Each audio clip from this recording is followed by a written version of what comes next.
Okay, I think we're good. Tom, you are locked in for 5 hours. Holy shit. Is that because you really wanted to do the tour around whatever? Oh, you know, do the 350? I was thinking about doing the 130 today. Let's see.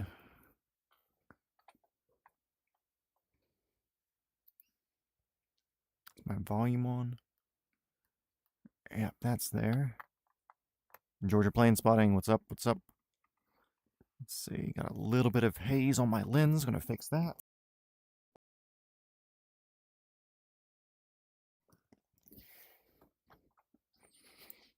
Okay, much better. I didn't even get out of the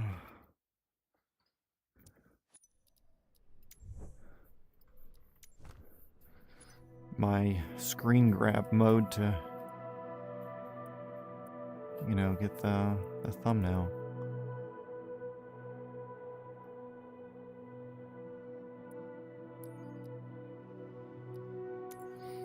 Yeah, okay, cool. 1:30 today, 3:50 tomorrow. We're starting up here, I believe. Shoot Harbor. Okay, what was the best area to be in? Probably set that as departure.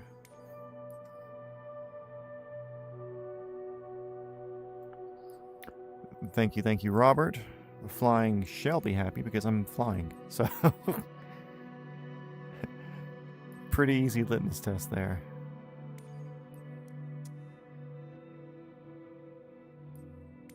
Let's see, livery.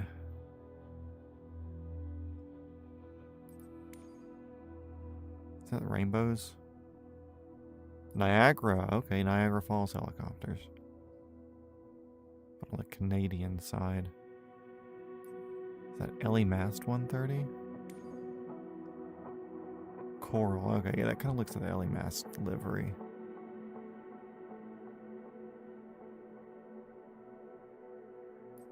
Orange.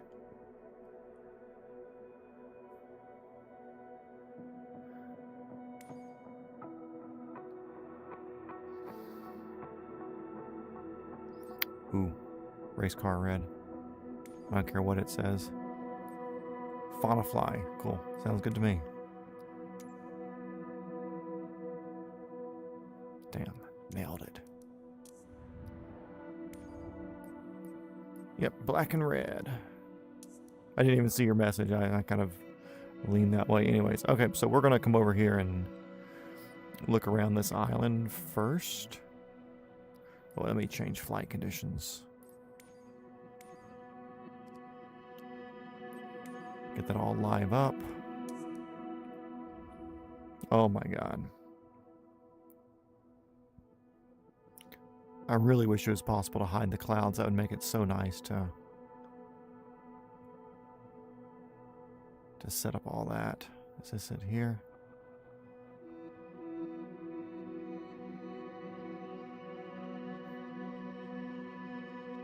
I don't know.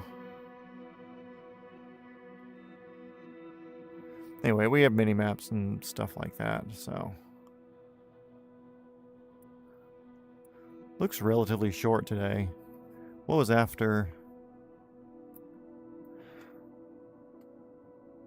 Go red, get ahead. Hell yeah. What was after Rockhampton? Down to Hervey Bay. Oh no, we'll see. We might double jump today down to Hervey.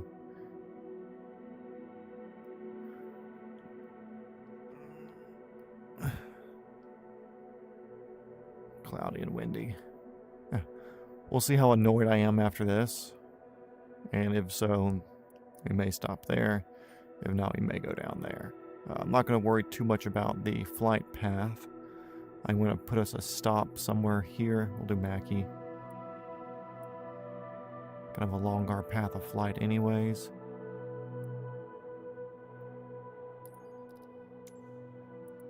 Just so we can have that midway stop as we always do.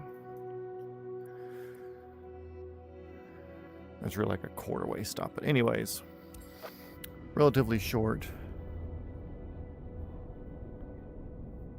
deal today. Until I add more to it.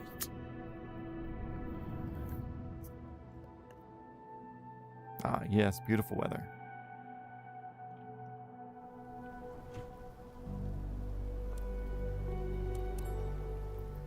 Good thing we have synthetic vision in here. That's a plus. Let's see what the online thing says. East USA 49 milliseconds. Let's end that on here.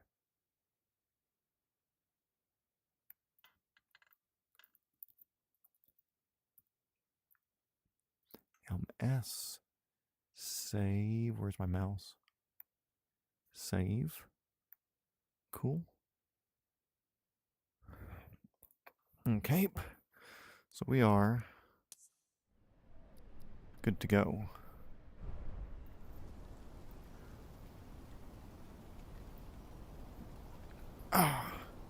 Welcome to day 37. We are in the H130 that happens to be black and red today.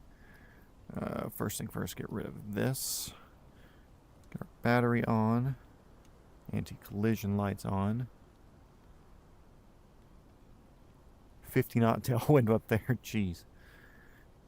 It is chooch today. Testing crank, I don't care about any testing. Fuel pump, let's get this starter on. Let's watch the N1 start raising. Turbine outlet's looking good. Throttle's at idle.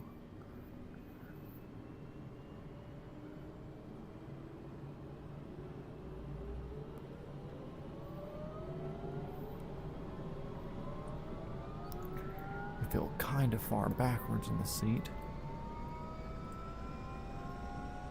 That's better. Maybe need to be a wee bit taller.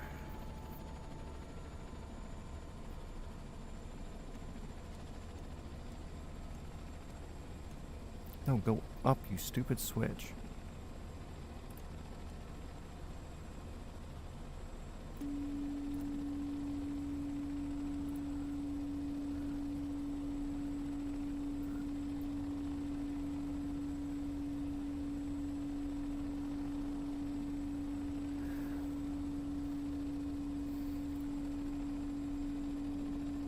Slowly twisting the throttle up. Horn. Don't think I need a sand filter.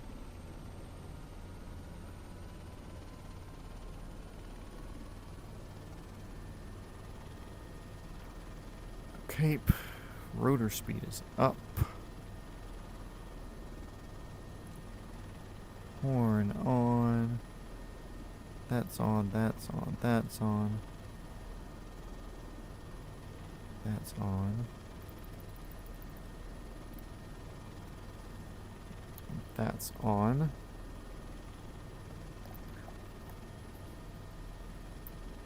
Okay, let's do this. Nothing else in chat right now. Sick. Slowly picking up. A little bit of right pedal, but not much. I think we've got some winds that may be shuffling us around a little bit.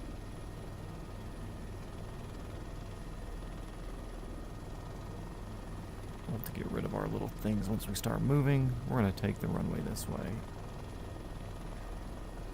Shoot Harbor, this is helicopter 420 Foxtrot Whiskey, departing on 3-2, I think. No, not fucking 3-2, or, yeah. 3-3, 3-2, I don't know, something like that. Anyways, adios, guys. Get rid of that.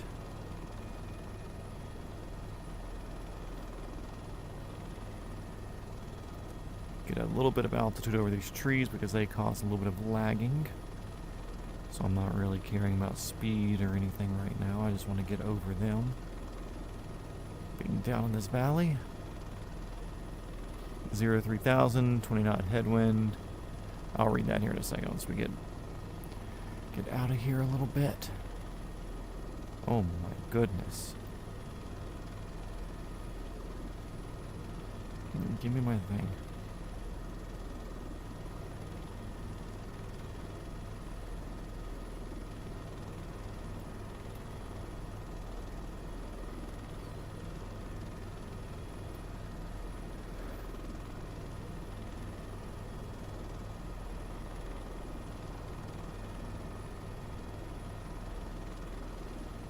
Kingfish, I wonder what he does. Passengers, obviously.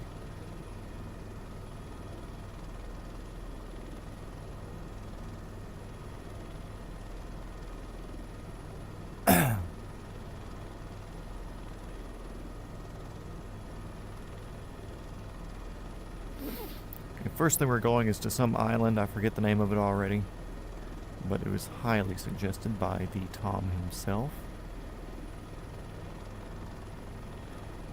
being that he was probably born on these islands and it's a birthright to fly back to it while watching a stream of somebody else on Microsoft Flight Sim 2024 in a helicopter. So I'm assuming that's why we're heading out that way.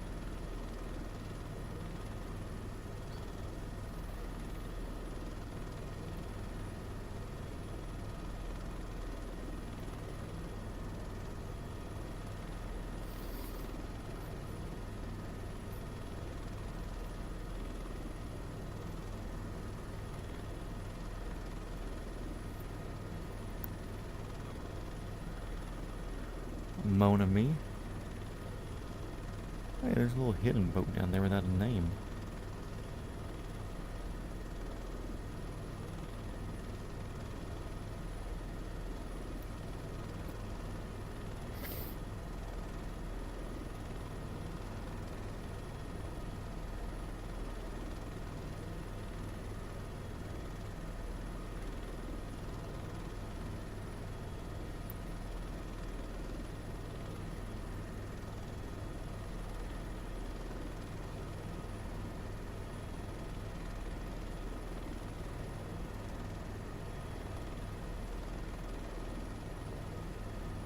Oops, some good blue water right here, very nice.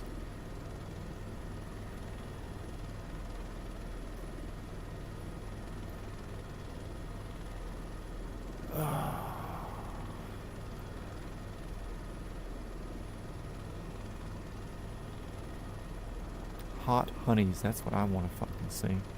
They render hot honeys into the game? Haven't seen one yet, so maybe this will be different.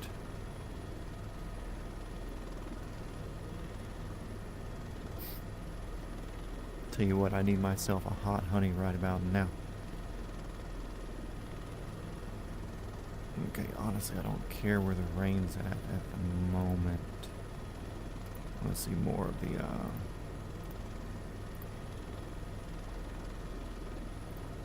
map itself, because we're heading over to like this part.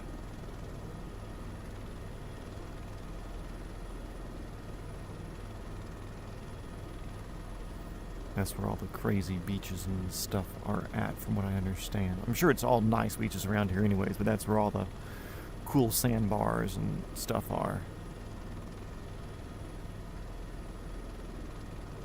They're retarded Elaine. Speaking of retarded and hot honeys, I am in the process of getting the Discord server set up.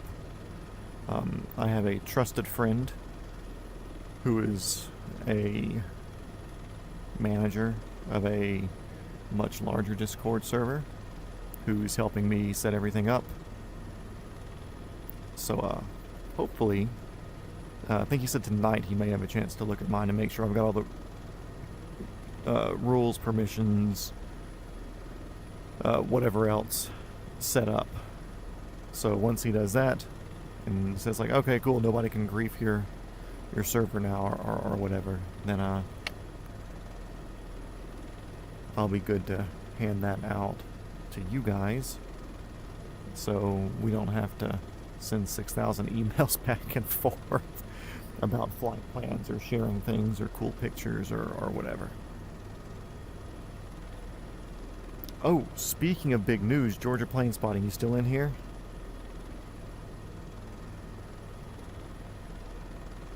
Did you see the big loss that the aviation community is having to deal with today.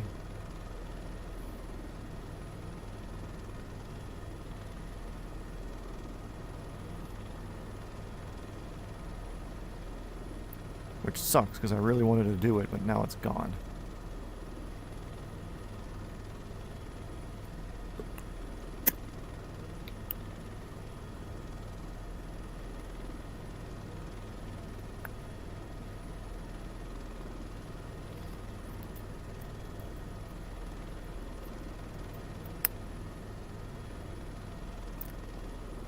Silver Airways went bankrupt.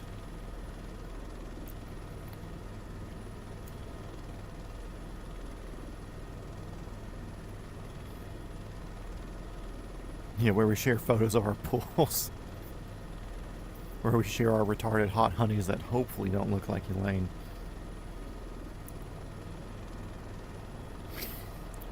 Yeah, Silver Airways went under, which sucks. I really wanted to fly them because, which I wanted to bring it up today because I wanted to know if there's any other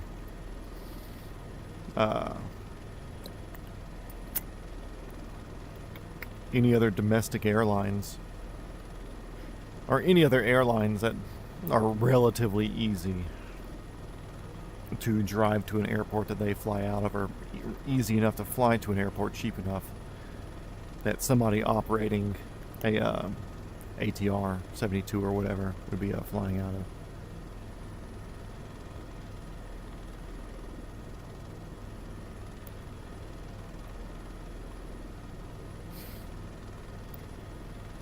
Yeah, so far in the Discord I have, of course, like as far as channels or categories or whatever, like there's like the administrative category, which is like rules, welcome, announcements, and then like suggestions. There's a YouTube content category where one's for me where I can post if I'm streaming, if I'm not streaming, new video notifications, things related directly to my channel. I have a self-promotion one where if you're posting something and you want people to come check it out, then you can post it in that. I've got a gaming one where right now the only one I have in there is Microsoft Flight Sim. But I suspect that I'll have to make a channel for GTA 6 because I desperately want to play GTA 6 when it comes out. Projects, DIY stuff, because part of Multi-Shot Mad is doing projects and DIY stuff. So I have a section for that where I can post things that I'm doing there that may or may not be video related or work related, depending on what I'm doing. Have a things with engines channel category or whatever, so if you're working on cars or motorcycles or airplanes or helicopters or any sort of vehicles, you post in that. And I think a miscellaneous one so far. Of course, I know it'll over time it'll grow more demand, suggestions, and stuff like that, so I know we're not locked in, but on Animal Crossing New Horizons.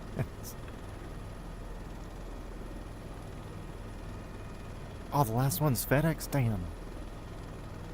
Is there anybody nearby? Is there anybody in the Keys? Not Keys, but anybody to the south? Also, Berlin, welcome in. Anybody like Caribbean, whatever islands that is an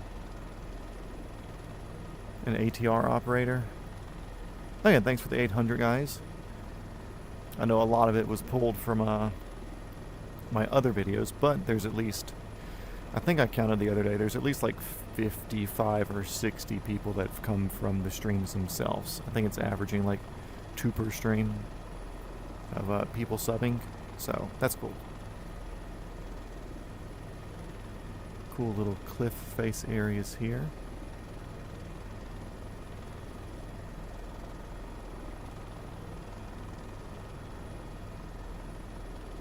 Okay, there's Caribbean ones, yeah. For some reason, I kind of like the idea of a high-wing turboprop commercial operation that's not like a fucking Cessna Caravan. So, I always wanted to fly Silver, just because, like, hey, they run domestic, you know, like, a lot easier for me to get a hand in it. Whitsunday Pearl.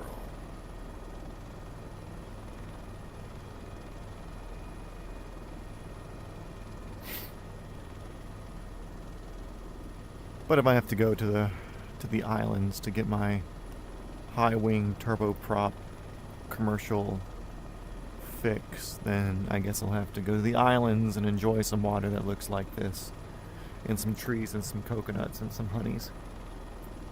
Hopefully a honey. Hopefully I have a honey that I can just take out there. That would be optimal. I crave that loving relationship, you know.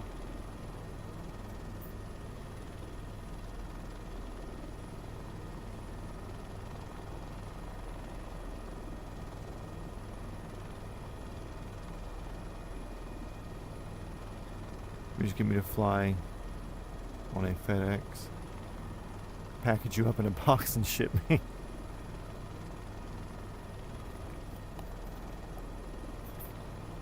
I don't know, I feel like, I don't know, actually, yeah, it would be cheaper. But I just have to make sure I'm on one of their paths that do it. And I want an escape route as well.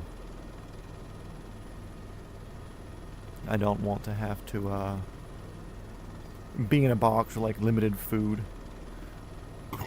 or anything else, and then them lose the package somewhere, and I'm just stuck in a warehouse and fucking can't get out. And I would assume they pressurize the cabins for that, right?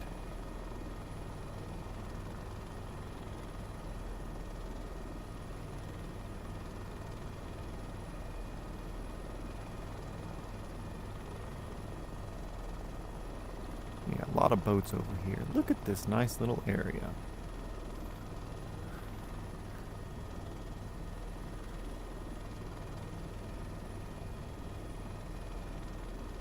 And the cool thing, or whatever like this is, it looks like the river or something that comes off the island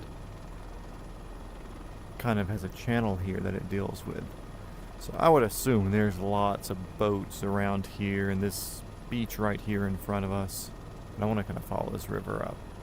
I say river, this cove, this exit channel of whatever sort. Which actually, I want to put some altitude on it so we can see the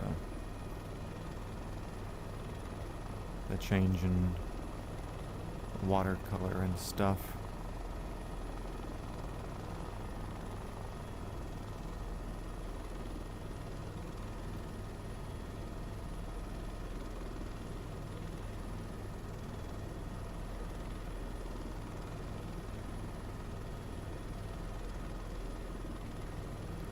The best one is on Hamilton Island. Is that the one? Is that in this island chain, or is it part of another chain? So yeah, this whole thing all goes up in there. But yeah, when I was just looking at the beaches online and stuff, it looked like this was the popular area here in these islands. But I wanted to check out those coves just because shallow coves are very cool to me.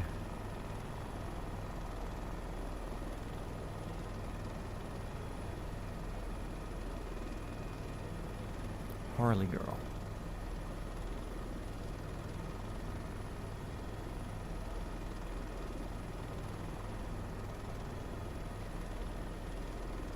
Yeah, it's kind of the main island everybody goes to.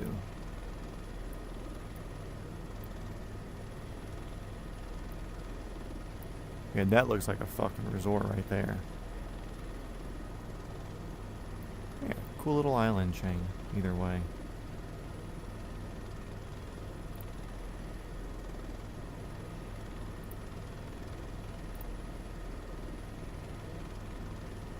Big long ass beach here, looking out over the full Pacific Ocean. YBHM.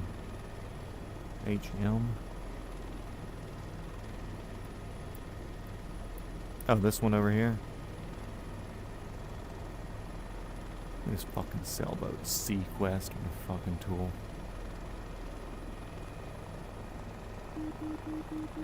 Okay, rotor speed. I forgot that you're a picky-ass helicopter. You don't like any fun flying. We'll swing back by Yankee Bravo Hotel Mike. Then we'll continue on with Path. Stormtrooper. Hell yeah.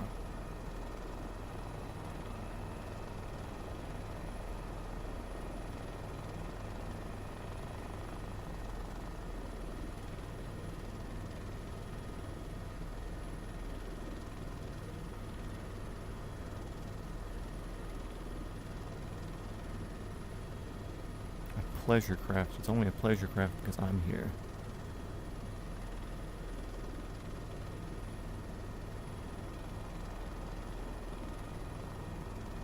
That craft does not look pleasurable. I mean, honestly, like being on a boat would just be pleasurable in general anyways. Ooh, another sailboat. We'll put some wind in your sails.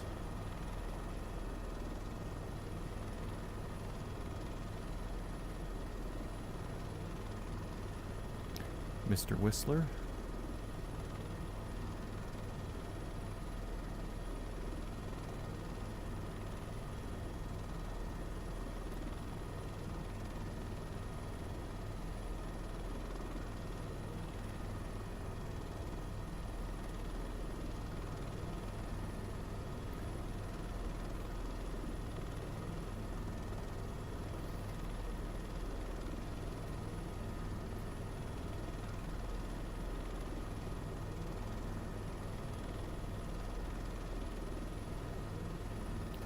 But yeah, so we have a Discord server getting fitted up and finalized. And there will be teething pains with it because I don't know what the fuck I'm doing.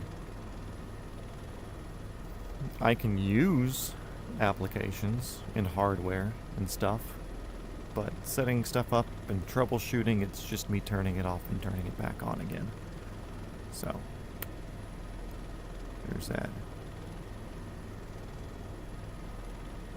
I don't know if we'll climb above the clouds. We may keep it low. I've got synthetic vision here, so I'm pretty happy as far as IFR flying safety-wise. And it's a shorter leg today anyways. Even if we double it, it'd just be a 3.5 hour flight. So I'm not terribly worried about making the absolute best time, if that makes sense. Unless people just want to cloud surf, and then at that point, like, okay, cool, we'll cloud surf, but then we don't get to see the beautiful Australian coast. At least the beautiful Australian east coast. I don't think the west coast looks as good. A lot of baddies on this beach. Hell yeah. Look at those honeys.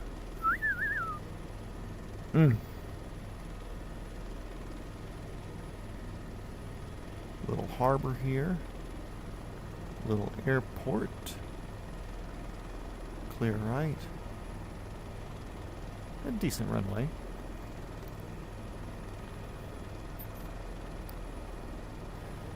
Okay, let's head back to mainland. We'll get on it now.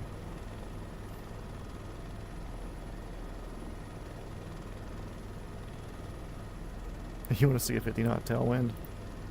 Don't we do that in the shenanigan nights anyways?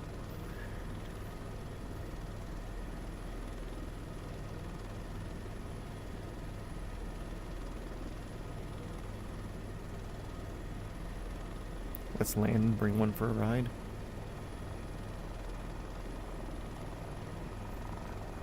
See, we gotta get the right honey, and I'll tell you how we find the correct honey.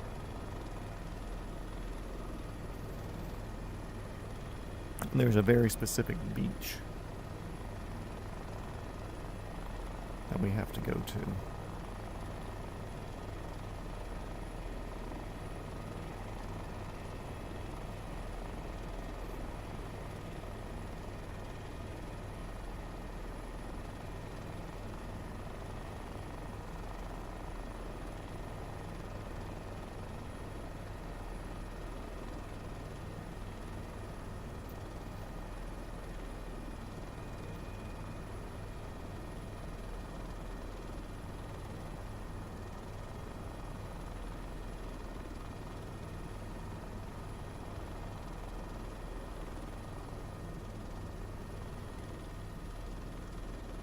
We gotta get the one on the beach on the end of the runway down here that's trying to get the plane spotting stuff happening, you know?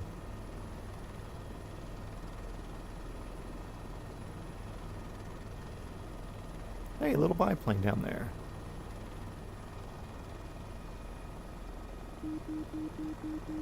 Okay, rotor speed, I hear you.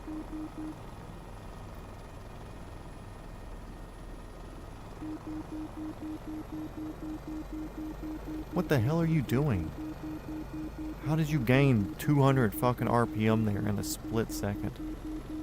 There's no way in hell. I did not throw that much pitch at you.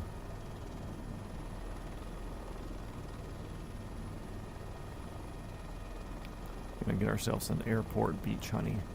I also want to fix my altimeter as well. So this will basically be at sea level here.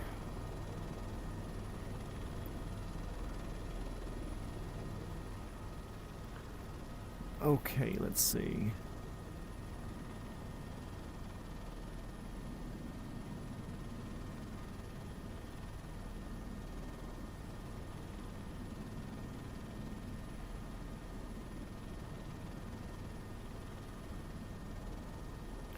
Three 002.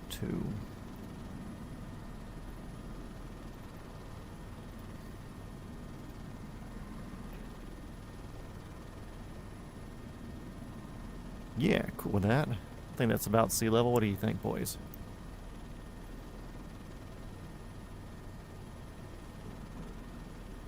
Try to crack your record at 177 ground speed.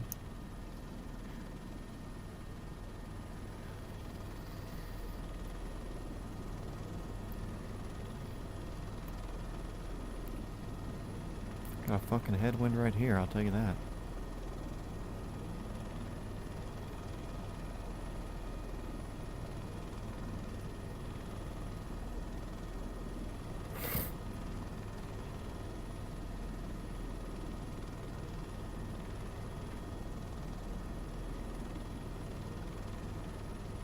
You said at what altitude is that at?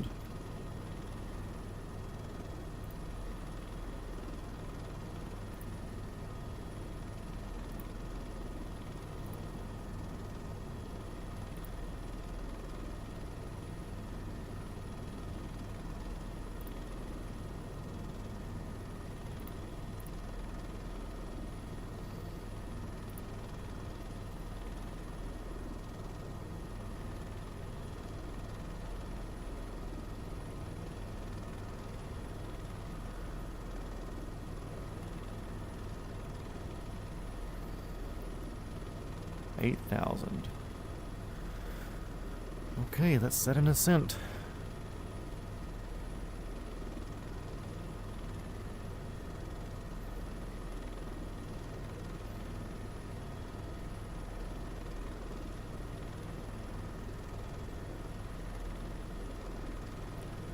Gonna take her up like 500 feet a minute.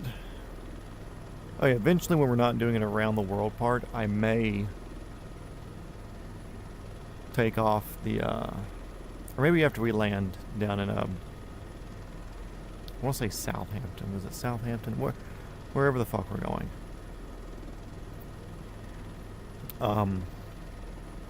I may take the VR off and see if I can just put it on the screen itself so we can get the better resolution. Just so y'all can see how much better the picture is.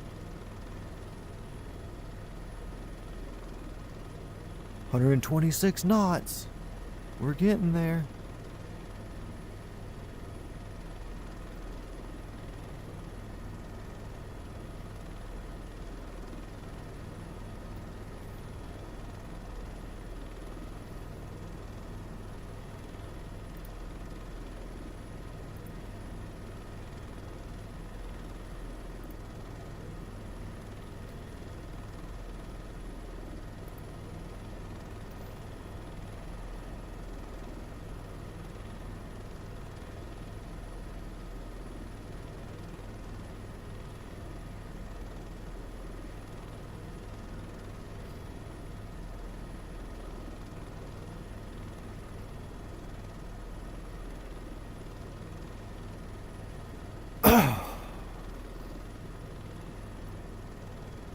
Just another day.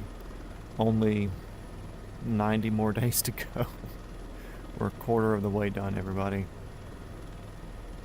Maybe less. I feel like once we get like Malaysia, Burma, Myanmar, Nepal, over to the Istans and stuff like that, I think we'll be doing some pretty big legs. So I think that'll speed it up just that way we can do better. A little bit of exploration in Europe and do like a 3-day crossing of the Atlantic.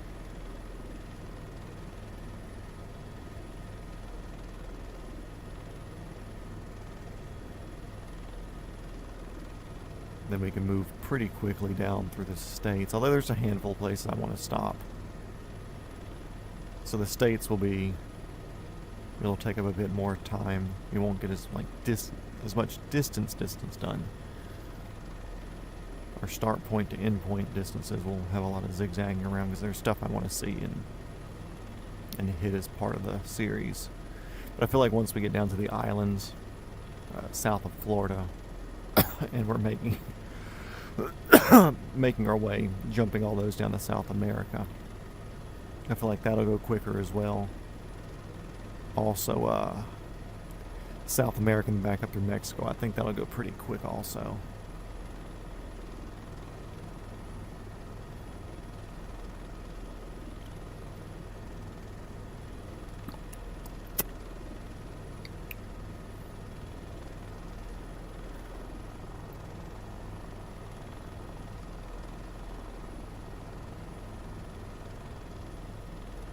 What altitude were you at for your record, Tomothy?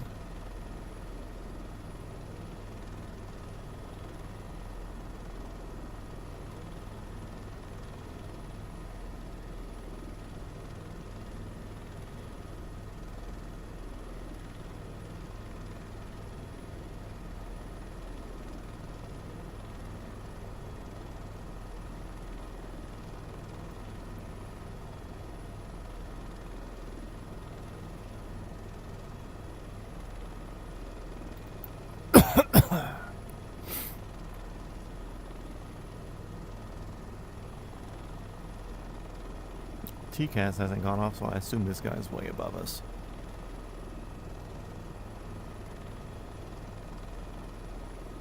$2,700 feet in climbing.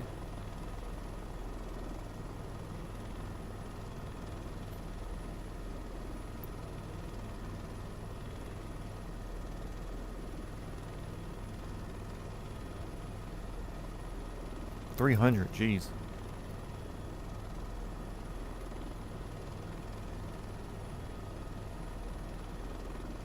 A-Star putting in work.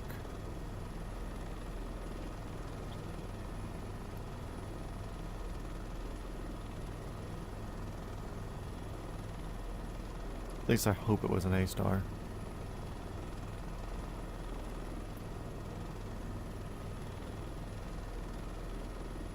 Got down to 100 knots there.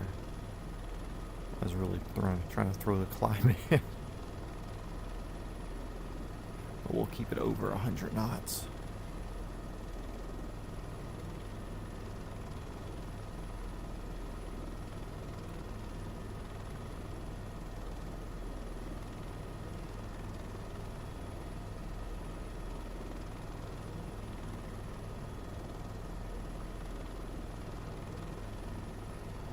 R22.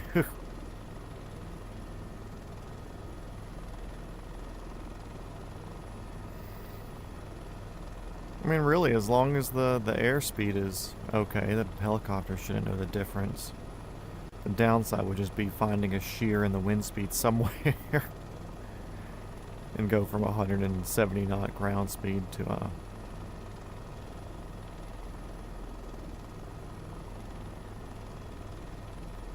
with like 100 knot airspeed to like 140 knot airspeed really quick. That would be the shit part. We have 20 knot tail at the moment.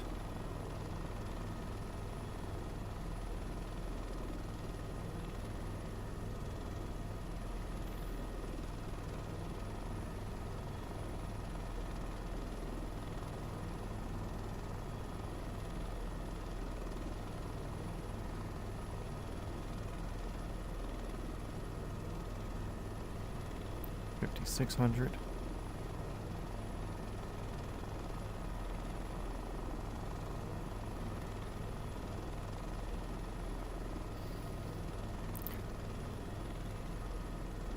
It's really hard to pitch for speed when I'm trying to fly visual also.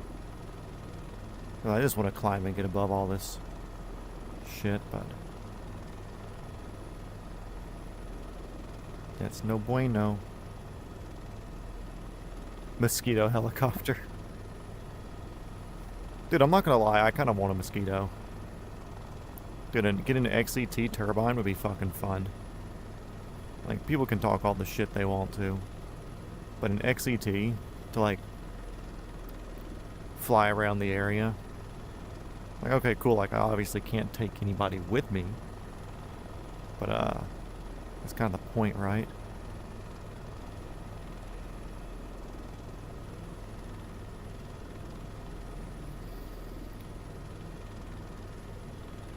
.144 knot ground speed.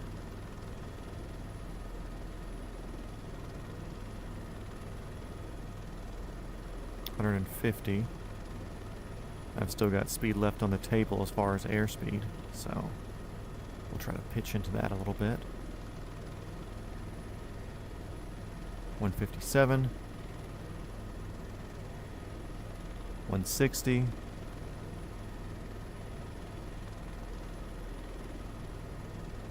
165. If I can get my airspeed to play, we'll easily have it 170. I'm looking at my Garmin here on the bottom. Right there, we're at 172. I was gaining altitude there. 174, 175, 177, 178, 179, 180, 81, 85. Yep, there you go. There's your ground speed.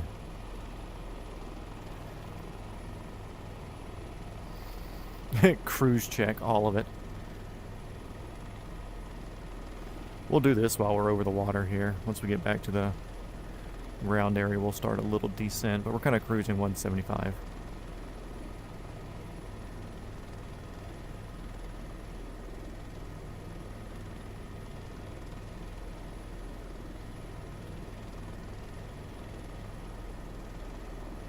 Wasn't even at 8,000 feet yet.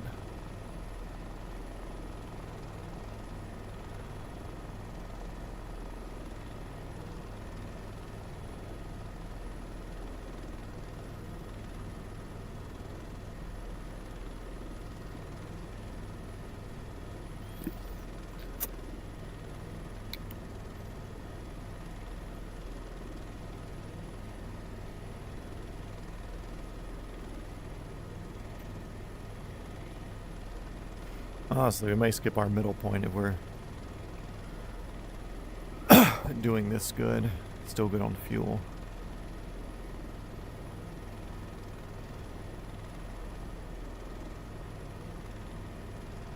It's still cruising 165 and I'm not even trying right now.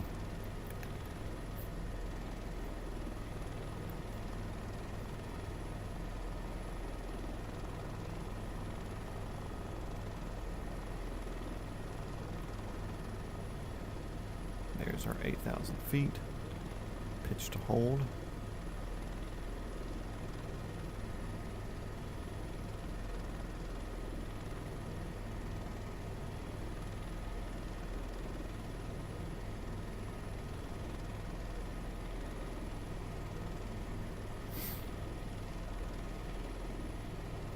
Which I know some days it hasn't been as accurate with your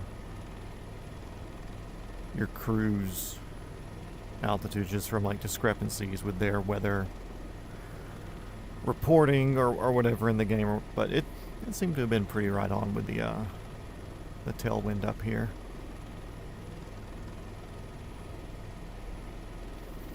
Right now we're cruising 176.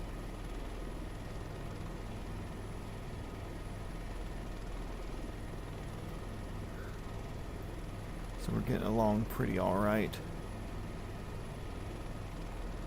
Who just messaged me?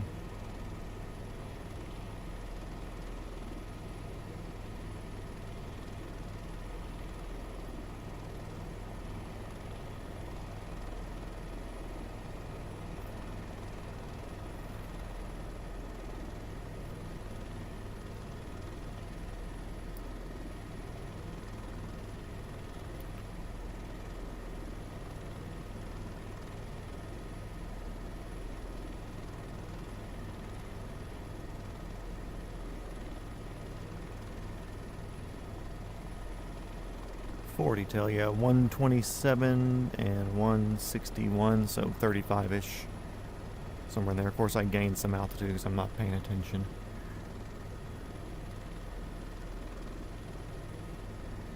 But that's on me. That's my little dumb fault.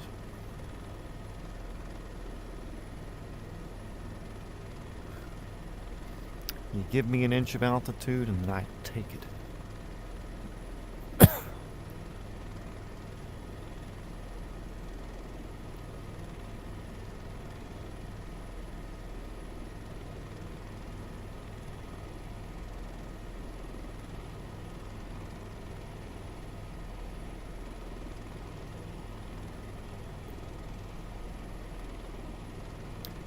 Punching in, boys. Oh, no, it's not that thick yet. No, it's gonna get thick.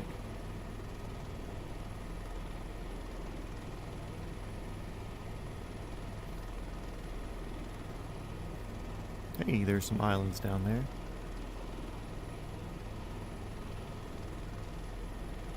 $10,000? We're starting to push down, but if there's a bigger tailwind up there, we'll keep a-going.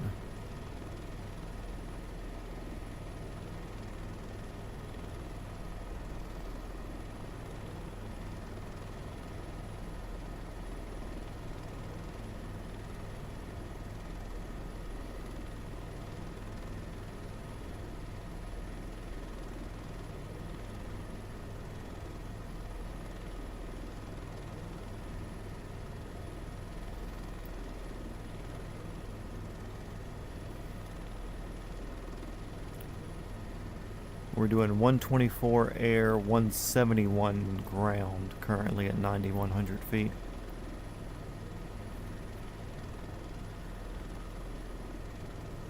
Damn, we're above a fucking airliner.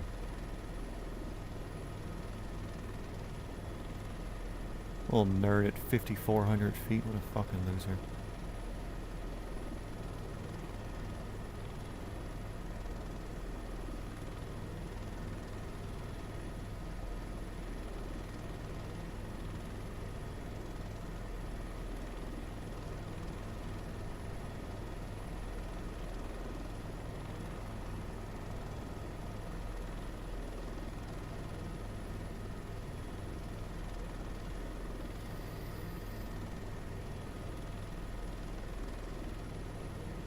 Oh, he's gaining altitude.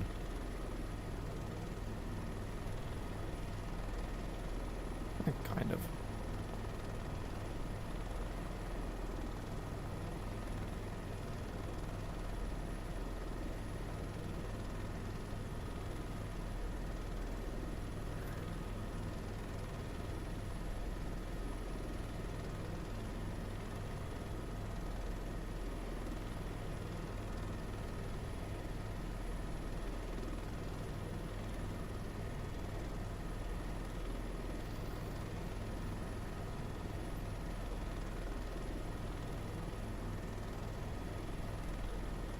Okay, 124, 175, 180. There's a 60 knot split.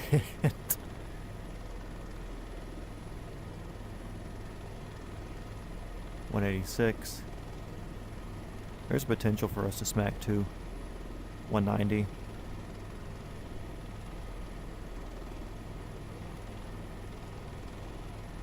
$193, $195. Look at the bottom of our airspeed thing there, the purple. There's 200 knots ground speed.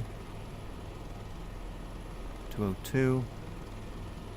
Now, I don't want to get it in a dive. I want to make it a sustained.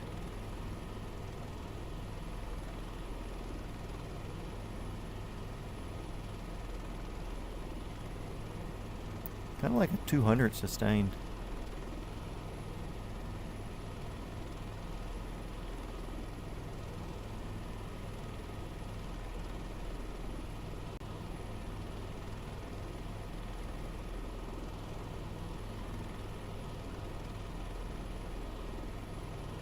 Limit my ass.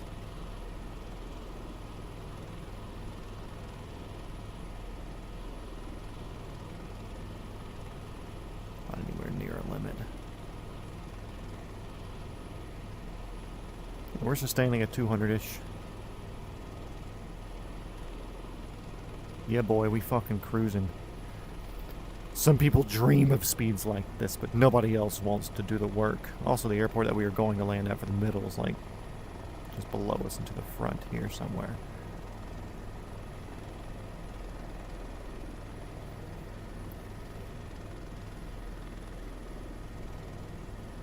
Randy, hello, welcome back.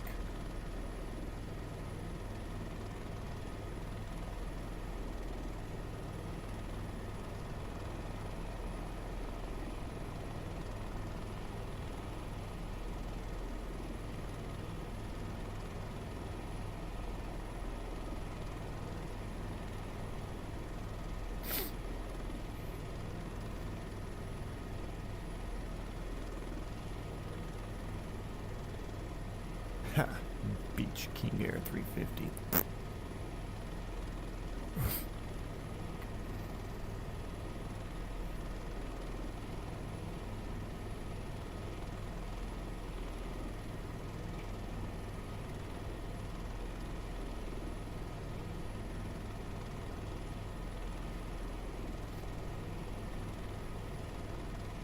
Cruise check 190-ish.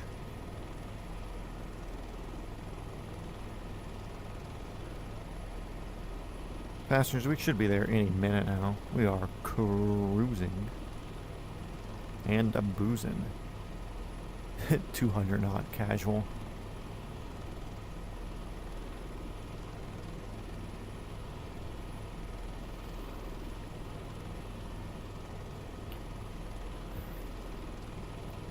I wonder what the conventional helicopter ground speed record is.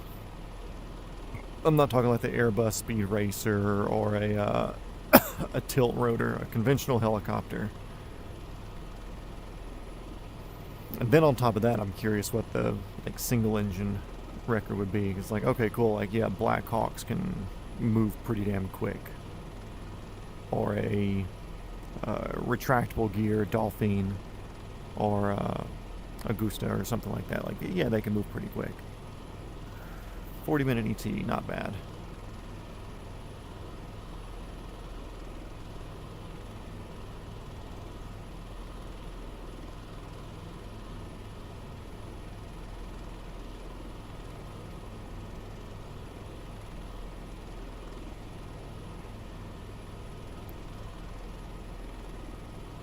Well, also, happy birthday, Randy. You got the littlest drone in the world. Oh, nice. How little is it?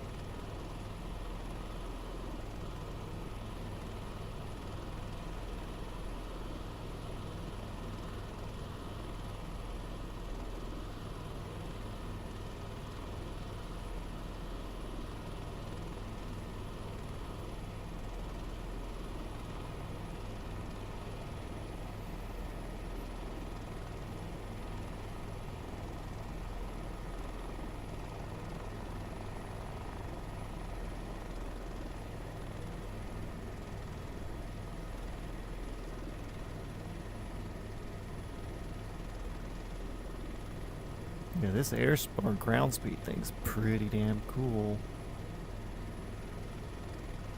Although I don't know about just looking at the clouds all the time.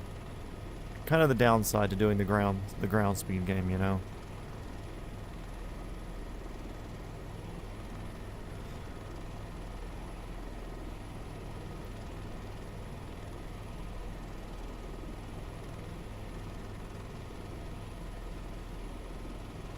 But we're okay with that sometimes. Let's even our pedals up.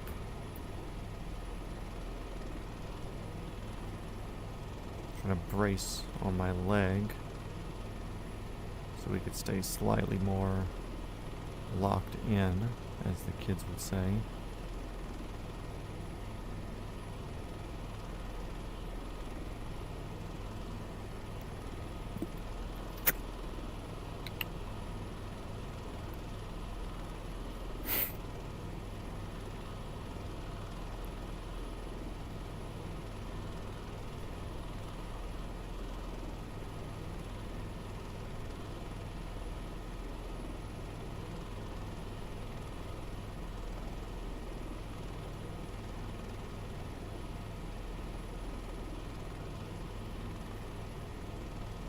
.84 cruising, so we're losing a bit. I'm also kind of crabbing the wind a little bit.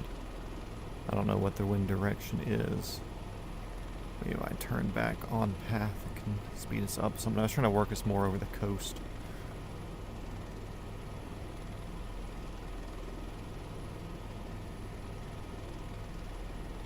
Oh, you don't know how little? Oh, okay, that's fine. You'll figure it out.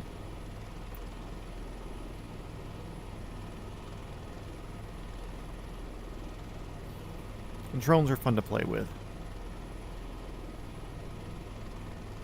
I've got a neat DJI Mini 4 that I use. And I actually charged it up today because I was going to check to see if I could do the mountain view, but we had a very weird day as far as weather. Dude, the rain that came through today, holy crap, it was heavy. They did 125 indicated airspeed and 178 ground. Which is stupid because you're not meant to fly over 100 knots in turbulence.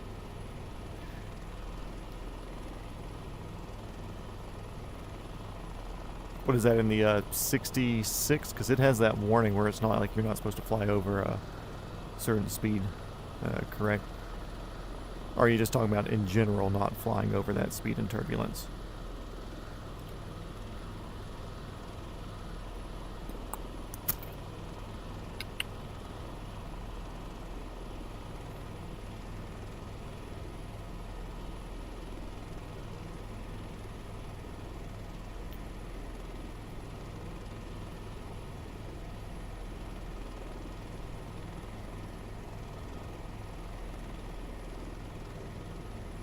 .44, ooh, fun. Yeah, that sounds fucking terrifying. You get a small shear or whatever, then hello V&E.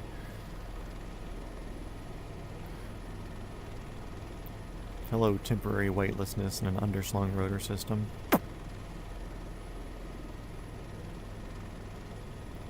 Do you know if y'all have done the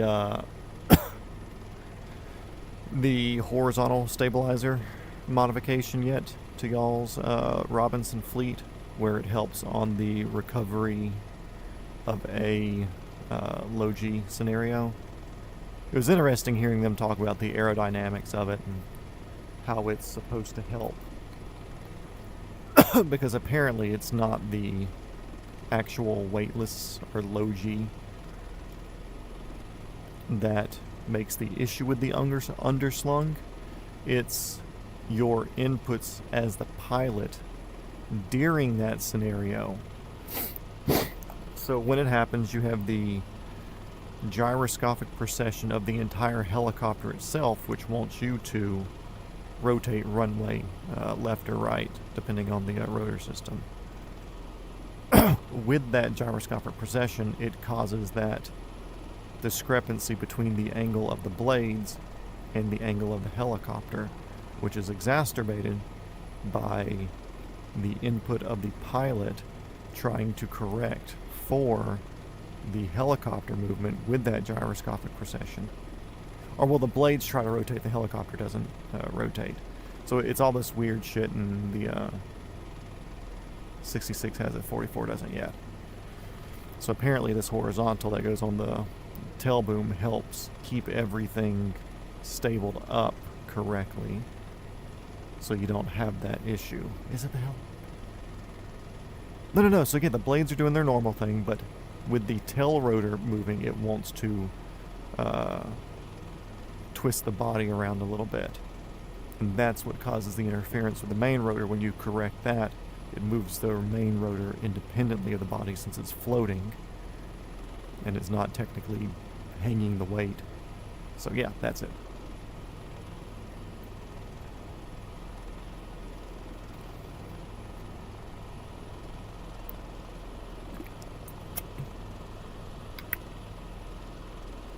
Either way, no bueno. 206 cruising.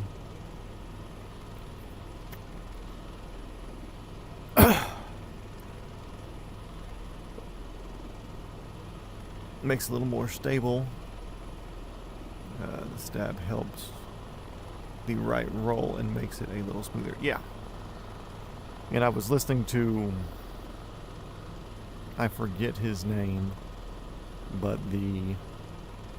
one of the test pilots for Robinson talking about the feel of it. He's like, it's not made to make your ride more stable. He's like, but if you're somebody that's putting distance on these things, you will definitely notice a difference with the overall stability of the helicopter in those scenarios. So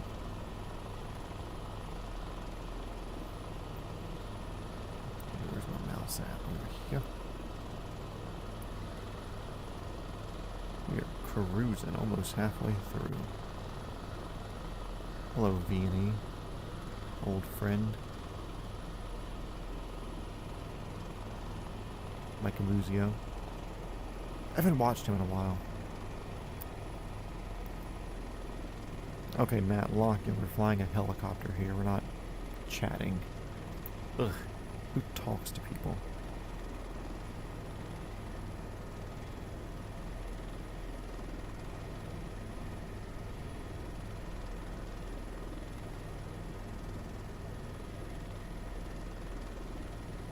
Because I'm not saying I just want to speed fly to our next location, but if we can get down there early enough, and it's, what time is it now? 2:20 UTC, so 10:20 for me.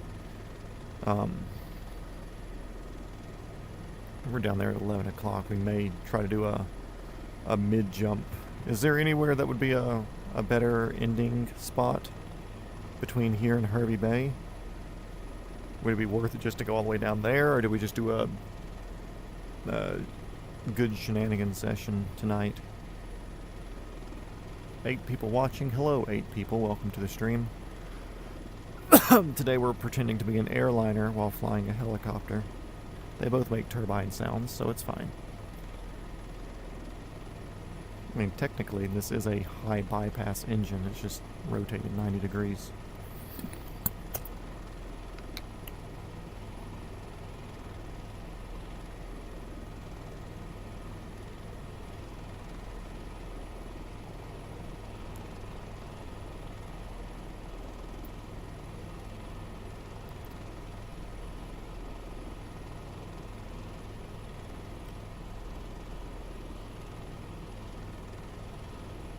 Oh. Oh.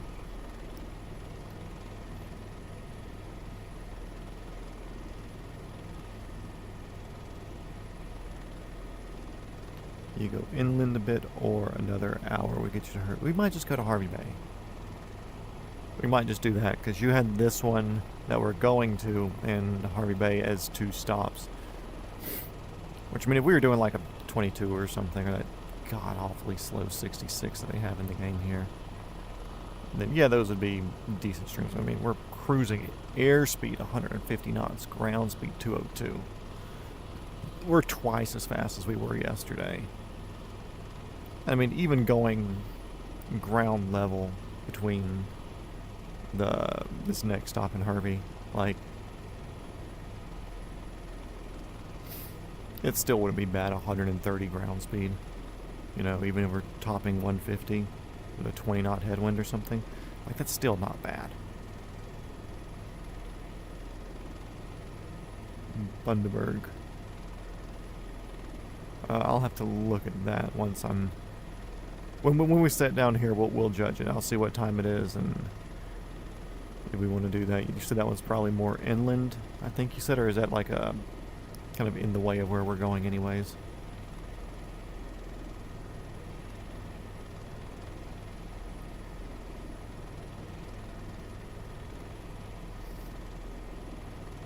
It's a really good airport? Okay. Bundaberg.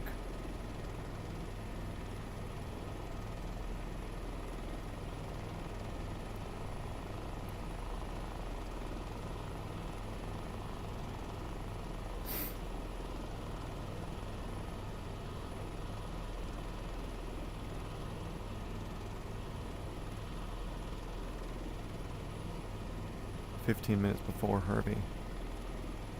And then we could just call that a stream there if it feels late. If not, we'll just go all the way down there, but that could be a stopping point. Could be a stopping point or a midway point or most of the way point.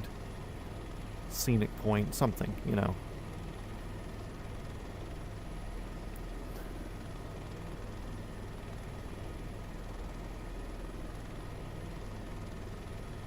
Are these places you've flown to, or you're just aware of because you're a local-ish to the area?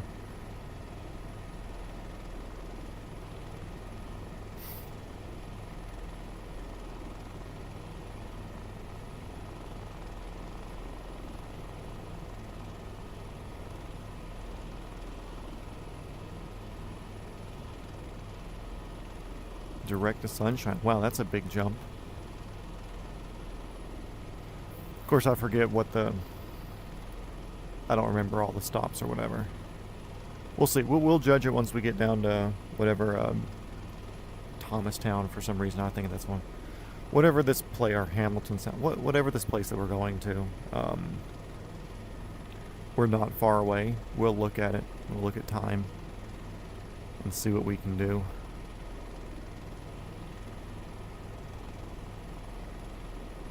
Because I don't want to say I don't want to do a big jump, but I kind of want to save a bigger jump for going west out towards the middle of the country. Oh, you always been to all of them? Nice.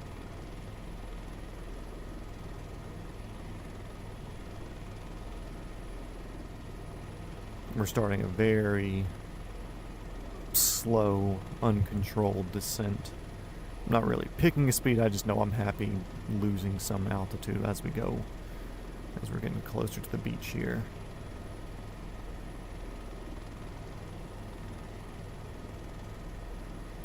Of course, we go down and we pick up some airspeed, and then the airspeed gives us a bit more lift, and that lift gives us some altitude. It's like, no, I want to lose.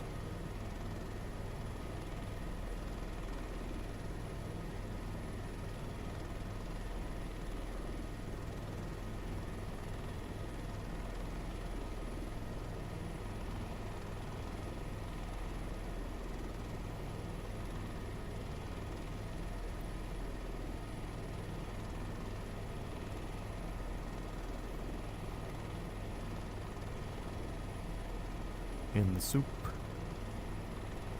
Purposefully taking a harder descent now to get us out of the clouds quicker. Don't like going down 1,000 feet per minute, but it's preferable than always being in this stuff. There's a little island that we're just looking at there underneath of us. Hey, there's a little airport on the island. Or a strip or something.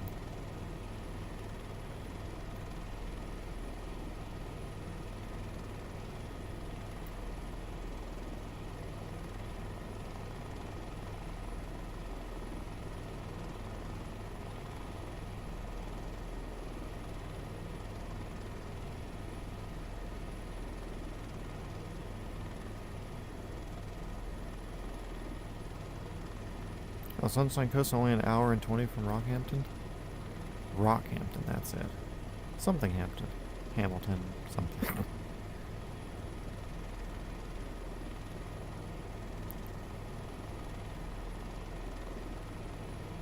What, an hour 20 at these speeds or an hour 20 normal flight?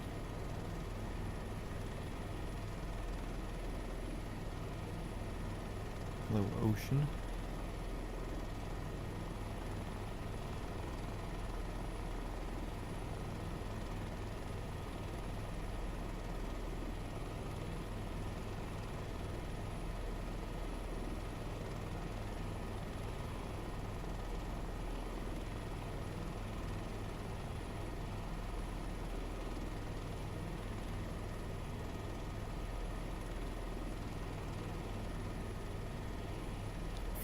5,500 feet.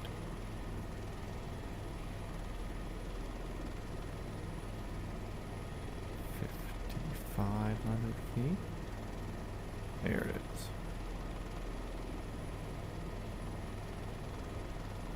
This feeling right here of everything getting darker, it's almost like scuba diving in a lake.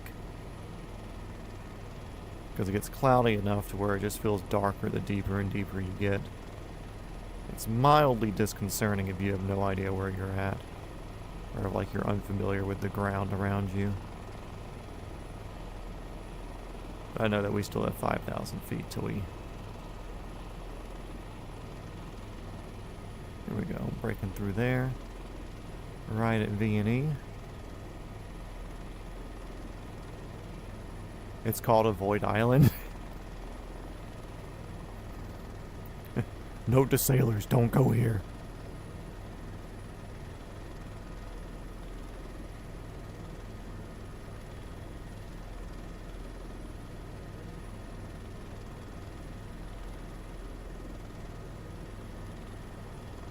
At 180 ground, okay.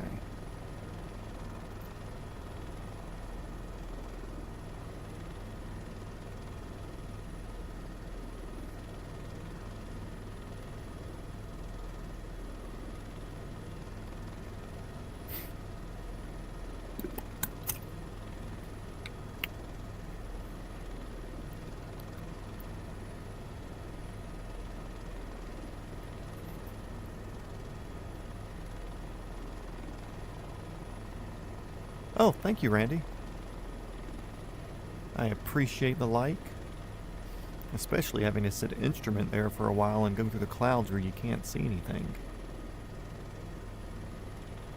Having this screen in front here makes it easy. Or easier. It's not easy. It makes it easier. Just south of Beware Reef.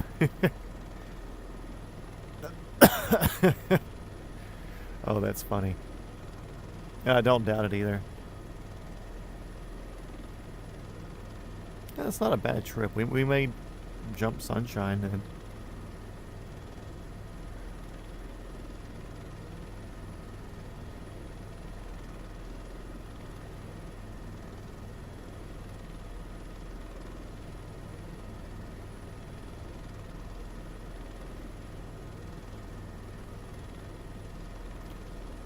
we're doing 150 ground right now, and I'm not even really leaning into it. We're only doing 126 air.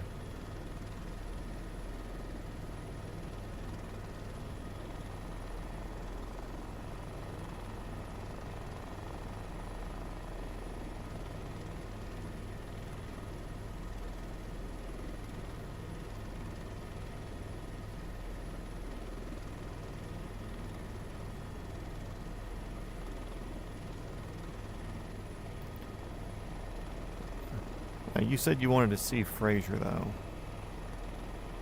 I need to look at my Google Map and stuff, because I think I marked a few things that I kind of want to see, but I don't remember exactly where they were. So we'll see.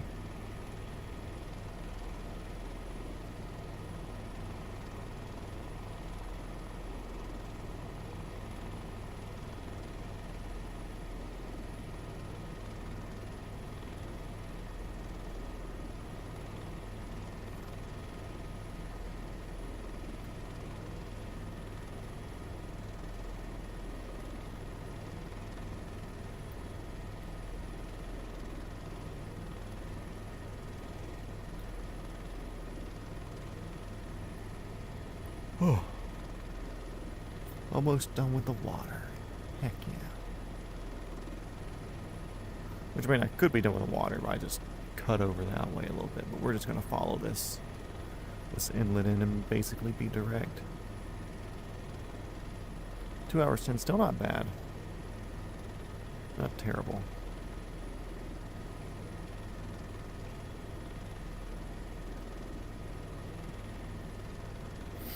What I haven't done yet is this.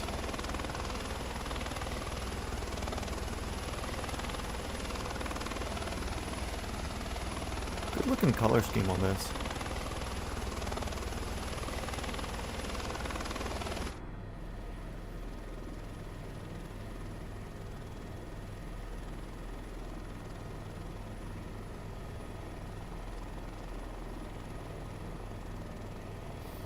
once I leave Rockhampton, I can just follow the coast. And that's basically what we're doing anyways. Rockhampton's just slightly in. That's just because the coast pokes out a little bit.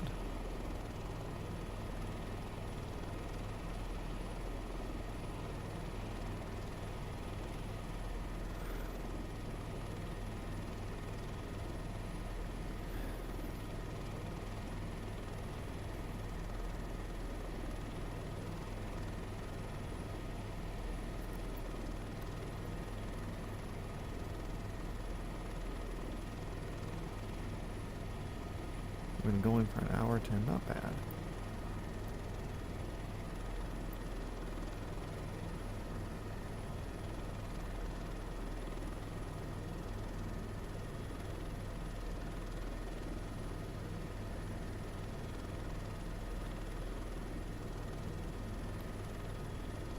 Let's see, I could probably unplug that now. Whoop.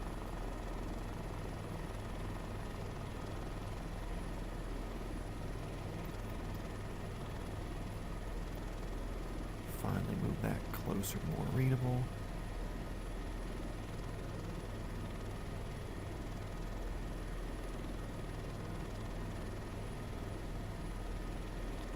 See if I see anything else that I missed up here. Darton Minute, leave Rocky up. Okay, yeah. Nothing. Actually, since we're pretty locked in here, I can check my Google Maps as well. Where I have all the waypoints set.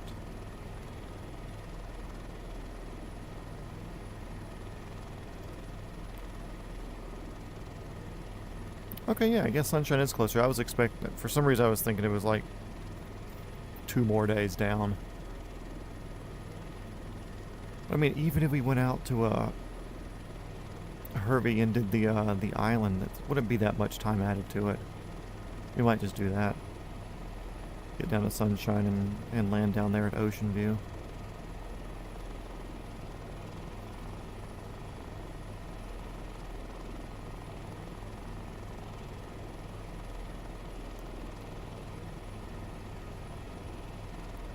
Hell yeah.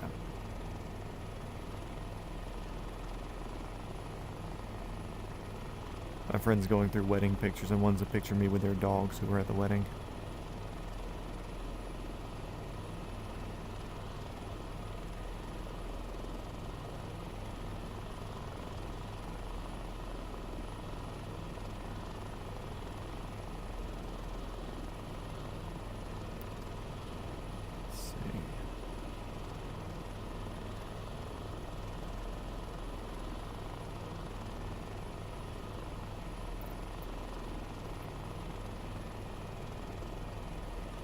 You said the chassis did not come with the transmission?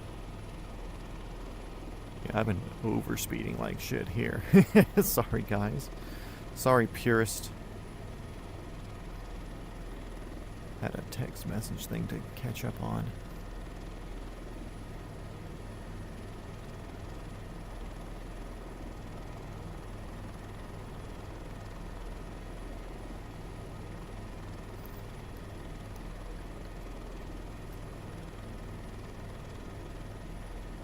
Yeah, what is 160 knots airspeed? If the 160 can do it, the 130 can do it. It's only 30 ones less.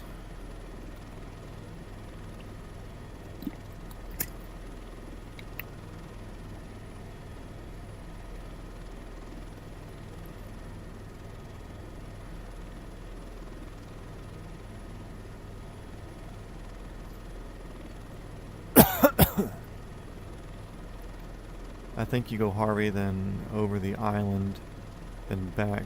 Go Mayboro Island, should be 1 hour 40. Should leave today at a good place for tomorrow's trip. Maryborough. Is that down near Harvey? Okay, yeah, just south of Harvey. And then tomorrow do Sunshine, and then we'll tour down there a little bit, and that'll be tomorrow's, or next stream. It's tomorrow, Thursday? Yeah, that way we're not putting too much into today. But we can get out and do the island and stuff. And we are in the tour helicopter, you know. The big old windows up front and everything.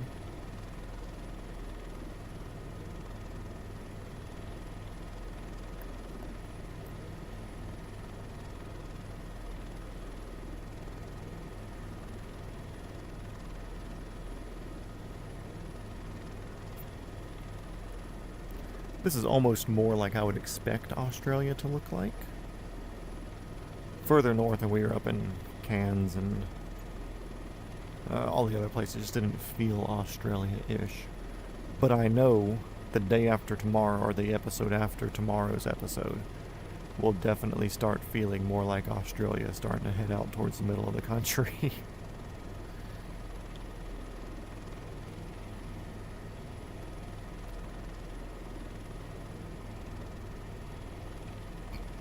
Yeah, that sounds good.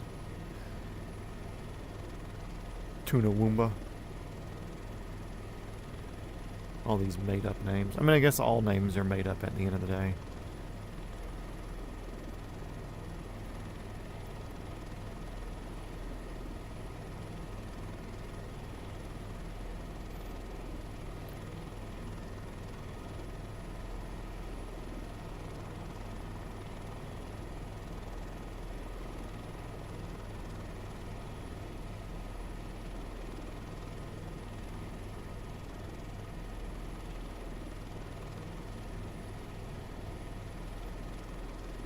We're in a headwind now. What a bummer.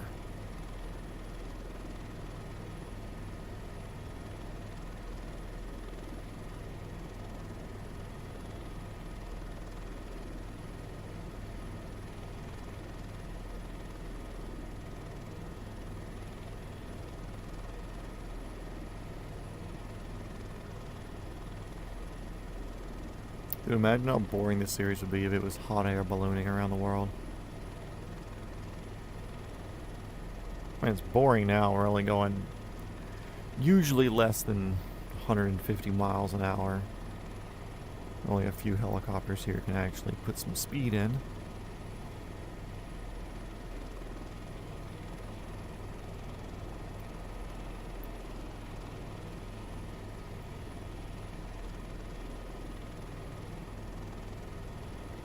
Yeah, good enough tomorrow. And like I said, tomorrow we'll do some touristing as well,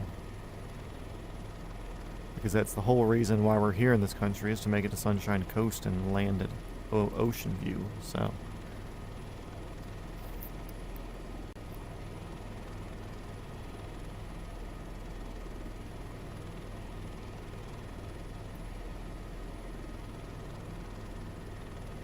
yeah, that's sure as shit not going to be my next series.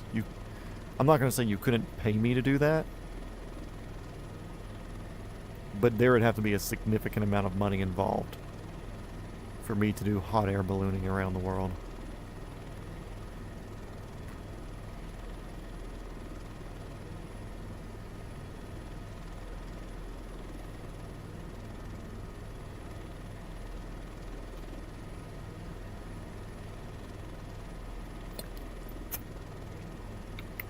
With that said, though, it might be easier.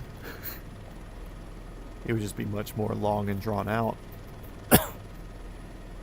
But it's kind of a watch your winds and everything at different altitudes, because that's how hot air balloons steer. All the winds are different in different directions and stuff, so you kind of have to plan your drift by what the winds are and what the directions are and everything. So it'd be a very big pre-flight for each flight. Luckily, though, it'd be a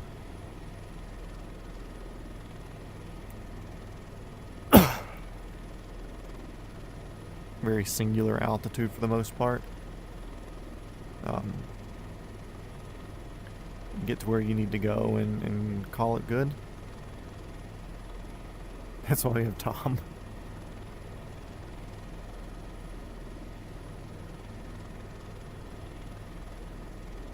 Dude, I bet there's some fucking bull sharks out in here. Whenever the tide comes in, it's just coming in here and cleaning.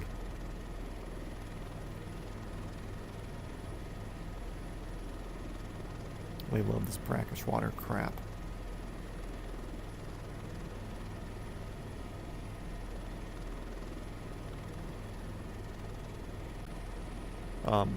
Downside would be very boring because a lot of it's just floating. Although you could really, really treat it kind of like podcasting at that point and have topics and discussions and have more of that stuff established beforehand.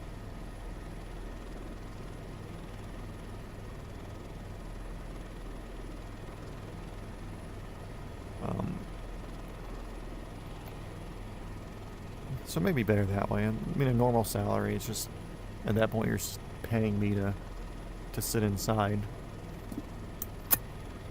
where it's not like nice summer weather outside with a blue light generator strapped to my face. Which, although don't get me wrong, I enjoy doing this, I know putting this on my face this close to bedtime is not the preferred thing to do.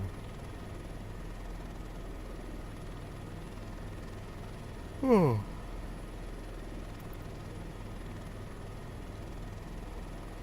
Hey, we're only like 30 miles away from this now.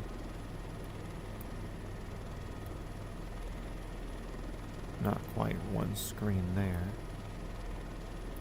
When we make it to this thing here, we'll zoom in again. Whatever that is.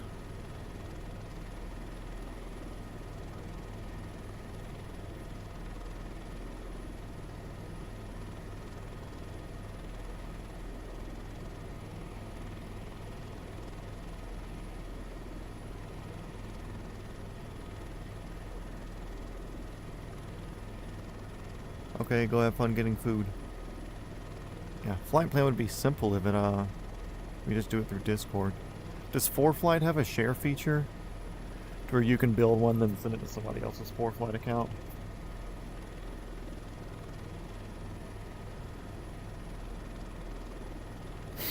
And honestly, too, I do need to buy an iPad. I have an Android phone and everything, but I know iPad would be much preferred getting into flying.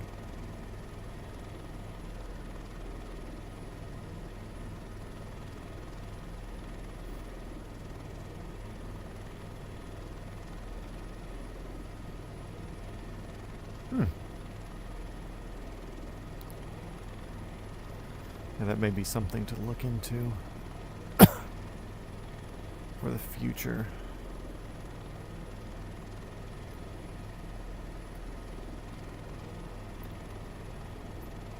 Dude, I wish I was working right now. If I was working right now, I'd be at fucking every single clear day. I would be taking as many hours as I could. Like 2 to 3 hours of training a day.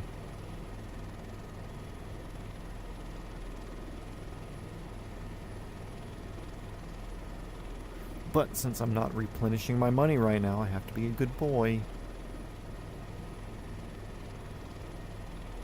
When I say working, I mean working on film salary, where I'm actually making, I don't want to say significant money, but enough money to where I'm not worried about handing off $500+ a day.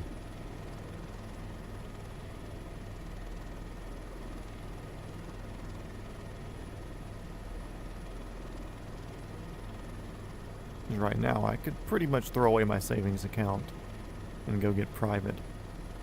But then, I don't know when I'll be working solidly again, so there goes the savings account that I'm living off of. Not fun. Not fun at all.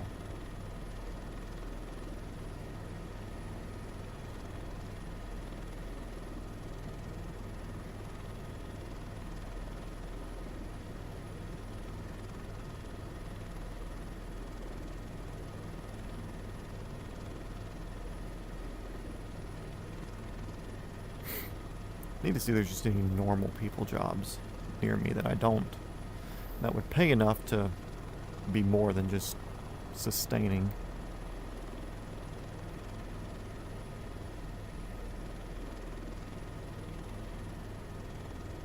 That's something I wouldn't get too attached to, so that way when film does call back again, and I can go back to making a minimum of $800 or $900 a day. And I can go back and do that without feeling bad about leaving a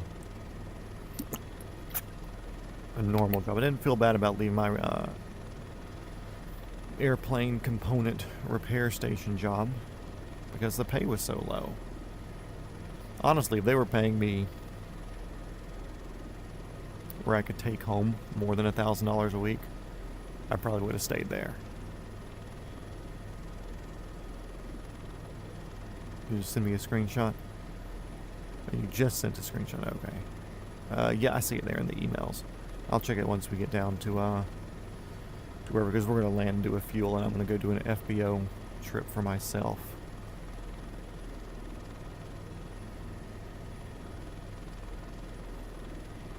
Because I don't think you have.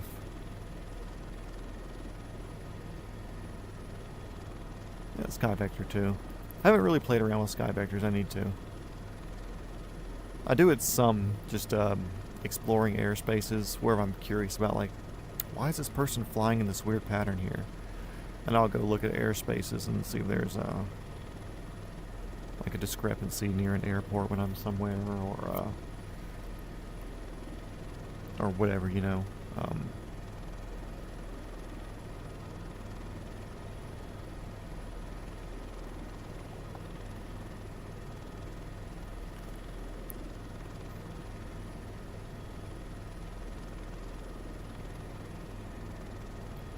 But I do know I need to get used to ForeFlight anyways, because that's typically the tool used by people. I'm adjusting my mask. Don't worry, people, we're not going to crash.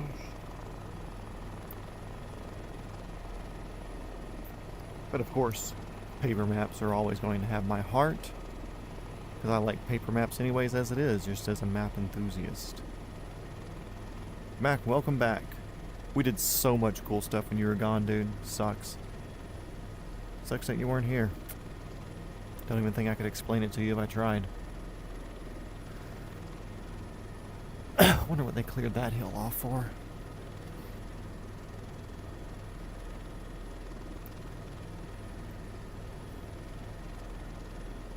Okay, we're up here to the wider portions. Hell yeah. We're close. Once we get up to here, we'll zoom in again.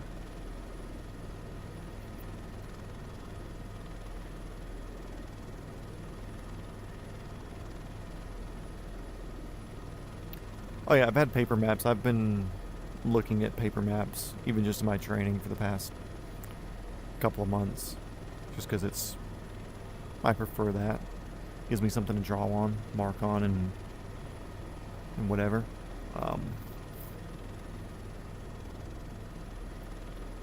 Yeah, it's always good to have the papers, because iPads can overheat. Especially in cheap helicopters without air conditioning.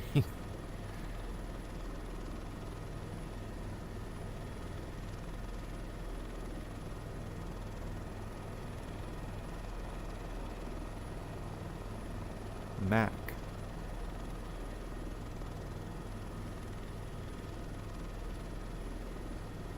His name is George Palmer.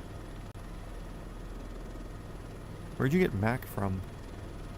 I said map. I'm a map enthusiast. Did I say welcome back, Mac?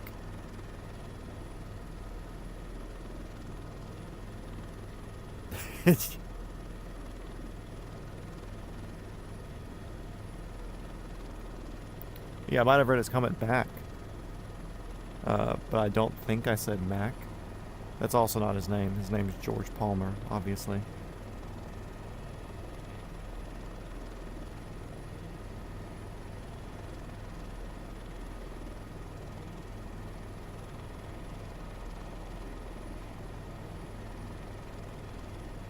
And the S is actually Senior, George Palmer Senior.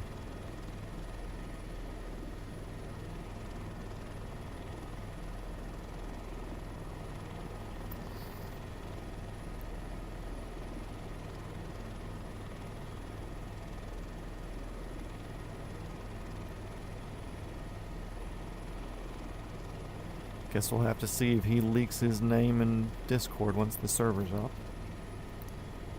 That'll be our best chance.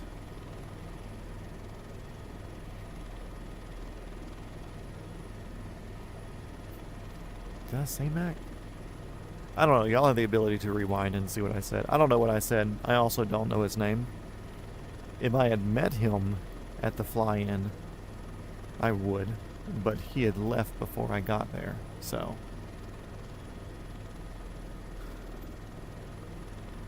Only like a 7-knot headwind. Not bad.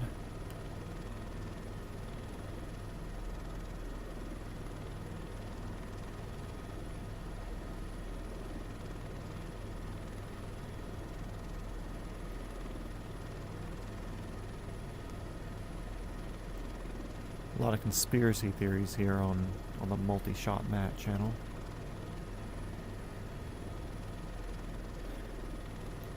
Who actually is George Palmer Sr.?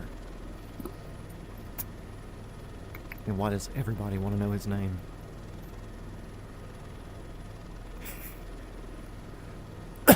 Well, we were just talking about maps, so maybe my mouth was just programmed to fucking pronounce an M at the beginning of something.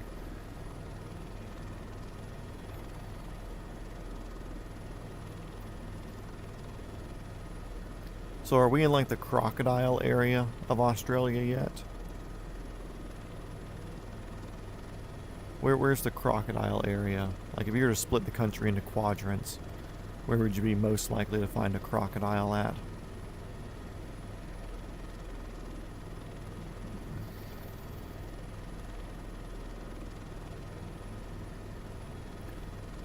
His real name is George Palmer Sr.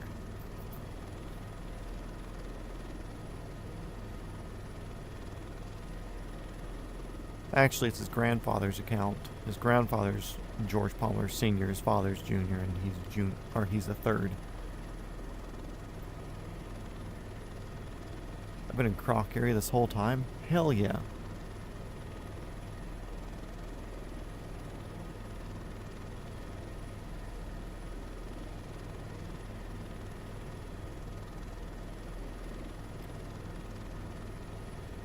So out of all the creatures that are designed to kill you in Australia, which one worries you the most with where you're at? Is it just like a fucking sneaky spider that likes to hide in people's hats or something like that? That can bite you and kill you? Or is it a camel that's just going to fucking trample you?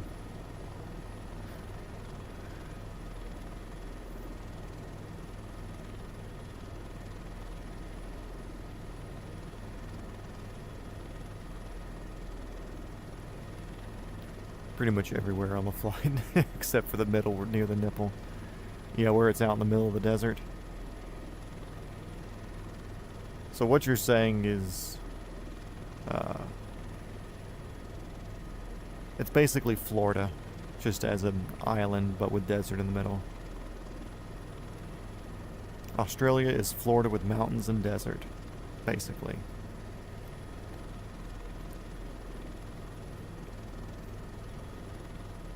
Because Florida's like everywhere you go, any whatever is any pond. If there's a body of water in Florida, there's likely an alligator in it, from what I understand. Gilberto, Juarez, Andreas, Ricardo the Third.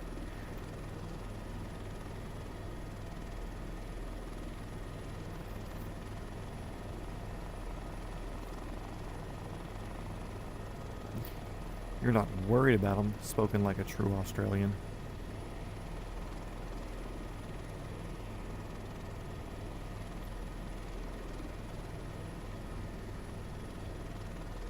Yeah, we're probably about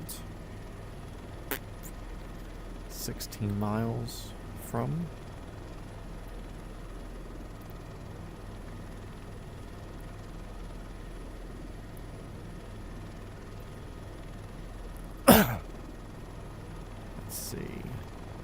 Yeah, we're still out of lollipop range.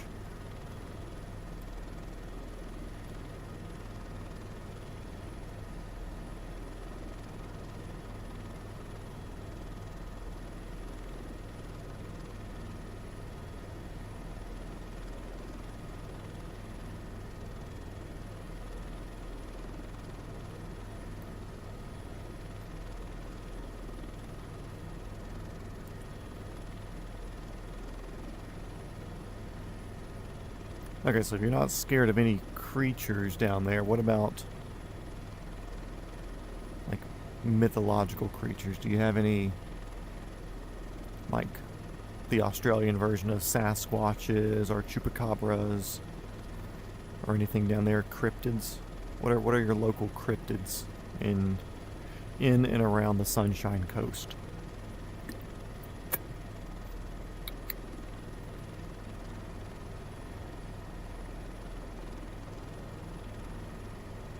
Is Mothman's Virginia.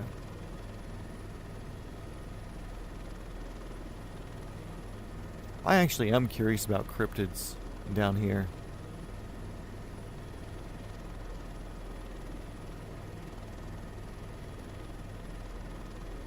Only like 20 types of spiders that can off you. I mean, like here we got black widows and the brown recluse. Both can kill you if they go untreated for long enough, but not really because of the venom, because of the infection that they can cause.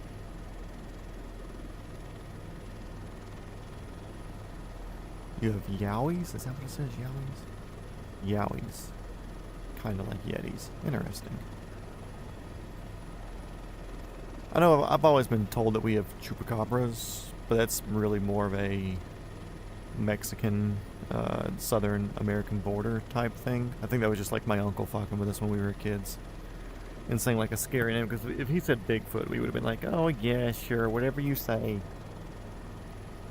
But I think chupacabra just sounds more interesting, more aggressive.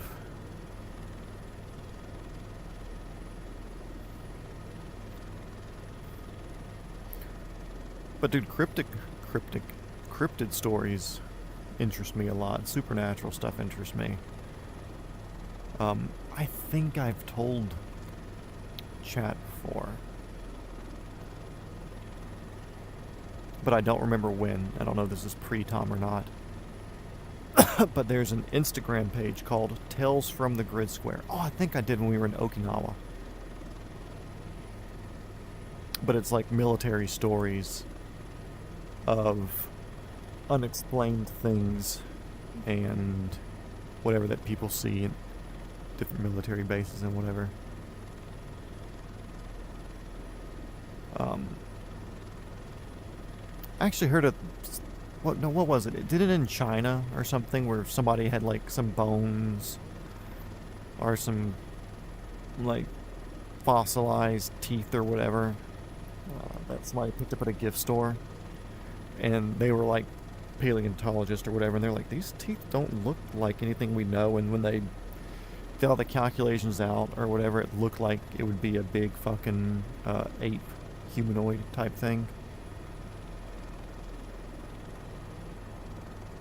But yeah, if you're into creepy, spooky, scary stuff, Tales from the Grid Square. And I want to say he has coffee table books that he's produced as well. It's like cool books where he gathers the stories from everybody and puts it all in a, no, not just Area 51, like everywhere. You know, like, oh cool, like some of these bases have been around since the fucking 20s. Especially if you're based overseas, like in Germany or whatever, like some of the old World War I, World War II places that you get based at when you're at a U.S. outpost somewhere. Stories from Afghanistan a lot, like you hear a lot about the mountain giants from Afghanistan. Japan, Okinawa, a whole bunch of weird shit out there.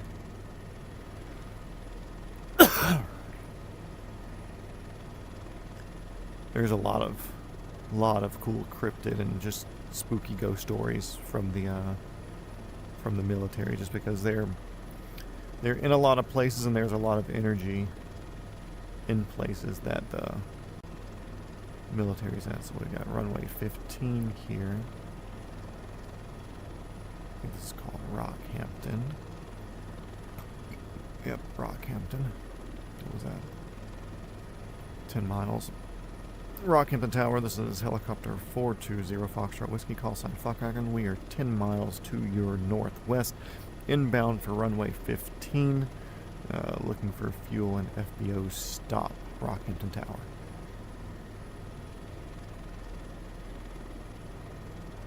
Do airbase berths, since it's technically like a American property, does that count as a natural born citizen where you could be president, or since you were off country, does it matter?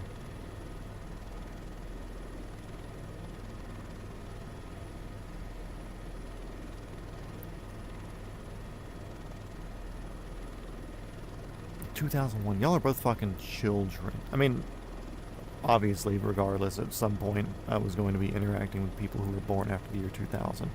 Which, I mean, that's only 9 years after I was born. Or 10 years for you. But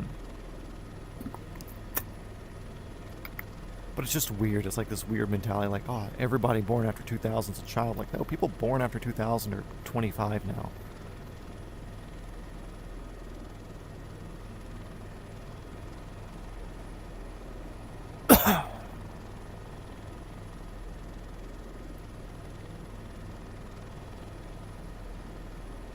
Rockhampton Tower, this is helicopter 420 Foxtrot Whiskey, calls on 5 wagon. We are going to be inbound straight in for runway 15. Rockhampton Tower. Of course, they would be telling me that. But I'm going to tell them what I do, because I'm in a helicopter and I'm more important. Yeah, I was born in the 90s. Shut the fuck up. You make it sound old. You were born in the 1900s. Yeah, I am fucking old. I'm old enough to the point where I've worked a job. Technically, I could be working long enough to retire from the military. Or not, no, not quite. Because you can join at 16 or 17.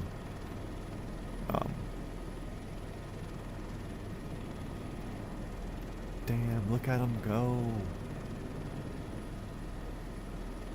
F70, no idea what that is. Rockin', we're just going to stay clear of your active and come down here and just land for the tower, or land for the ramp. Is V-70 a fucking fighter jet or something? Or F-70, sorry. Ooh, they have Bell 412 starting up over here. Victor Hotel Echo Papa Romeo, is that a McDermott ship? Because I know they have a lot of 214s and stuff, but I would assume they have a 412 also. Yeah, Rocktown, we're just going straight for the ramp. We're just going to stay clear of your active. Fokker 70. Yeah, Victor Hotel Echo Papa Romeo.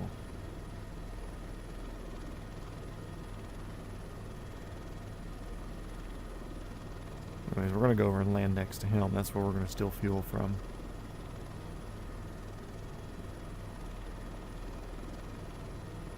Actually, I want to see what the wind's doing.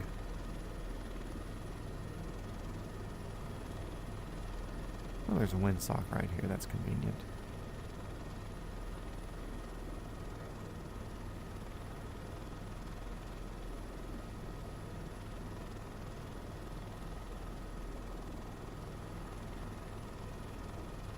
Kind of dead.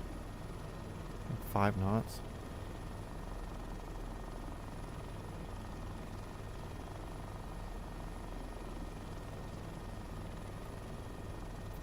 Actually gives them a fighter jet. That's fucking cool.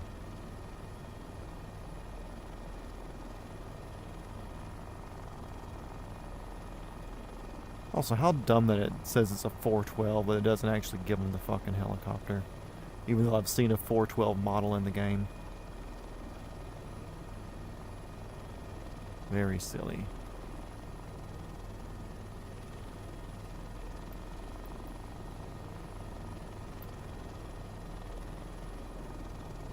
Ah! You fucking idiot, what are you doing?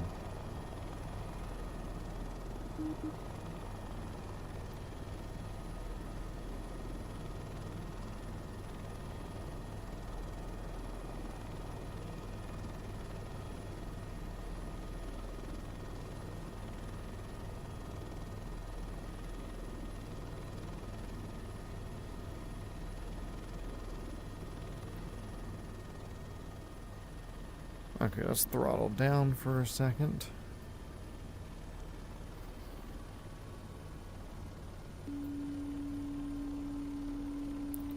I don't think we'll shut down, but I do need to do a,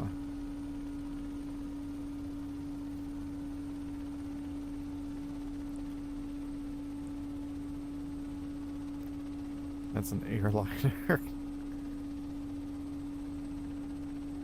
It's a rescue heli. VHEPR. Let me get rid of the horn real quick.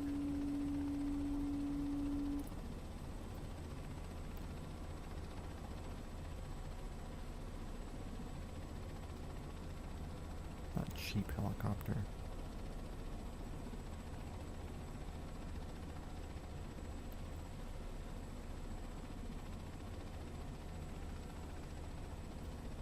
Racco. Interesting. Yeah, fuel pumps are always here. Okay, so I will be right back. Also, I'm going to hop out real quick. We're going to get some fuel.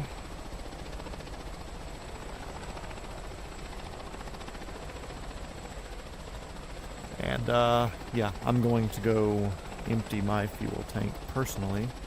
And we'll be right back, everybody.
Let's see. Let's get this back to there.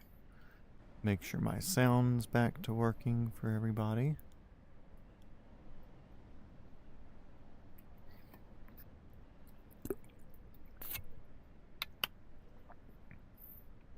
Okay, I can hear myself. I saw your email, Tom. VOZ-1240.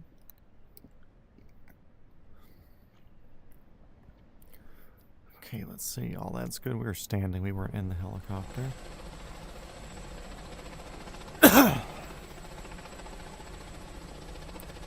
So we can go back around. Look at that PC-12.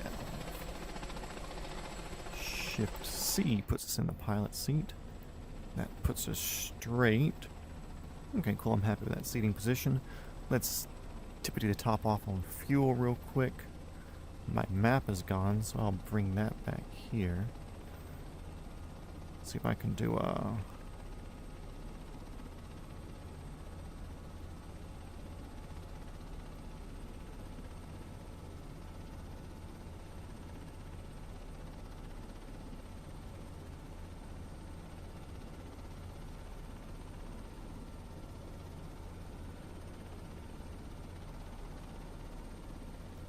So we'll direct there, and then we'll come up around the island here and come back down and then land at something.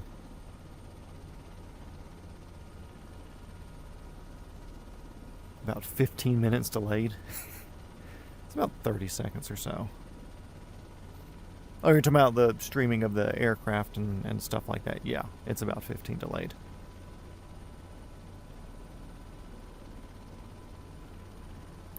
Got my iPad right here. That's great for the views. No, we'll just do it here where it has been.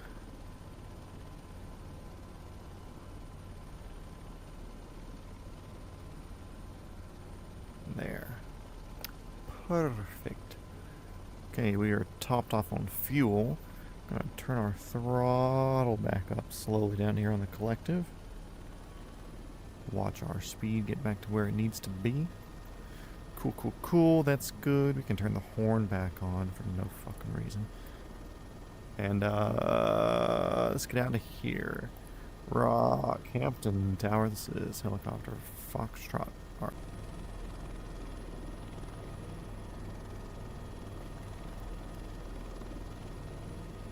I'm gonna blow this helicopter here. Whoa. Throw some pitch in his face.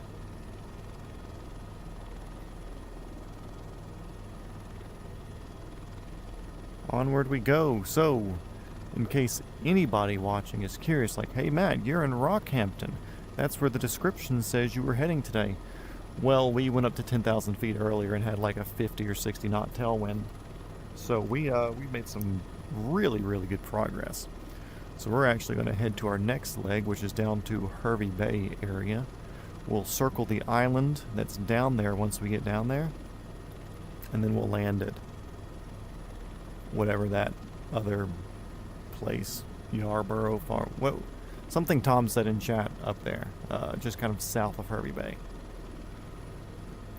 So anyways, yeah, that's what we're doing now. We're doing a second leg today. Lucky you guys.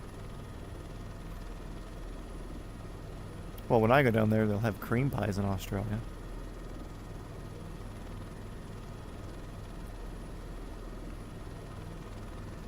All pies become meat pies when I'm down there.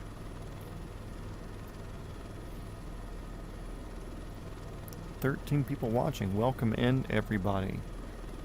We are doing a second leg for today's trip. As you can see, we're leaving our destination, now heading to our destination.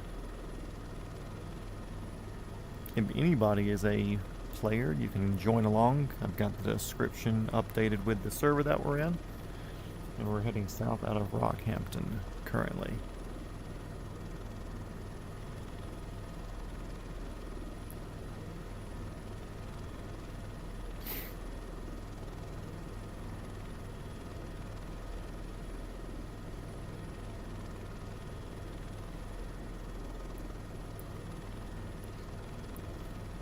Legitimately low. Pie-wise, I prefer apple, blackberry, blueberry. Pies with fruit, you know.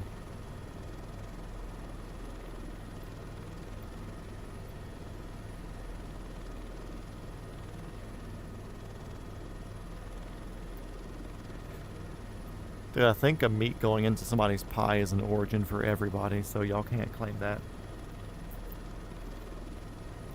Start it as a meat pie, leave it as a cream pie. Ba-dum.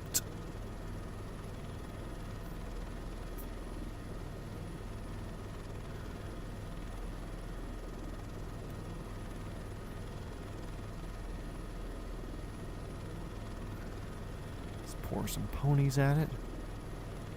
120 knots currently, so we're kind of in dead wind. So whatever our ground speeds, whatever we make it.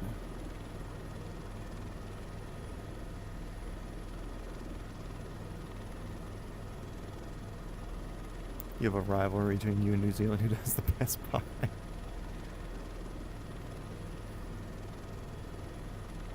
But what's shepherd's pie then? What's the origin of shepherd's pie? Is that a New Zealand thing because they have a lot of sheep and grazing area out there? Or is that you guys for shepherd's pie? Or is it a British thing? I know they kind of fuck around in that world too of not knowing how to cook meat properly, so they just stick it in a bowl and call it a pie.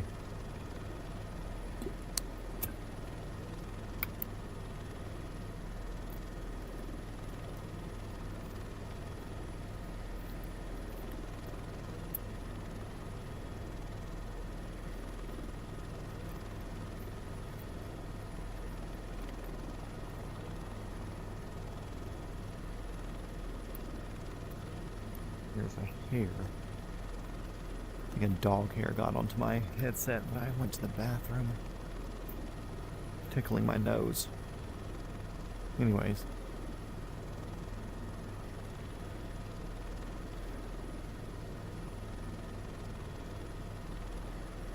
That's Scottish. Oh, okay.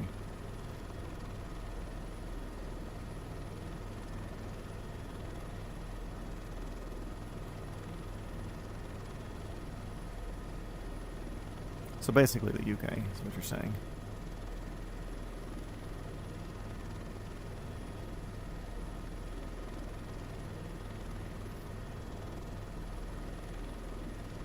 And there is coast over the mountains there. But we're just going to kind of keep track, you know. We don't have to go too far over there. What does this make our heading? 133 heading? Cool, not bad.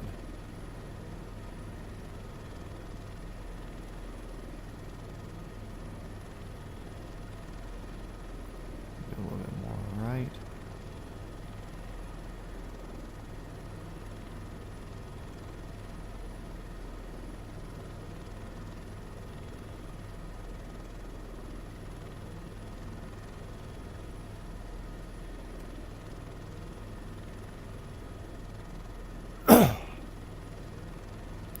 We have many different meat pies, but my fave is a chunky steak and bacon, which is minced steak and bacon in a gravy put into a pastry and cooked.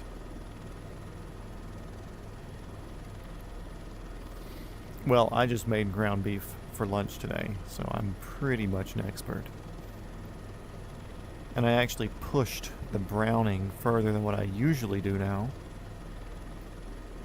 Even got a slight bit of like crunch on it, but no burn taste, so I pushed it pretty much as far as you can go for browning minced or ground beef.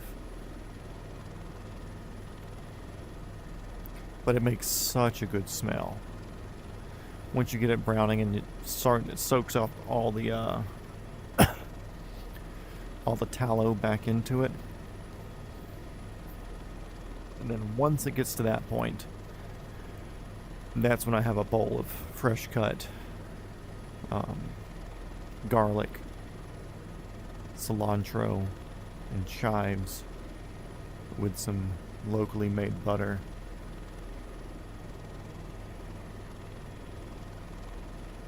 But once you get the beef browned, and then you move, once it, I'll say dries up, kind of dries up the pan from where it all reconstitutes back into the meat.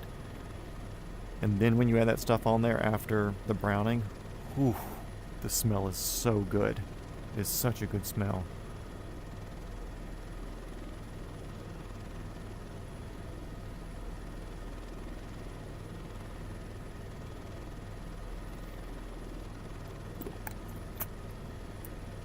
Yeah, good ground beef. 80-20 currently for the fat content. Like I said, brown it, slowly brown it, get it to where it's re-soaked up all the tallow that came out of it. Then once it's dry and you say, okay, cool, it's about time to think about taking it out of the pot. Nope. If you let it cook on slightly too long, you can put like a tablespoon or 2 tablespoons of water in there to kind of clean the pan, I guess you could say. What's it called? There's a word for putting a liquid in a pan as you're cooking to get some of the crispies off the wall. I completely forgot the word though. Kind of like when you put wine or something, it deglaze. When you deglaze the pan. But if you don't want to deglaze, or you've been scraping consistently as you're doing it, then you put that garlic, chives, and cilantro in there with a little bit of butter. Whew.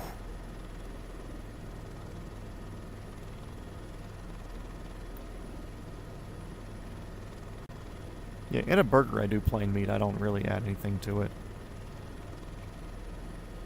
But I've been doing the ground beef for my whatever recently, because it's easy enough to measure out, simple enough to cook. It's one pan. I can make really, really good flavor with it. And then I can eat it with rice or potatoes or something like that. That's also a single pan thing to cook, or single pot thing to cook.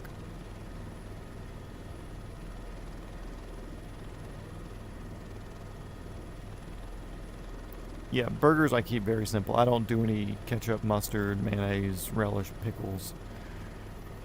Basically, my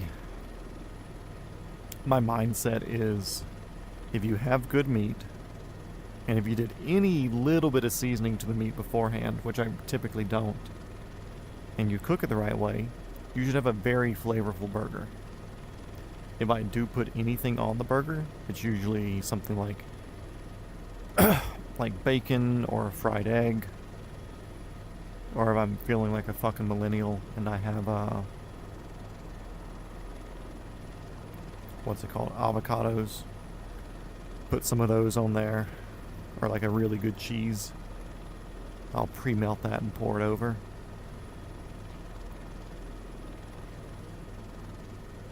But it's like one of those things where I don't think I need any of those condiments smeared all over shit. I don't care about the sauce. No, I'm not a sauce person on burgers.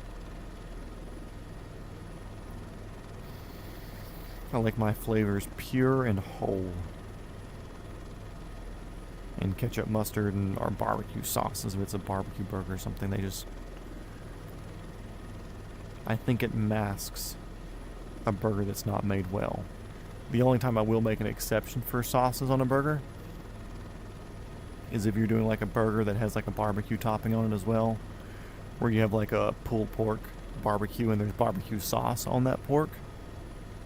Then it's acceptable to have some sauce, but only mixed in with the pork, not drenching it on top of it, because then again that's pouring over flavor to cover up other flavors. Just make your burger correctly and don't worry about it. A good bun too, like a brioche or potatoes or potato bread or whatever.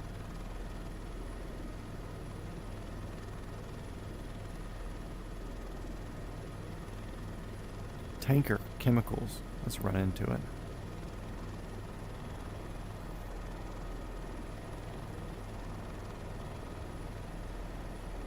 I haven't made a good burger in a while. When I say I haven't made a good burger, I just haven't made a burger. If I make a burger, it's going to be a good burger. I'm not going to make a shit burger. Oh, and a pilot boat. Cool.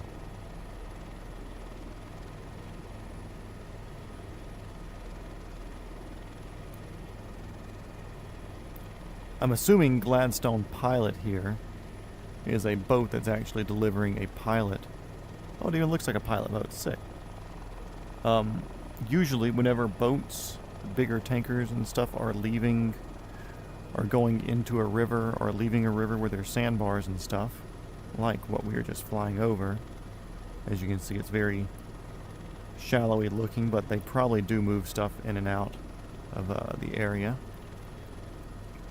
A lot of times the sandbars are ever changing, and the rules of the river are kind of dictated by what the, I'll say traffic pattern, but what the sandbars are like. So somebody coming into here, it may be deeper here usually, but it's been dredged and moved around.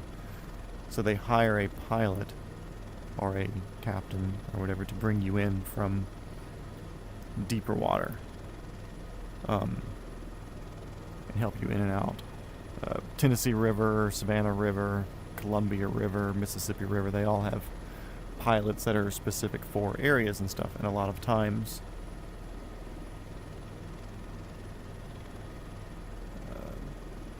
slightly real a bun. The only time I'll put sauce on burgers is shit burger. Yeah, exactly. Yeah, so a lot of places they do pilots and they run you up with like a speedboat sort of thing to get you to it, whether you're up a river or further out, or because a lot of times once the pilot gets out of the shallow areas and navigated away from land, they have to go pick up that pilot so the normal ship's captain can take over. So they need a boat that's quick enough to go catch up and handle some gnarly seas sometimes. But the cool thing is, some places they do it by helicopter. One of my friends used to be a hoist operator and the A&P that worked on the helicopters for Brim Aviation for the Columbia bar pilots for the Columbia River up in Astoria, Oregon, kind of on the northwest corner of Oregon.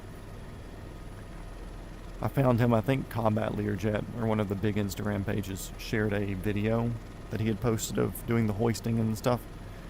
And of course, me being fucking retarded, I said, ooh, helicopters, and I added him as a friend, and he's been a cool homie. We talk a good bit. We don't just send each other memes and reels back and forth, we actually talk about shit. I saw him post a gun thing one day, and I was like, hey, you need to look into getting this particular part. It's going to help it out a whole bunch, and he did. And it ended up working pretty good for him, because I think before I was just like some random dude that followed and he approved. But once I gave the gun recommendation, it was like, okay, cool, this guy's neat, and we talk back and forth about whatever. And he's the one that actually currently lives/works in Hawaii, and he flies a Piper Saratoga back and forth between the islands, and he does maintenance on PJs, private jets and stuff, out on the Hawaiian Islands. So shout out to Val.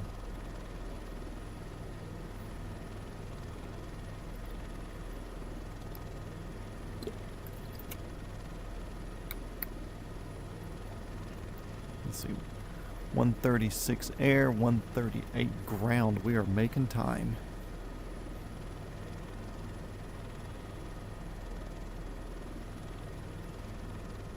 It's only 11:30. Beautiful.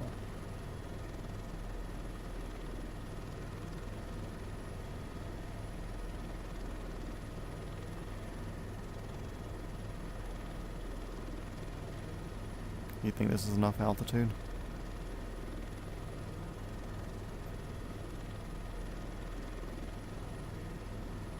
I don't want to gain. I was gonna. Yeah, synthetic vision was off there. Or maybe it was good, but the trees are definitely higher than what the vision's showing.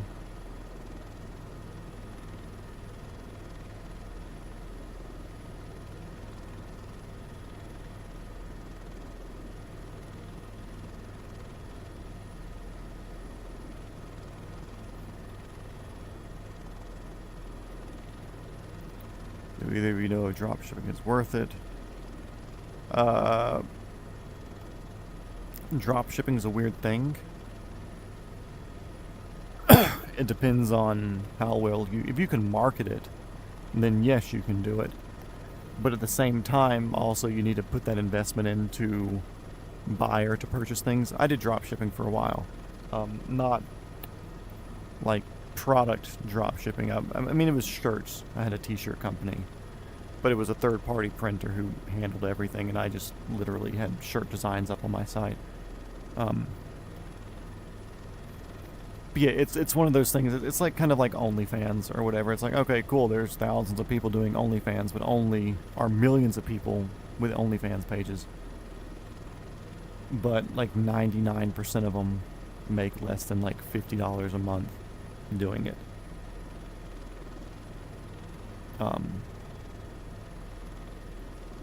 So like dropshipping, yes you can, if you can find the thing, but also there's so many YouTube tutorials of people doing dropshipping, and there's a lot of other people doing dropshipping because of it and trying it, so a lot of the market's saturated.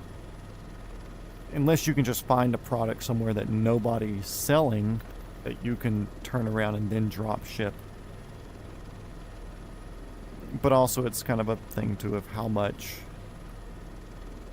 pride do you want to take in the product, because the majority of drop shipping stuff is also from oh, Black Coke's in here, helicopter.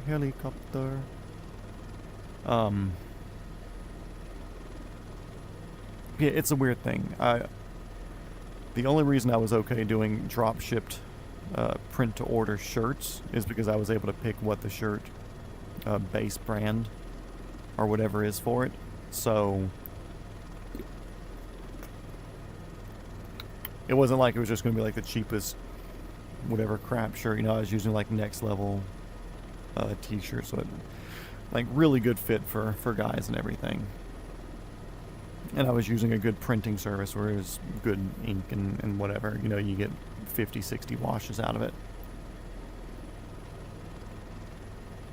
And I also wasn't charging a whole bunch for them either. Either way, one reason why I never done drop shipping is because a lot of it's like, okay, cool, it's something that's on AliExpress, Alibaba, some sort of super cheap Chinese wholesale website.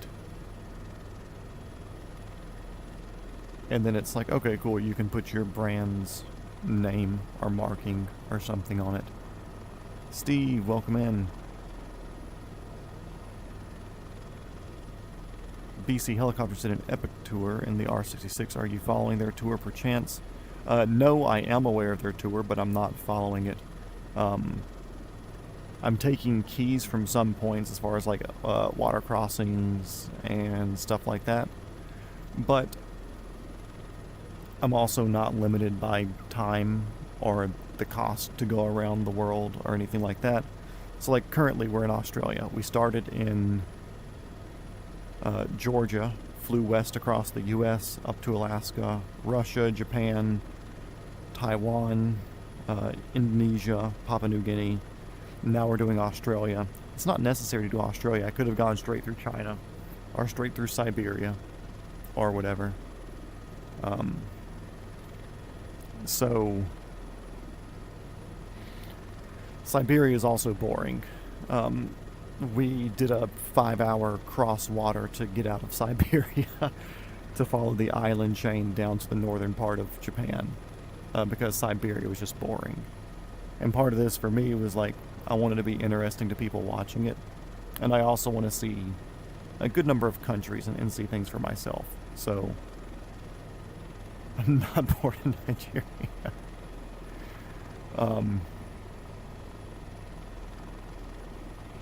So yeah, we're kind of doing our own path a bit.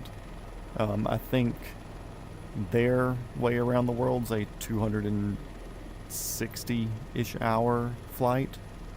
We'll end up being around the 300 to 320 hour mark, I believe, for our path. Just because we want to do more stuff, and Tom here, he's from Australia, so we're doing Australia to shout out to him since he's here just about every stream. But yeah, definitely inspired by them, and I figure I can do it myself since I have some spare time in the afternoons now. We're personally here from Georgia, which we took off from my home airport. Single, yes, sadly. Hopefully not for long, but, you know, that's all part of it. The big thing for me now is, yes, Russia. That's the militia.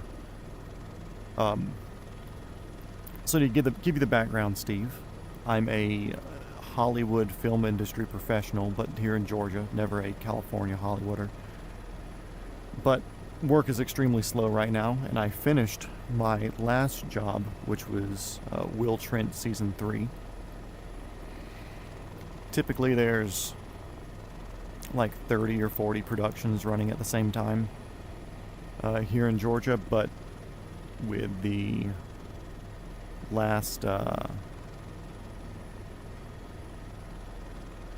DTR is a new one. Nice. DLR, DTR. I can't read.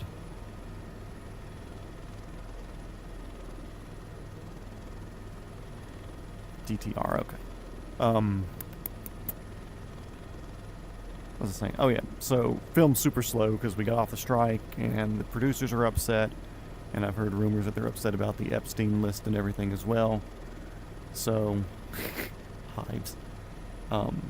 So work's super slow, and my production for Will Trent Season 4 doesn't start back until late July or August, maybe even September. So I've basically got endless free time, give or take. Until then, I'm working on little side projects during the day here and there just to keep my own sanity and to supplement income a little bit so I'm not just purely living on savings. But my worst times during the day are 8 o'clock p.m. until midnight, because that's when Amazon gets opened up and that's when I start spending money. My son-in-law does background acting. Yeah, that's actually how I got into it. So anyways, I figured from 8 o'clock till midnight or so, give or take. We're usually been starting around 9 because I get busy. But this will keep me off Amazon during those time periods. And it also gives my days a bit more of a sense of purpose, a bit of a sense of accomplishment, something to do for, yes, out of Atlanta. So for 90 to 100, it was going to be about a 100-day series, but it's going to end up being 120 because we're doing the Australian branch here, and we're going to do a South American branch of the series as well.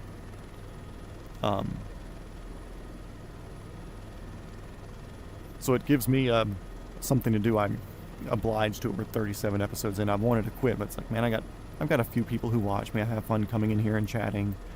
It drives some people to the channel where I do other stuff more eventually when I start working. And I'm also in the process of working on getting a helicopter license in real life. So I've got a collective here next to me. I've got a cyclic in front of me. I got pedals. I'm not using a joystick or anything. I'm in VR, so I can look around and get decent practice for whatever my investment is. Will Trent, W-I-L-L, and the last name Trent, T-R-E-N-T. It's like a crime drama thing, but it's actually pretty good. I think they're running for an Academy Award or whatever the TV, Hollywood, whatever thing is.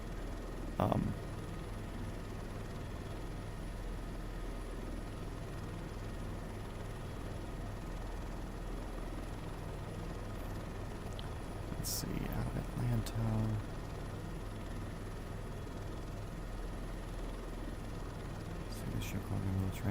So yeah, I started out doing background work, figured out I was good at doing other stuff. So then I became in the props department. I'm the armorer, so I do the gun stuff.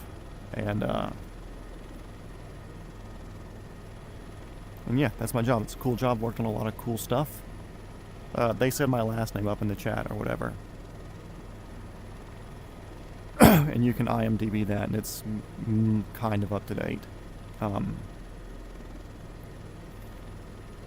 They delete a lot of stuff that's not fully credited because a lot of times, like, a show only needs a gun for a day.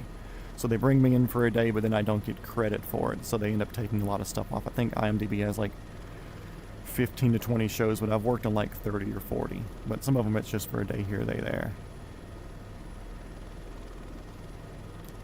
Yeah, Vancouver definitely has a North Hollywood thing, but everything's slow right now. It's slow everywhere. But yeah, I'm a wannabe pilot. My ticket out of Hollywood is going to be a helicopter pilot. So what I did, I said, okay, cool. The federal minimum is 40 hours to get your license. Most people will do it in 60 hours, so 55 to 60 or more, because learning how to hover is hard, apparently. I said, okay, cool. Well, that 15 hours of time at, let's say $350 an hour, or $400 an hour, because of fuel and whatever else. It's like, that's $4,000 to $7,000 worth of training just to get good at hovering and getting all the little things and to just know how to fly before you can practice flying.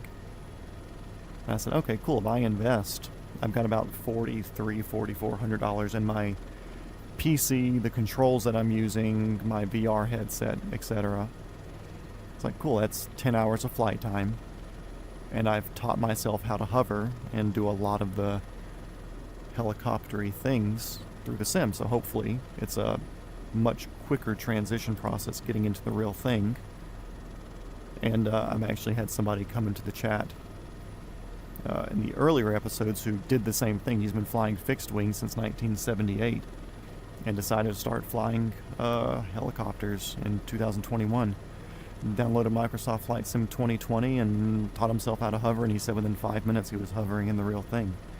So I'm hoping it crosses over for me. VR set. Gotcha. VR set, I've got the Meta Quest 3. Not the 3S. I got this like a month before the 3S came out. But Meta Quest 3. I'm running the Prism XR Wi-Fi thing that comes off my computer, so I have a dedicated wireless thing to this, because the motherboard on the PC I built doesn't handle the 18 watts of output the headset needs or something like that. If I had known that beforehand, I would have got a different motherboard, but oh well. But 4070 Ti Super 7800X3D CPU. It doesn't give me all the best graphics, but I just wanted smooth. I didn't care to run ultra graphics, because at the end of the day, if I spend $30,000 on a PC setup to learn how to fly a helicopter, I should have just learned how to fly a helicopter. But for $4,500, you know, if I save 10 hours of flight time learning how to hover or master hovering, then it's paid for itself. Oh, and then the controls that I'm using, if you look up Apache Simulator or Apache Simulations or something, it's their Robinson R44 control set.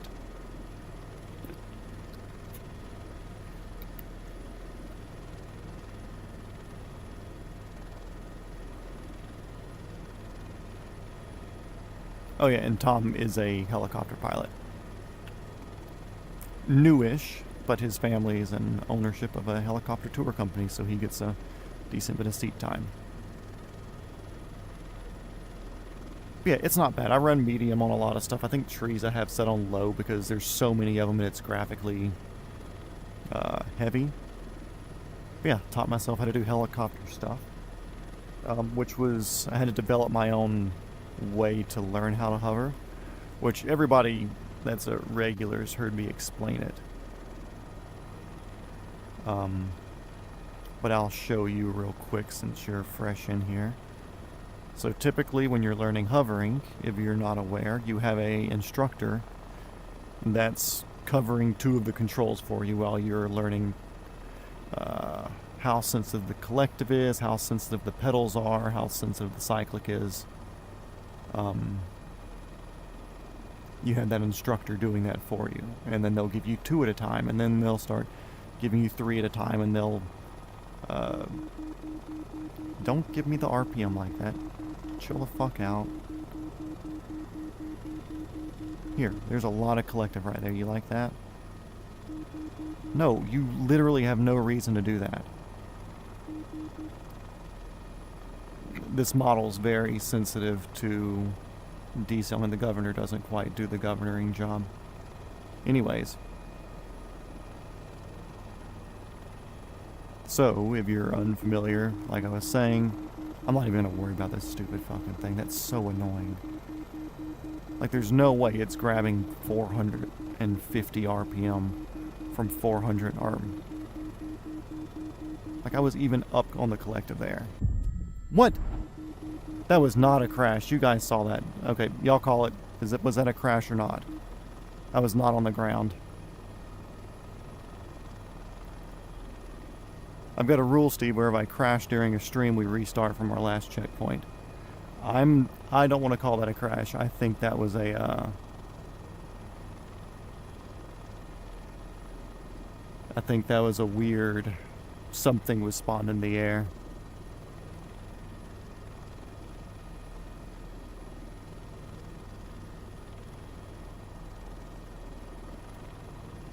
Are we calling it a restart, guys? That'll be the first one of the entire series. Although I will say it was not my fault. I'm going to come back down that same place to see if it does it again.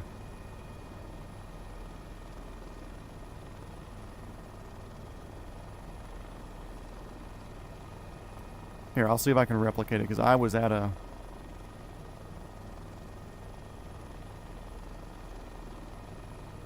I was right here next to this tree, I believe. I'm hoping it does it again, so I'm vindicated.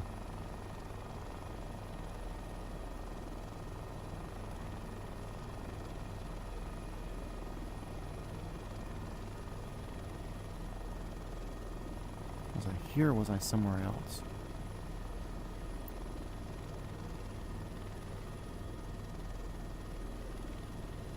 Okay, so I'm good here. Let me go back on the stream real quick so I can see. I'm curious why it killed me, because I was not...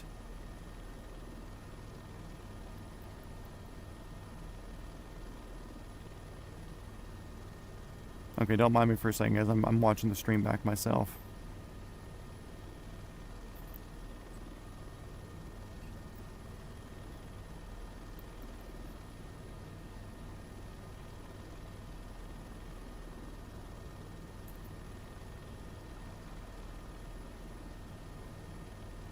Yeah, I don't know why I did that. That was fucking garbage.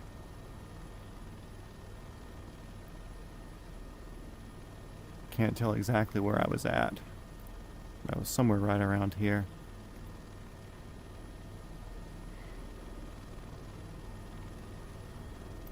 But yeah, I'll be back in the film industry once we start filming again, so he can look out for me.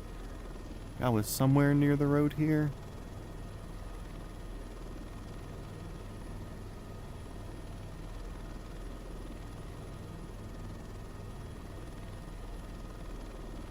There's the road.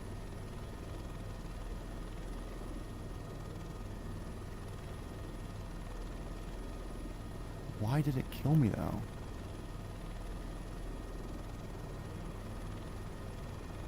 There's nothing over here.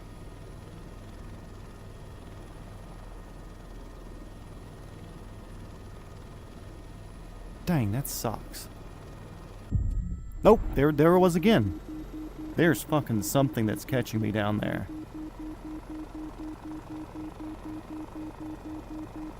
Yeah, guys, that's no fault of my own. That's something to do with a bad something rendered there in the game.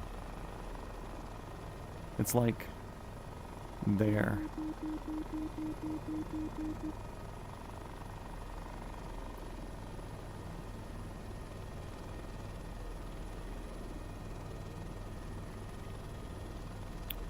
Don't see anything.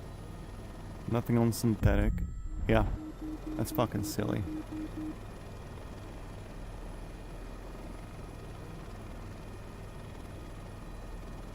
So, I'm leaving it to you guys. Are we restarting, or have I proved the fact that there's actually just a bad piece of air right there that wants to kill me and I got unlucky and found it?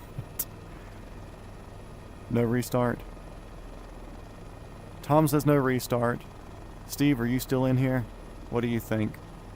Does that... because, in my opinion, a crash is me doing something wrong, and I will openly admit that I did something wrong. I did not do anything wrong there, though.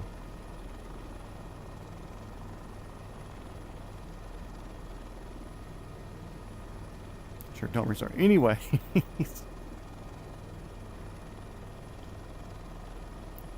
But yeah, like, if I had beefed it during the Siberian times when we were getting into Japan and shit, would you... What the fuck? There wasn't anything there. Let's just avoid this area. This area is just not fucking friendly. Let's see, we gotta go to the left. We're... Okay, Australia. I see you.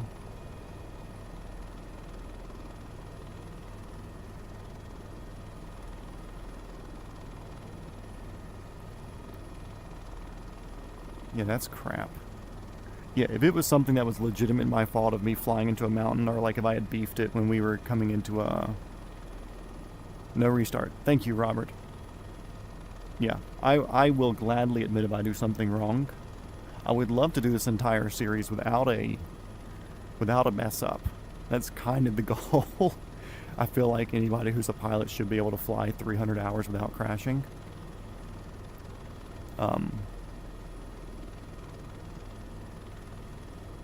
But yeah, if I do fuck it, I will restart. Just like that one day with the MD when we were getting to the top of the island chain before we did the island chain leaving Russia.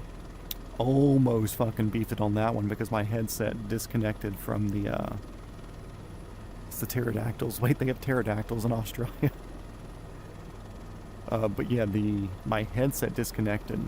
Or before I had this, anybody else listening, before I had this separate Wi-Fi system for my VR, I had tried to run it cabled a few times, but the battery would die in like 3 hours because my motherboard does not give enough power to run the VR headset. So I started doing it wirelessly and plugging it into the wall, so I could get the required wattage to actually run the VR setup. But doing the wireless, I'm on Starlink, and the Starlink's on the complete other side of the house, so there's a very shitty Wi-Fi connection between the computer and the headset. And it would do a thing where I'm sitting here flying. I think it looked fine for you guys, but it would start putting me everywhere around, sideways, upside down, so I'd be here, then I'd be here, then I'd be over here, and be blinking in and out. And it started doing that when I was deep IFR over the ocean. Obviously there's pterodactyls in Australia. Yeah, it started doing that while I was deep IFR over the ocean in storm in an MD-500. And it almost fucking toasted me. Which, that would have been an hour and a half respawn back to the last gas stop. And if I had done it, I would have done the restart. And same thing with the, I think it was the next stream actually, because we did the 225 all the way down to the northern coast of Japan. And it got bad there. And the 225, something with the way that the sim runs its auto trim or something like that really messes with you when you're trying to do IFR, and I could set in and not move my hands, collective, pedals, everything dead still, but it would start killing off the airspeed really hard. And that one almost got me once or twice.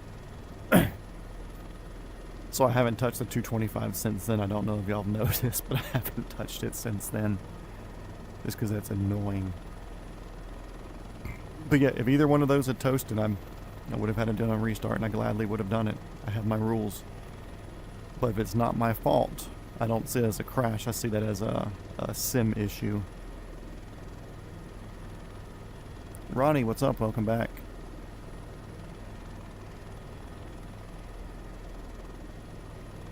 Just like, what was it? The other day when we were leaving Cairns, and I stopped in that football field, our stadium or whatever, and I was like, man, we got to be really careful coming into it because it had like the floating artifacts from the stadium lighting and stuff. And I'm thinking it's something like that back there, where satellite had picked up on some sort of elevation variation, and then it spotted it as like a 1 pixel wide obstacle that you can run into. So it's unviewable, but it's something that's there that will physically crash the helicopter. I think that's what it is. That would explain it, at least in my opinion.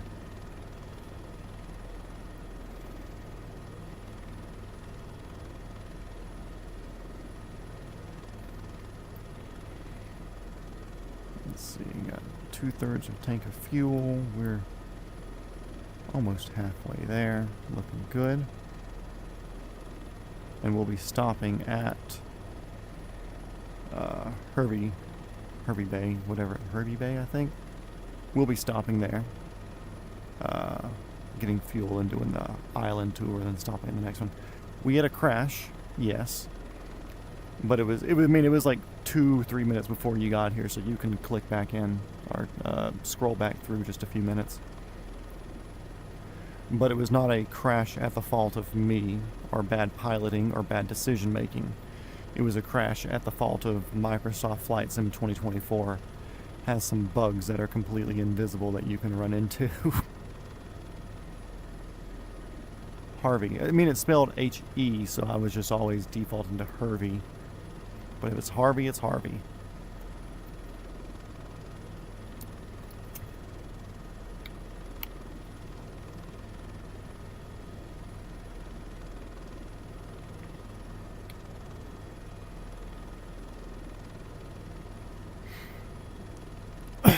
Oh, let me give y'all a teaser on the Discord real quick. I've been making the, trying to, like, cover my butt for the rules. Like, obviously, like, cool, you can't post porn or whatever. But, in the rules section, rules, don't be an asshole, no porn, pronounce Australian names wrong, obey. That's what I have so far for the rules in the Discord. Yeah, like I said, I'll gladly own a crash if it was bad decision making, like those deep IFR days that we were doing. I would own it. But, I was not on the ground yet and it fucking killed me, so. Yeah, you cannot pronounce Australian names correctly. That's against the rules. So we're going to Hervey Bay. Yeah, for anybody that's interested, if you come back tomorrow...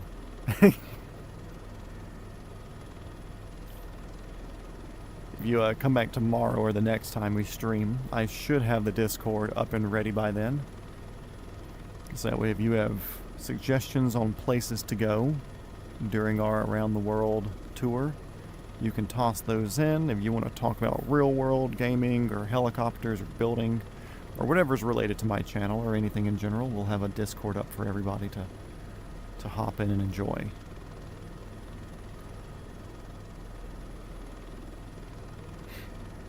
But in the meantime, subscribe. And we do this most nights. Come in here, fly around, shoot the shit. Talk about pterodactyls. Unsubscribe. No, back down to 800. No.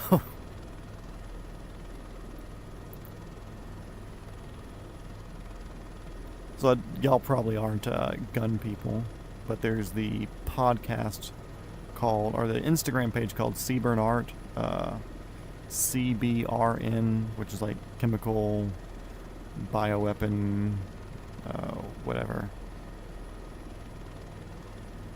something in nuclear. Anyway, it's like gas mask, stuff like that. It started out as like tutorials for that.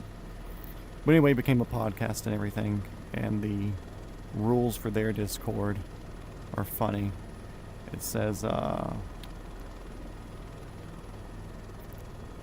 no selling of serialized firearm parts, because we're a lot of gun people there. No porn, no saying the N-word, and PvP is disabled during official Art and War meetups, which is the name of the podcast. Then one of the mods said amendments to the Constitution. Says total furry death, don't glow, don't spam calls to actual political violence, don't be a craighole, don't be Turkish, don't speak British, Italians must renounce citizenship, no poop posting, wear merino wool, this is a Shadow Systems hate cult, no attention-seeking pick-me behavior, and no selling your body or body parts. So, Robert should be streaming tomorrow. If not, I'm doing it like 4 to 6 times a week. I like to at least take one day off. Dick Sword. I don't know if it'll be up today. The guy that was going to look at it, like I said, I have the mod from that one. or one of the big managers from that one, like one of the head honchos from that Discord. He's going to be looking over my stuff, but he got busy tonight. He went to go buy a car, actually. Good for him. But hopefully tomorrow I'll have it up to a point that I'm happy of having a few groups up, or channels, or categories, or whatever. And like official permissions and whatever else. That way people can come in and get the role to where they're allowed to post and blah blah blah, whatever. But I want to keep the mod group on that small. It's just going to be me and I think me and Sean, or just me. I'll probably keep the other guy in there too, just because he's good for helping out with administrative stuff.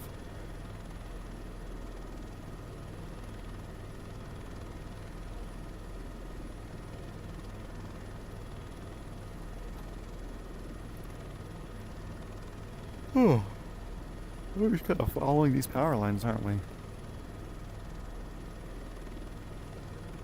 Oi, mate, got me my fish and chips. Mine's oi, love, fancy let me have a go at that gosh.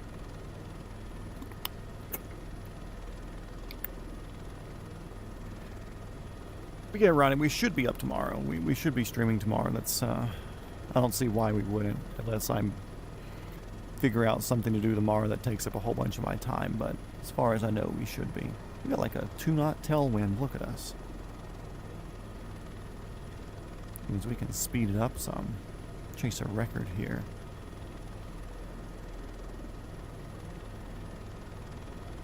Like my account. Dude, I don't even know. That's why I have somebody else looking at the server, so I can make sure I don't have like permissions all fucked up. I don't know if it's my name. I don't know if it's another name that I have. I could not tell you. I've got no idea. I don't know if it's nicknamed. I don't know if it's...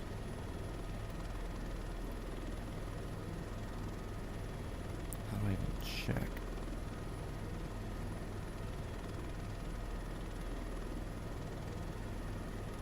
Matt Zarnowski. No spaces. Looks like. I think.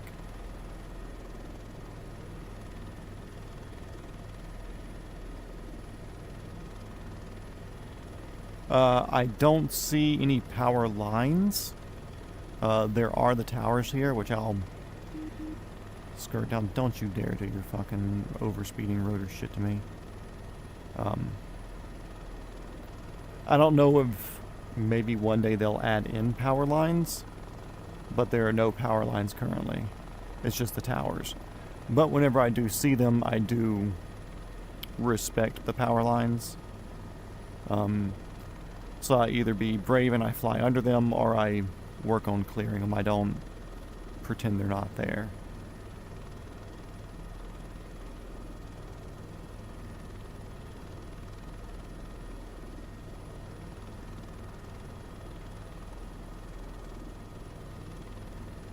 So I'm trying to play it legit, you know. Here we go. We can add the ponies back in here. Let's get moving. Capitals. Crap, gotta open it back up again. No, I don't think so.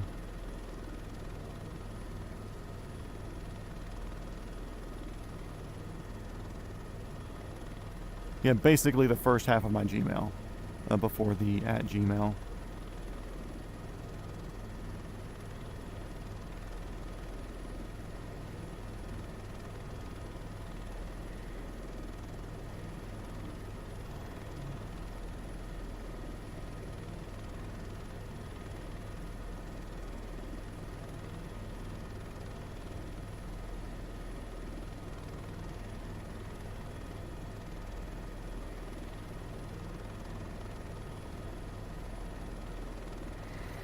Yeah, and like I also get like not putting the lines in because I think it would wreck a lot of people who aren't paying attention.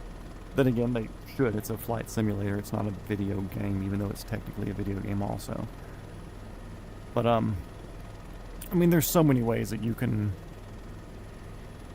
play pretend this, play pretend that, or whatever. So I just play pretend.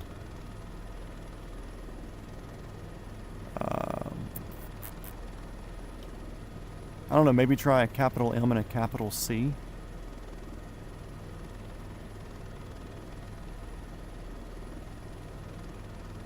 Because it shows both. It says, are originally known as Matt Zarnowski, hashtag 6382.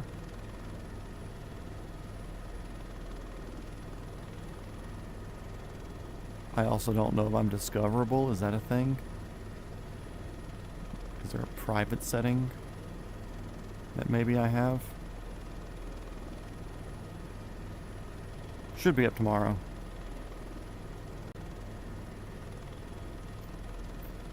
I've seen Nightbot in other people's comment sections, but I have no idea of what it is or how it works. So I'm just kind of strayed away from it.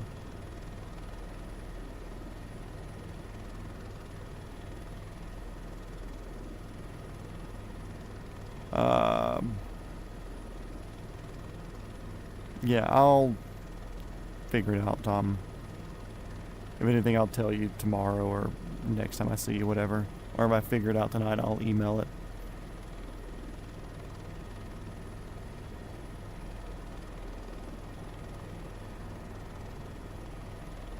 So is Nightbot one that's run through Discord?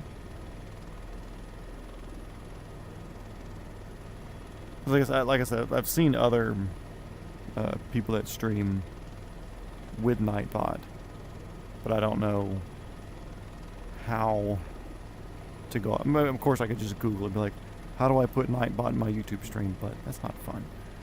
Where's the fun in asking somebody that?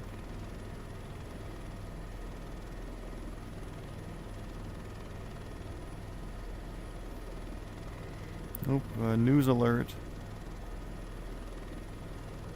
Oh, it's Silver Airways. Talking about how they canceled their services and it's leaving passengers stranded.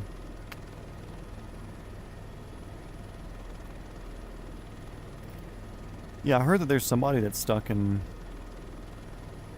Florida. Oh no, it was one of my friends.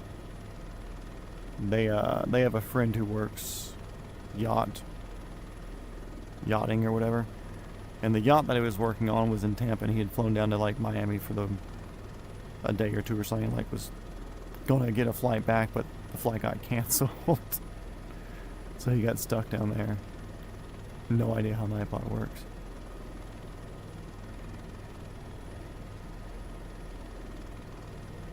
Yeah, I mean, like I said, I've got the server now. I'm just building it out. I'm making sure that it's grief-proof, because if I'm putting the link out there publicly, that means anybody can go and jump into it.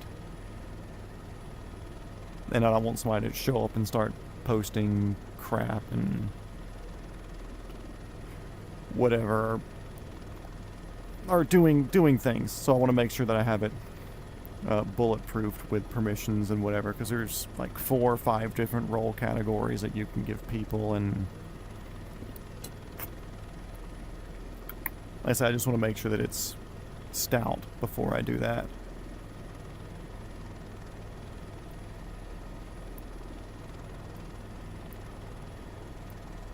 I think we were good. Could one of you scroll back to when I ran into the thing and see if you can tell what my fuel level was here? Because it seems lower than what it should be, and I don't know if it, when it respawned me in the air, if it took away fuel and put us at like a mid-level fuel.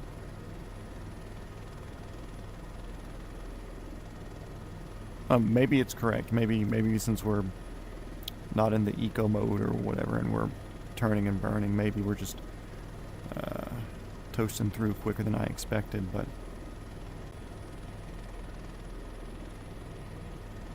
yeah, really bummed about Silver. I was actually looking at going to go fly with them this summer sometime.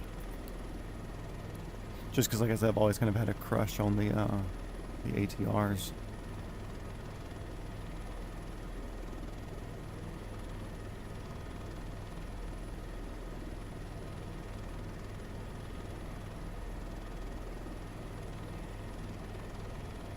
But oh well, I'll just have to go on a more tropical than just Florida vacation to go hit one that's on the island somewhere. I wonder who's going to buy them.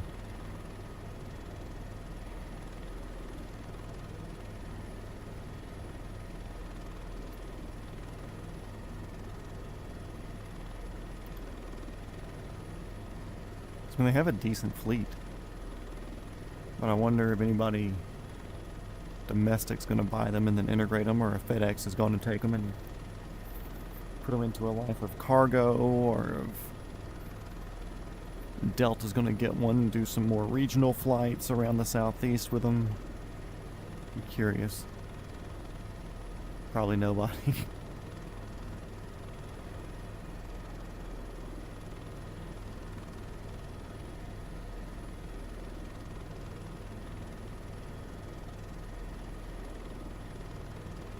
Yeah, they'll live out in the fucking desert. I don't know, it may sell somebody, to somebody like out here, Japanish, or whatever. Delta, I didn't know Delta had ATRs.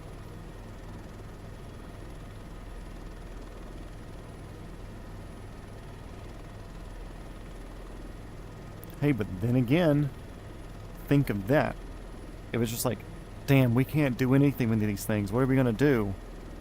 Man, we gotta spend the money to fly them out there to the desert to retire them? Or we come in like a hero with like $7,000 and a Starbucks gift card, and we buy ourselves an ATR.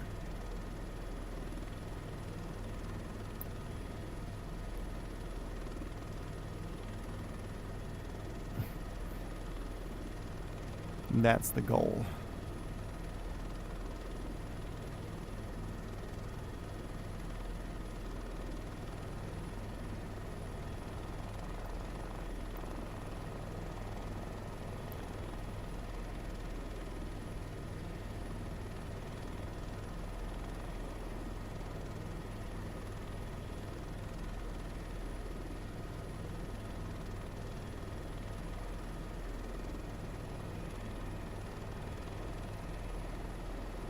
Since nobody's saying anything about my fuel gauge, I'm trying to scroll back and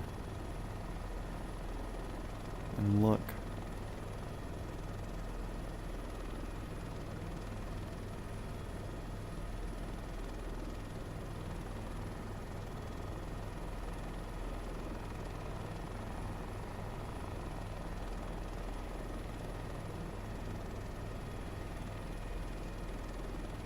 Okay, let's see.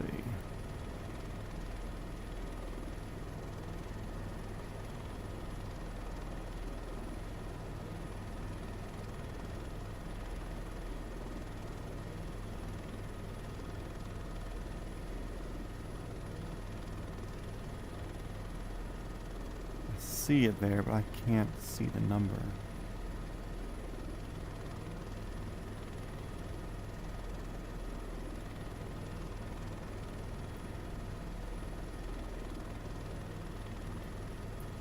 Screenshot it. Go to my screenshots. It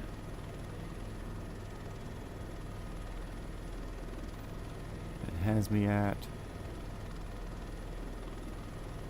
387, looks like.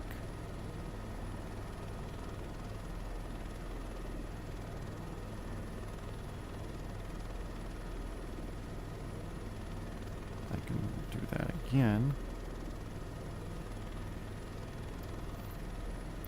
Gotta look at that screenshot.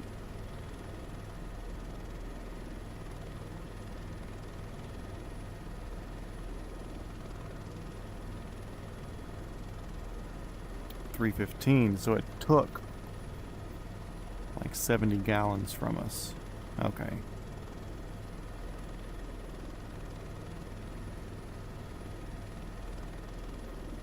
It looked like 387 and then back down like 315. So it looked like it stole 70 gallons of fuel from us during the glitch. Look at that cloud.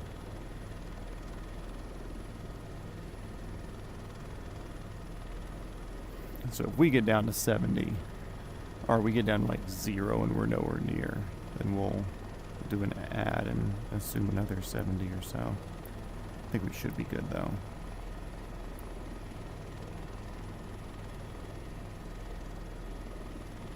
You think some of the fleet went to silver? They were like, hey, look, a pretty good deal on some silly airplanes here. Okay, let's focus in. Get our heading all worked out here. Get locked back in with our anti-torque pedals and our cyclic. Let's go.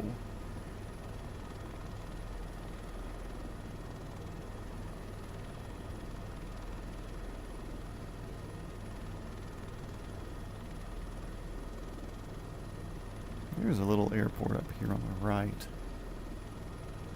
We could swing by, but we're going to go to destination down here at Harvey. And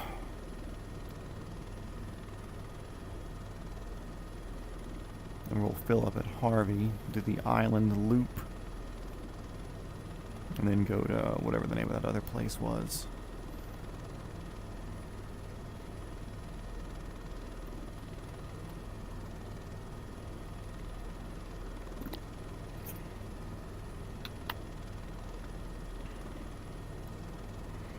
And that'll be nice because this will be 2 days in one. Silver was founded in 2011 after the fall of Gulfstream International Airways, taking all their Saab 340s and Beech 1900 Deltas. Seems like they got the ATRs new. Interesting.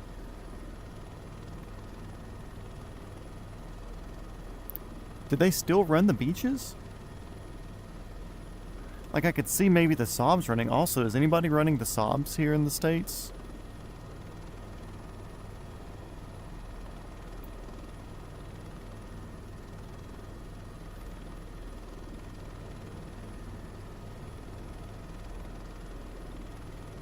Because that would also kind of fit my desire to ride in a airplane that's high wing with twin turbo props.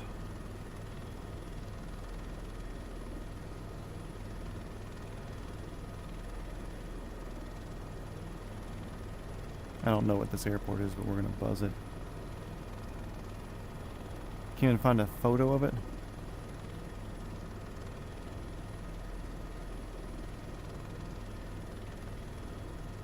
That aren't charter. Oh.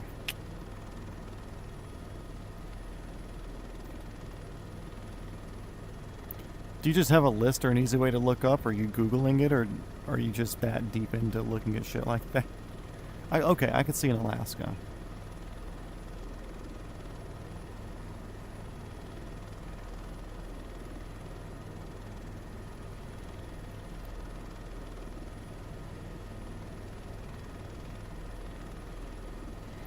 Because I know I'm kind of that way with any of the helicopters that are local to my area or that fly over regularly. I'm like, why do 135 fly over? It's got to be the Air Evac Life Team one that's out of whatever town. Or if it's a 130 coming from a certain... Okay, Google. Or it's like a 130 coming from a certain direction. Like, okay, that's got to be November 728 out. Like AM or whatever, you know it.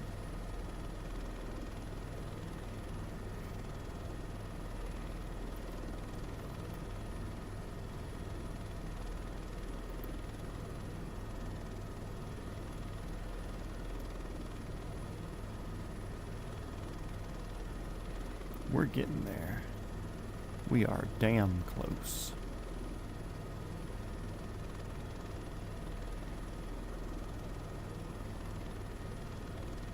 Interesting that whatever that plane is hasn't showed up on in my view here. So I think it's on the ground. Yeah. Over at whatever this is. Oh, there it is.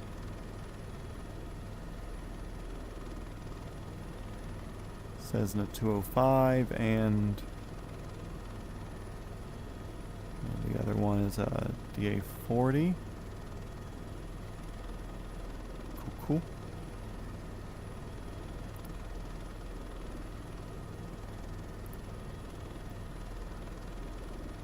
Just want to do our progress like that. Cool, we're only like 15 miles from. Not bad.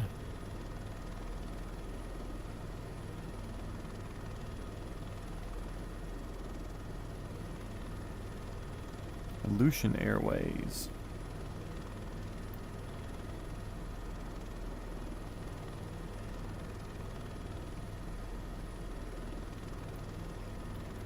I don't know why, I just have a thing for the large, I guess you could say large, medium to large, high wing turboprops. Twin engine turboprops, twin turboprops. The Cessna Caravans are cool, but they don't do anything for me. But like the passenger-ish sort of things, or like the Casa 235 or 295, like, yeah, those tickle my pickle. I like those.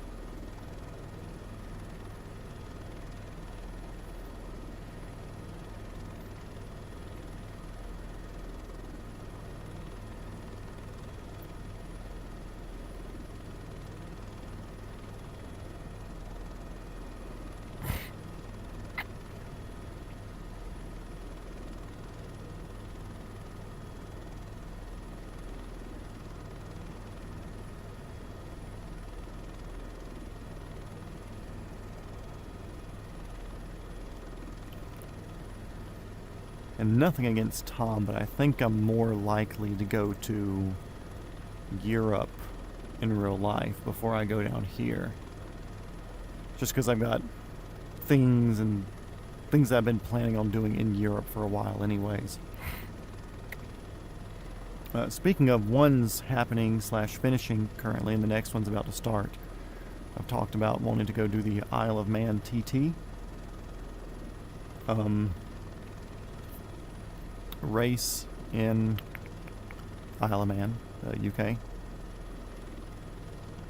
And then after the TT, give it about a week or so, and the 24 hours Le Mans will start, and I think that's starting up next week. So the TT's just finishing up, or just finished up. And 24 hours Le Mans is starting. I do want to do a Pacific Ocean thing as well, because I want to go to Japan and get a cool car.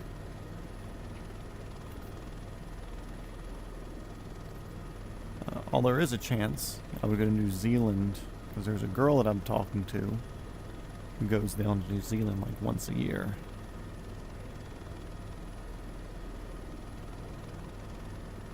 So I'm sure I could squeeze in an Australia to New Zealand jump if I were to do that with her.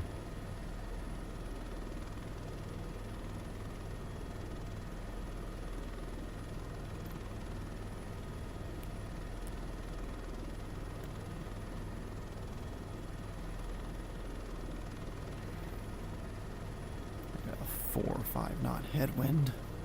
Gross. I don't care. Yeah, you do.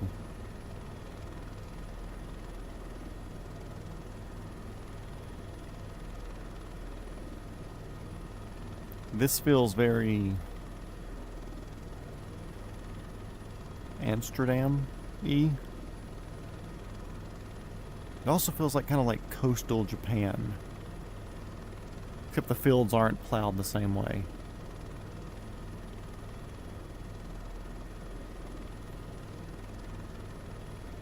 But it kind of does feel like Northern Europe, sort of big and flat, really no mountains visible.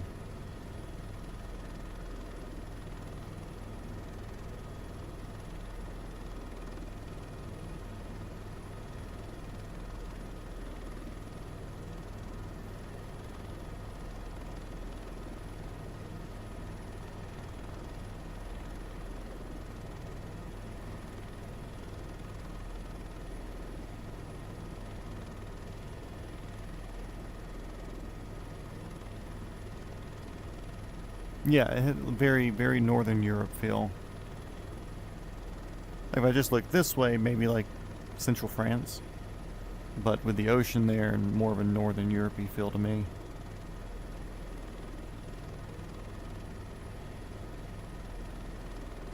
Okay, everybody, remember this moment. We'll come back to this thought here in like a month and a half. or 2 months when we're up there in Europe.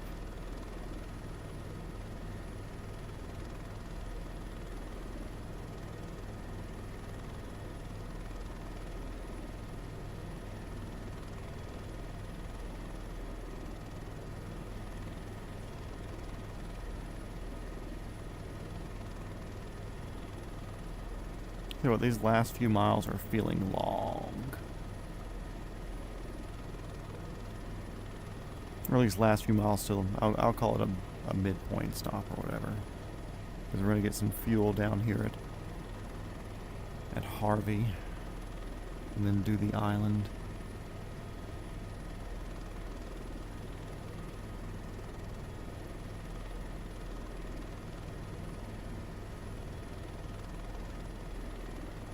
Limit my nuts, come on.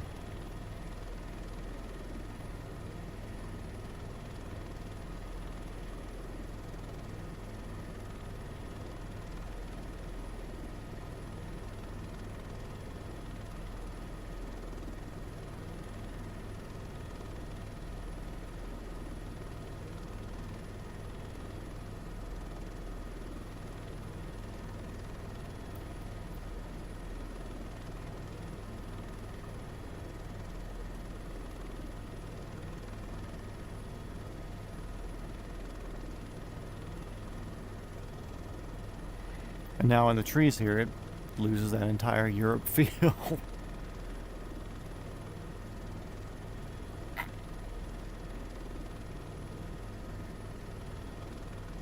Now what does this feel like? Feels like I'm flying down the coast of South Carolina.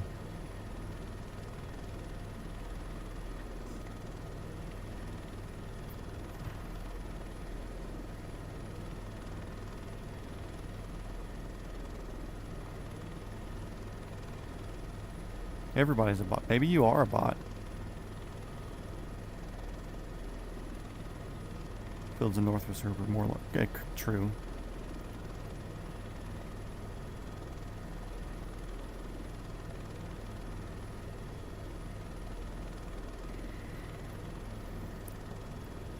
Maybe Tom's such an advanced AI that they trained it to think that he's human.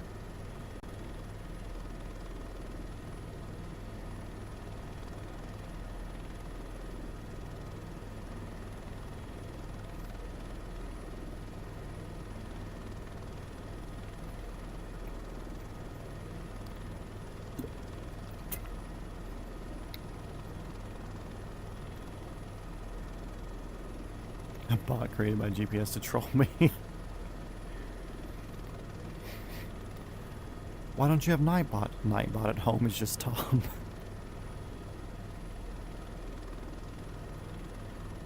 That's wild. This island doesn't look like it's like crazy mountainous or anything like the one we started the day with up there.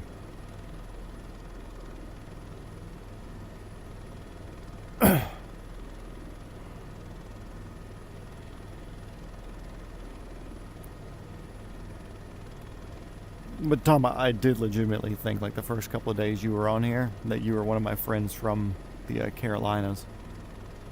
I even texted him, was like, hey, are you watching my streams? He's like, no, why? I was like, dude, there's a guy on here that has, like, the same fucking... I don't want to say, like, mentality or attitude or whatever, but, like, the same mannerisms with the way that you communicate. Don't give it away, bro. No, he wants to change. He wants to be a new man. He wants to be a new bot. He wants a body.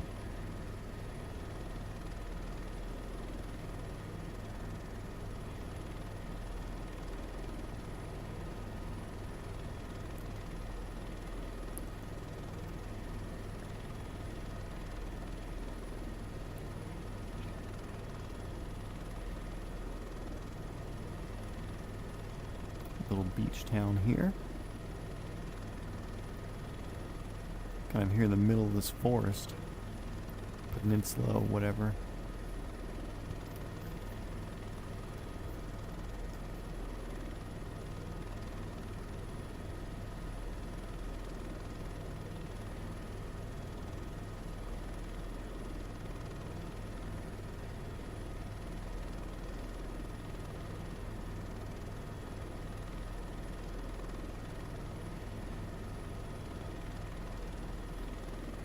It is weird seeing, because like I said, the islands that we were at when we first started, sharp, jaggedy mountains, and now it's just a completely different landscape here. Very diverse coastline.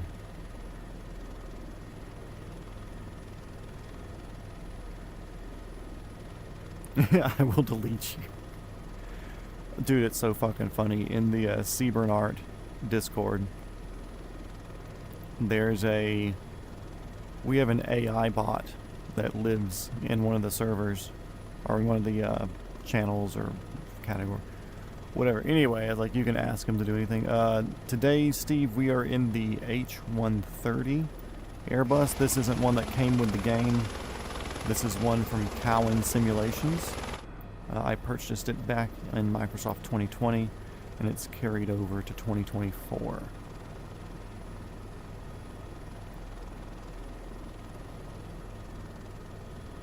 You can see we don't have the T-bar here. We have the center cyclic, then we have the triple window in the front.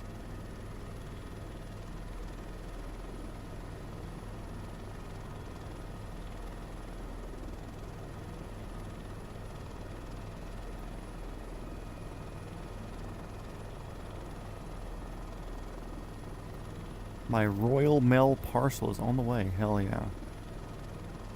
Sent me a friendy on Disky.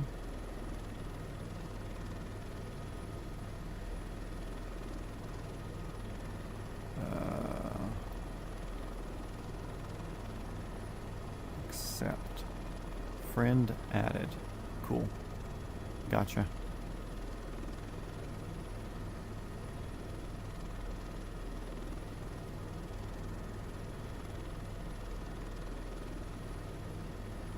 We're just adding altitude here like it's nothing.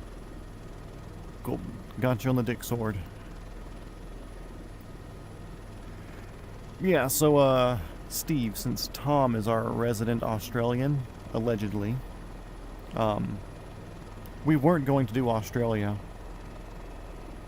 at first. It wasn't going to be on our list of places to go because it's out of the way, obviously, for the around the world bit. But since he's been here, I think he's been here every episode. At least to say hey. I know he's had to leave to go do stuff. He may have missed one episode since he started following when we were up in Alaska. So, as a way to thank him for being here and chatting and keeping chat lively, we're doing an Australia tour, and he's sent me a full flight plan for the entire Australia trip. So we're down here, and since he has his own helicopter stuff that he flies with in real life, he's limited us to the use of the R66, the 130, and the 125. Field of view is not bad. Looking forward here, the left side of my field of view is this door handle right here. If I put it right on that door handle, my right side would be the edge of the panel right here. I don't know what the numbers are for it, but if I'm at this spot right here, I can see the door handle here, and I can see the edge of the panel over here. Like I said, numbers wise, yeah, I couldn't tell you.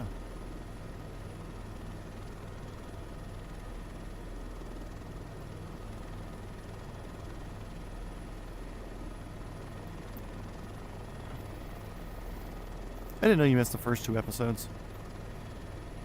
I had a couple of my local friends and stuff like that on for the first few. But they're not airplane, helicopter people, so they were kind of doing that more. It's just like a, hey, we'll come in and say hi and see what you got going on, and we'll yell at you if something seems off or different or your settings are bad or something like that. So they're kind of helping me troubleshoot that at the beginning.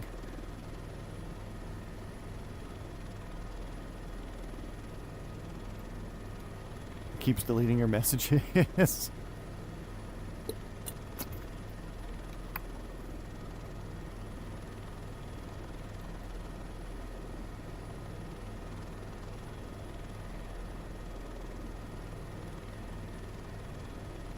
All I see is where it says the elusive Matt.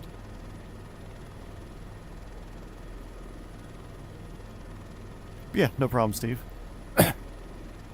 I'm down to try to keep it Aviation Center just because that's kind of what we're doing. Oh, you meant on YouTube. Oh, okay.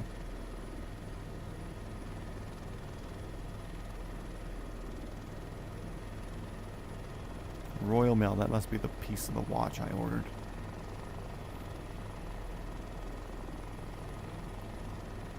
But yeah, I've got a lot of hobbies and interests, and I've got a lot of cool life experiences and stories and stuff, so we kind of talk about everything.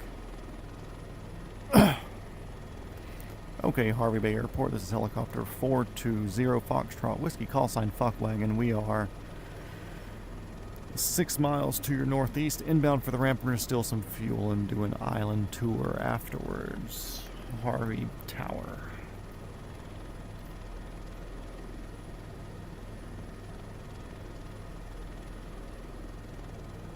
A little buffeting right there.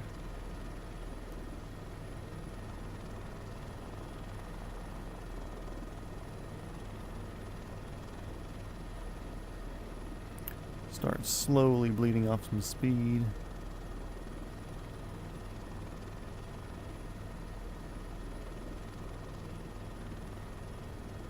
Capital G, capital P, capital S for George Palmer Sr. He actually doesn't even like plane spotting, it's just a way for him to cover up his name.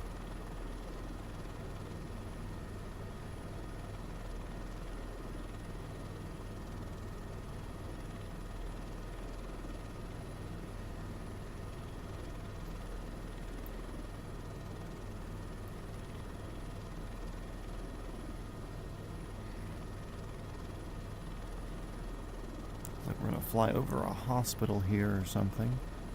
See if we can dead center that. It looks like a big building up ahead, so that's probably hospital. Sorry for the wiggliness. I'm readjusting my seat.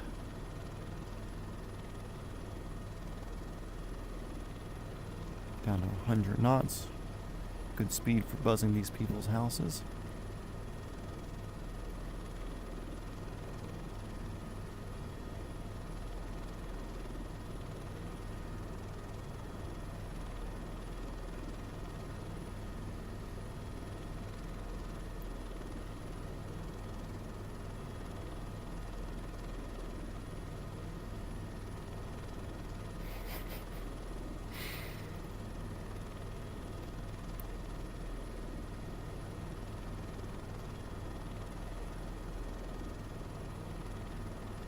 Let's see. Yeah, hospital helipad right there. So it's not like one of their rendered out green helipads, it's just a place on the roof. Fun.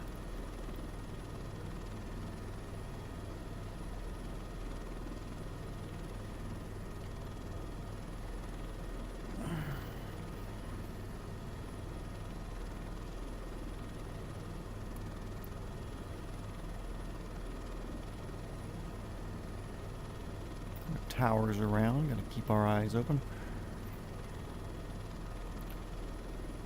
Hervey Bay Tower, this is helicopter Fuckwagon. We are 1 mile to your west, inbound for the ramp, Hervey Tower.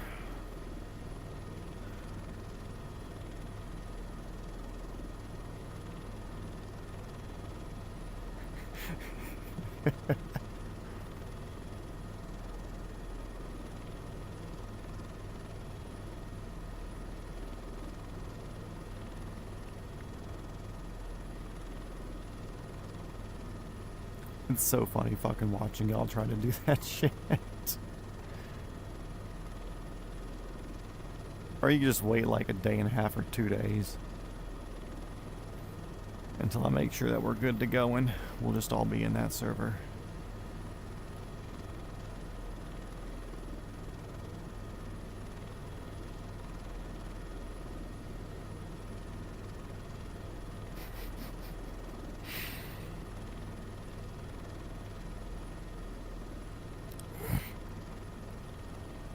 There's the airport. Looks like fuel's going to be on the other side.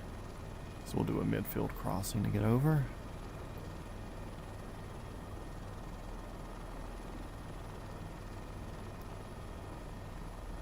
Clear left, clear right. Heavy traffic helicopter fuckwagon crossing midfield from the south on the field. Heavy traffic.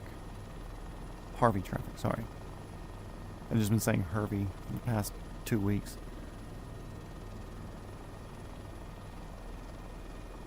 There's the fuel stand.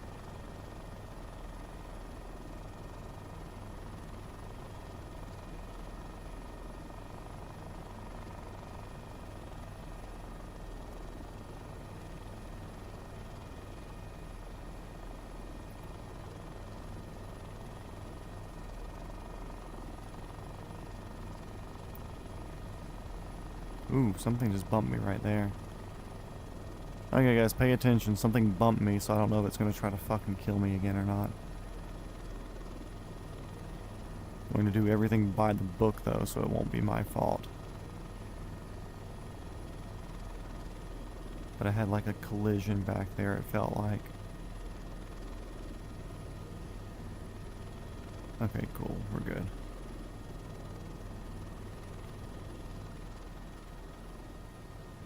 Let's see. Click up on fuel.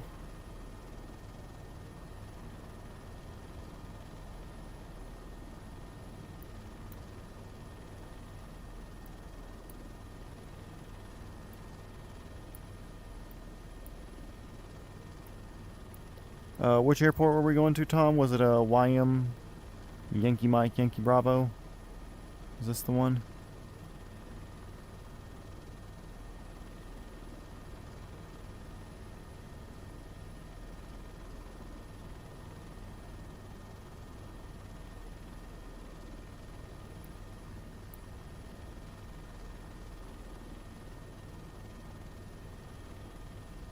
Yep, that's it. Okay, cool. So we'll set that as direct, but we'll fly the island and make our way back around to it.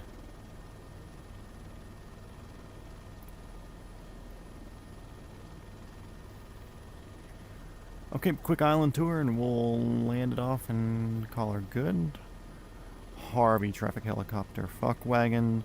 Departing from the fuel station, we'll be heading north, no factor, to the departing runway. Harvey traffic. Get off the ground.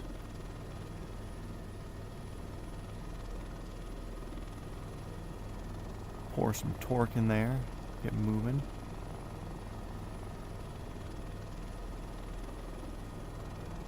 Weird winds doing stuff with me. No biggie though. Shows 15 people watching my laptop. Hello everybody, welcome to the stream. We've basically made it to our destination. We even did a double jump today. We were actually could have been finished an hour and a half ago, but we made such good time on the first part that we decided to do tomorrow's trip today. Now we're doing a quick tour of this island here. And then we'll be heading to our final airport, which is what I have set direct on the GPS there. If y'all have any suggestions or comments or concerns, feel free to say so. If you want to see what we're doing later, subscribe, because we're still got a whole 80 episodes or so left of this. So if you're enjoying it right now, then hopefully you'll enjoy it in 80 episodes. Who knows, maybe by episode 80 we'll have a consistent 10 people in here the entire time.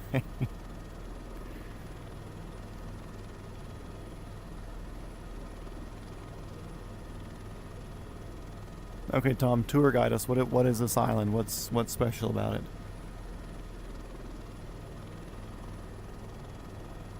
You have a suggestion, Matt? What is it? What you got, Steve?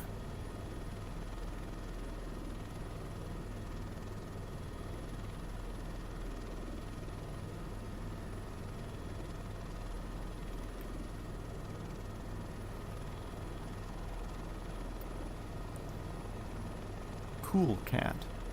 Hey, look, all of you guys must be on that boat.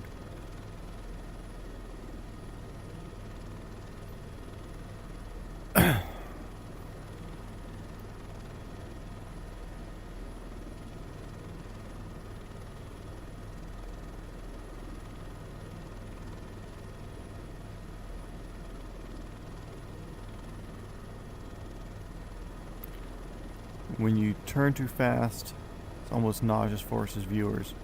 Oh yeah, I've heard that. I used to actually have a smoothing thing on, but it made it a whole bunch jerkier. And I know it's already... Mamma mia! I know it's also suboptimal currently because when I talk, it makes the headset jiggle. Imperceivable to me, but you guys do end up seeing it.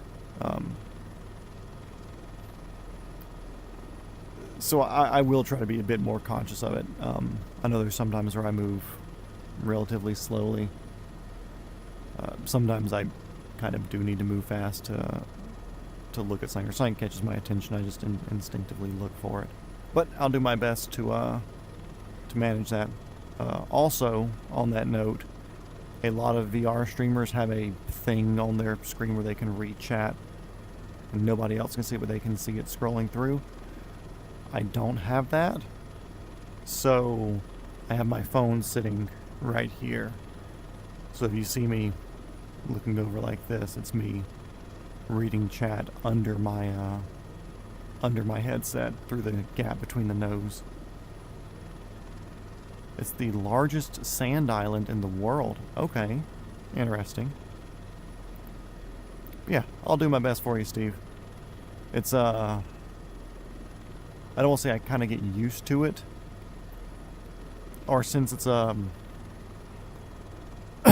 non-natural thing, I guess you could say, to like purposefully move your head slower.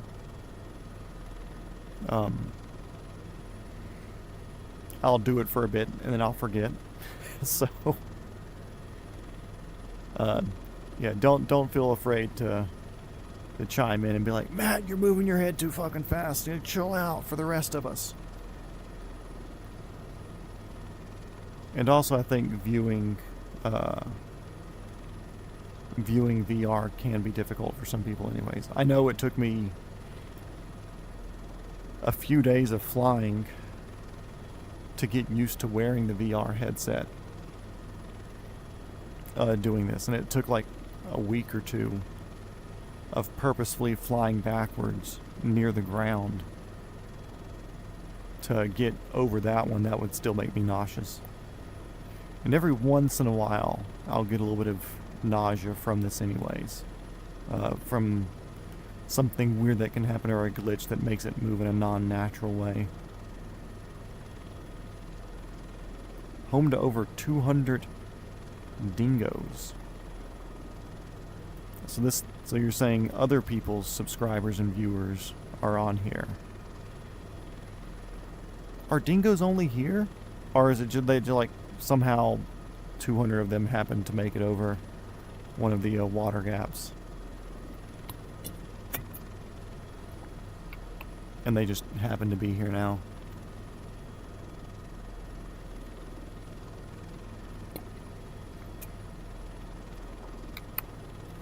I have considered AI ATC, like say Intentions, or I think there's another one that somebody was working on.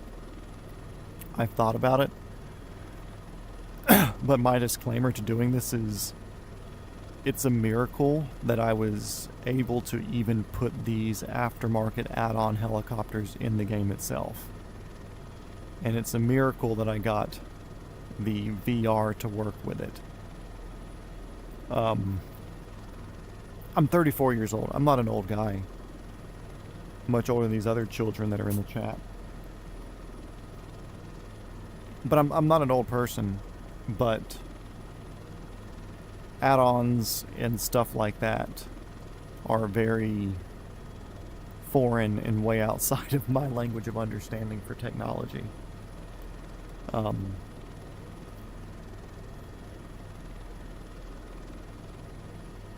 I don't want to say it takes away. It does increase the simulator feel or whatever. I would much rather do get into VATSIM to where I'm actually working with somebody else. And of course, like, cool, there probably won't be somebody at a lot of the airports that I'm landing at, but there will be centers that I would be working with. So I don't know if there's a Brisbane center or something like that. I'd probably be communicating through them right now. So I'd much rather do that sim, just to do that. I think partially because I think Single Intentions is also pretty, I don't want to say fixed wing, but pretty normal flight centered, I would assume. Well, geez, this goes all the way over here, so we'll turn a bit more over the water.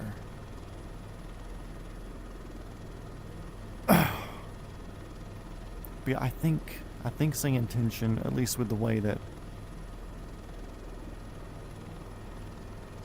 all the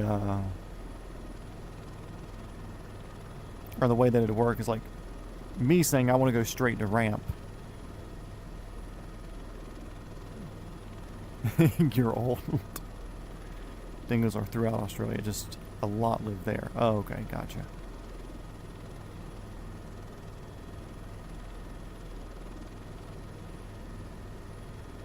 But yeah, I feel like Single Intention could be like very fixed wing, very flight plan, very normal flying centered. To where me, I'm like even in the game right now, like pre-programmed into like factory flight sim. When I'm doing career mode, like starting out, a lot of the stuff you would do would be like flight sim tours, where you pick up, like you're on the ramp, somebody gets in, and then you take them on like a little sightseeing tour, or you're doing like a delivery from somebody from one airport to another.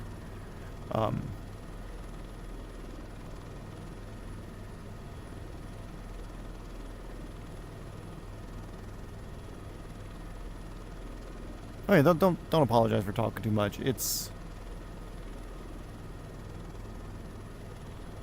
a if nobody in chat's talking and participating, then I basically sit here and do this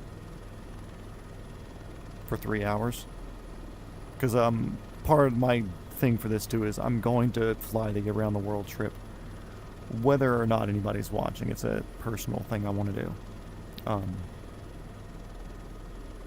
So y'all being in here chatting is way more than I could ask for, because it would be boring doing it any other way.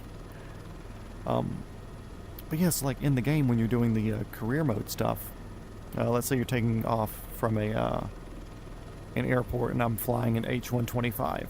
So turbine helicopter, plenty of power.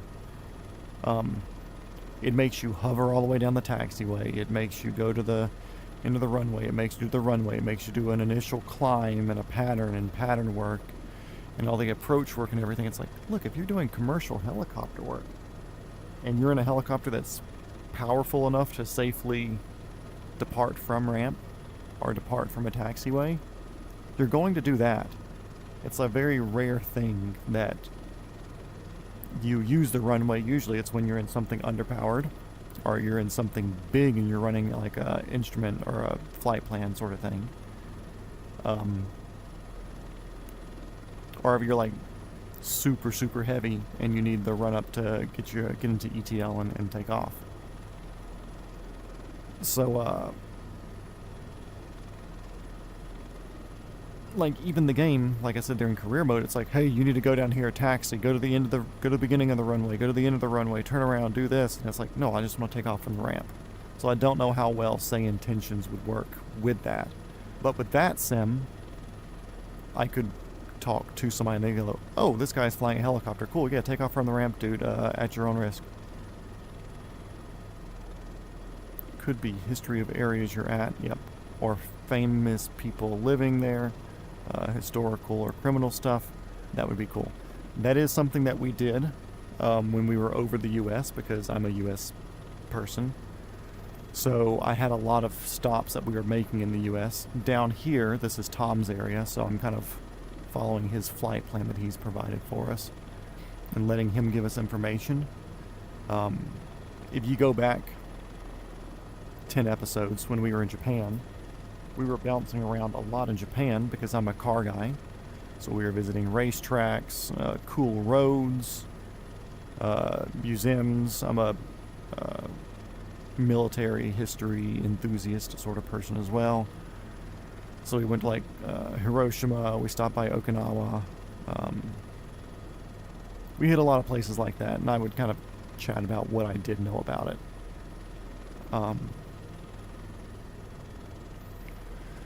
There will definitely be more of that going through Thailand, because I have a friend that was out there, so I have a lot of places kind of like in my mind that I want to stop and see there.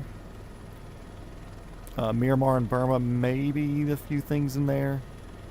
Nepal, we're obviously doing the big mountains out there. We're going to hit Everest Base Camp.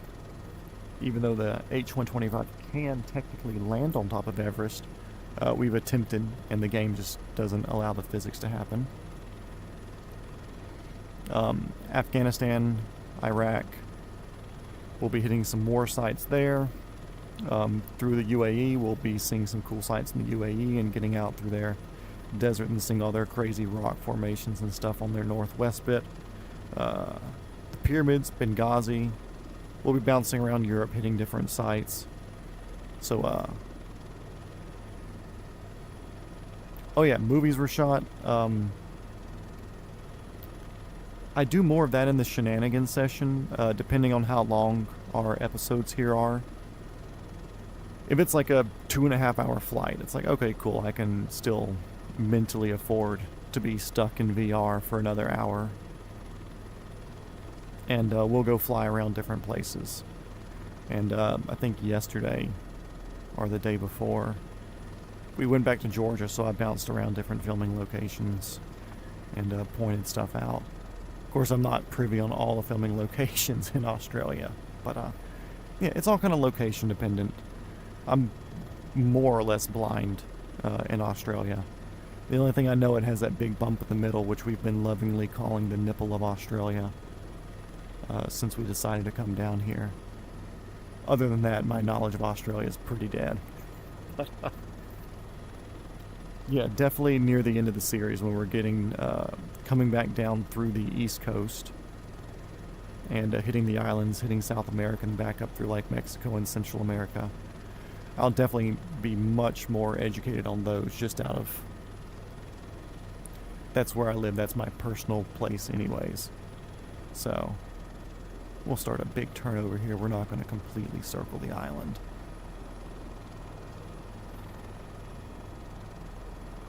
The nipple of Australia.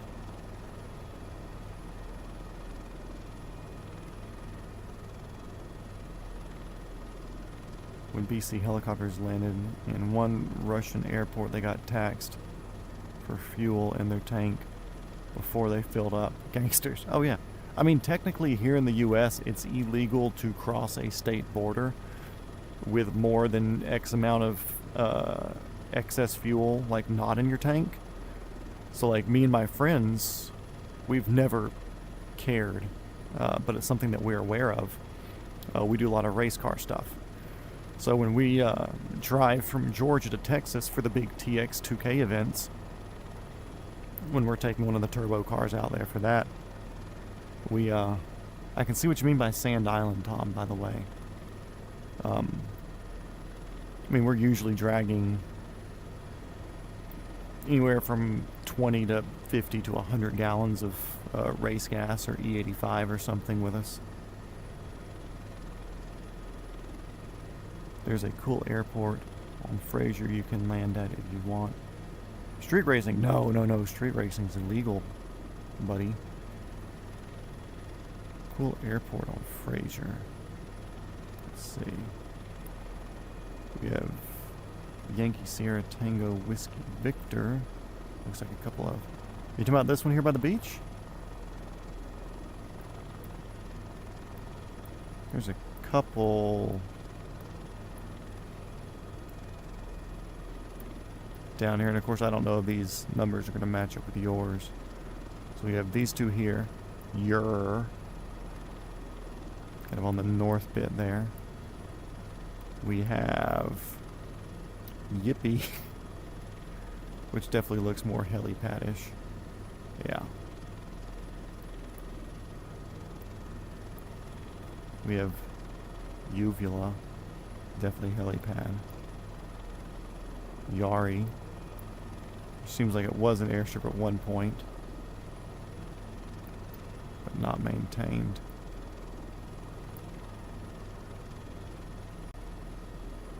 Yabay. Ura. It might have been more at one time. Or are you talking about this one just to the south, the Yankee Roger Bravo Bravo, which is just a little grass strip? I'm assuming you're talking about or whatever's up here on the northern edge. The one up top, yeah.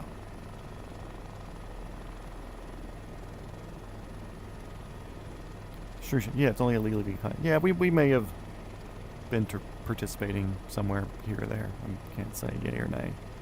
802, ding, ding, ding, ding, ding, ding, ding. Thank you, Steve. Much appreciated. Damn it.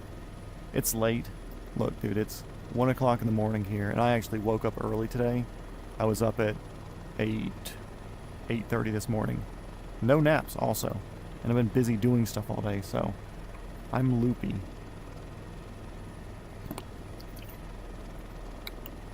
And Georgia plane spotting, don't rat me out like that.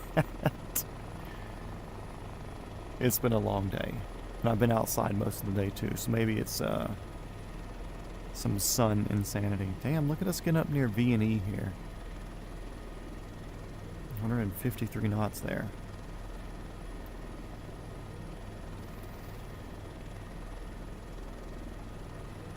We hit 803, dang. I need to make some other non-flight sim videos to get those on the channel. I need to build something. I have some cash right now, I should build something. But it'd be nice to hit 1,000 before the end of the series. So that is 2 months away. I think 200 subs in 2 months is doable.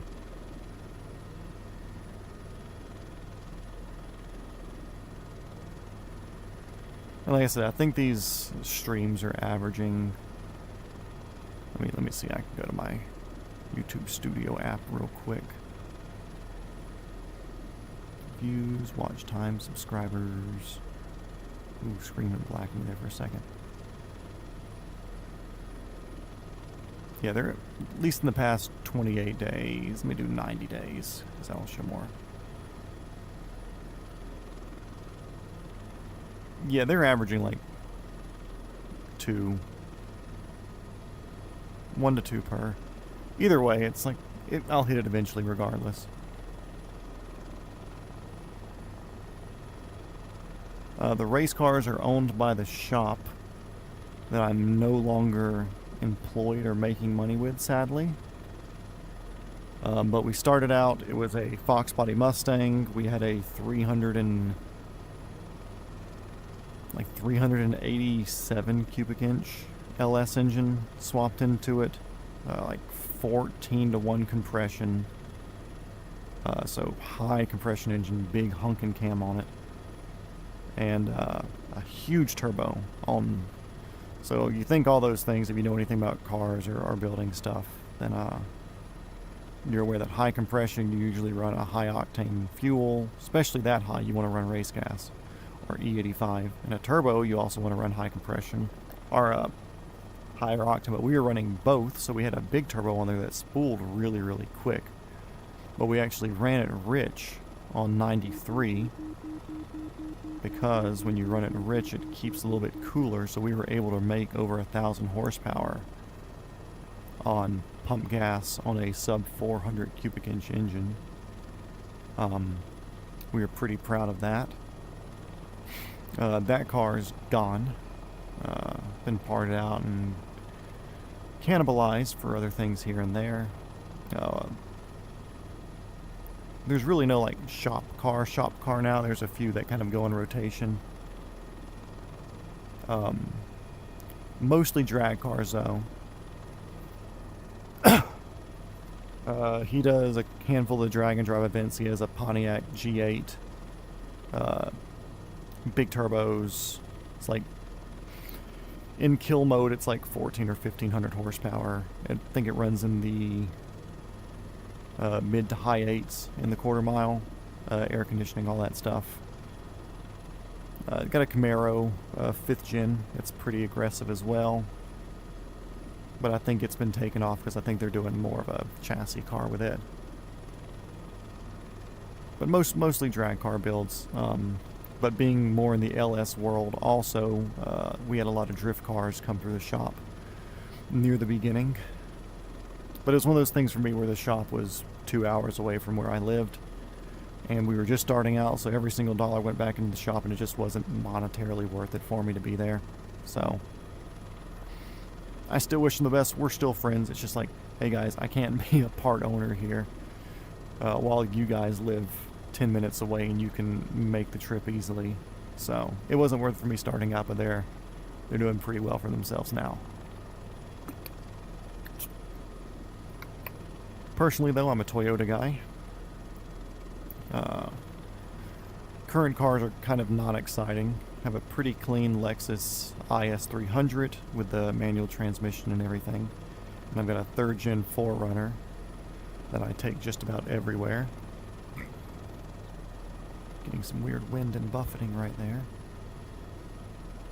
We're also next to the coast, so I assume the wind's going to be getting us pretty good. But I've had MR2s, A86s, Supras. I've had a couple imported Starlets, little miscellaneous turbo cars here and there, stuff like that.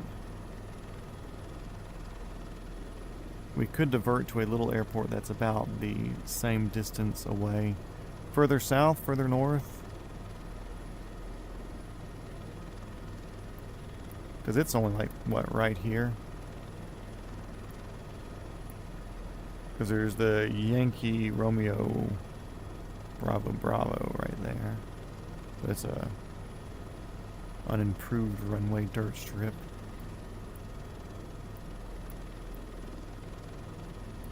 I don't know, I'm thinking we just go to whatever this one was called. I forget the name. Unless there's one down here, the YGYM. Yankee Golf, Yankee Mike. Looks like it's dirt as well. Oh, no, it's got a paved runway. Yeah, we could do Yankee Golf, Yankee Mike also. Is that it? I would assume so. Jimpy? Jimpai? Yankee Golf, Yankee Mike? Yep, that's it. Cool, we'll take it. Direct to... Heading 204 is what we're going to be taking. Basically straight. Sick. Love it.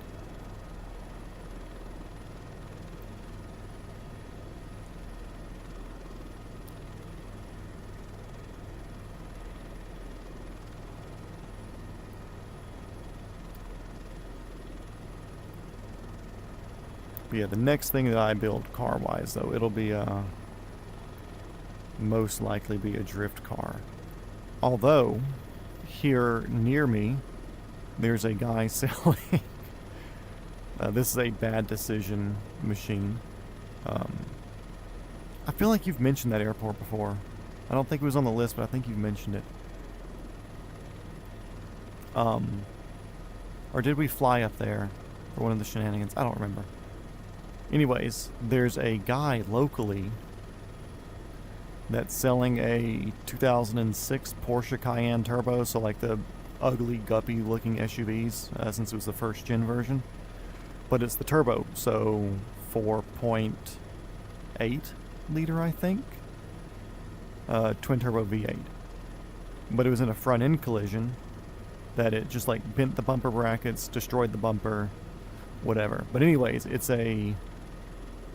Those cars are pretty cheap now, and those are some expensive parts, because to rebuild a salvage title you have to use OEM parts. Anyways, it got totaled out. But anyway, it's got like bigger turbos, tune, injector, intercooler. Like, it's got a lot of good parts on it. Runs and drives. He said it runs and drives fine. He lives close by, and he drives it back and forth to the shop that he works at, because it's not a big deal because there's never any cops or whatever. I think you even said AC and everything still works, just missing the bumper and lights and stuff up front. But no, it's another 30 minutes from Jimpy. I mentioned it. Okay, yeah, when I was trying to pronounce names, that's it.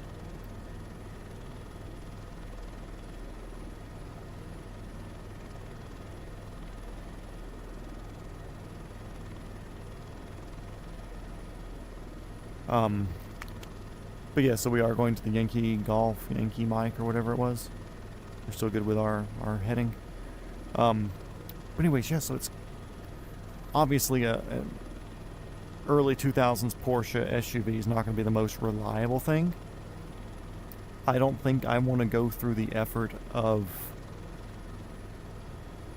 finding an OE bumper and parts to put on there to get it recertified.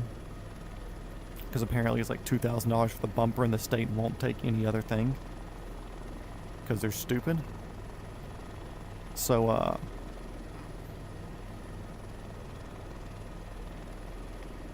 I'm mildly debating buying it to be I don't want to say a YouTube project. I'm kind of debating buying it to be a YouTube project because I can either rebuild it and have a 500 horsepower all-wheel drive twin turbo SUV or whatever, or I can convert it into a really YouTube type thing and either like put a lift and some bigger tires on it and make it something that will probably never see the road again. 16-minute ride at 130 knots. Cool. We're doing good then. Yeah, we're going to end the night at the Yankee Mike, or whatever it is. We'll call that good. Because we've already done a double leg today, so I'm not going to get greedy with it.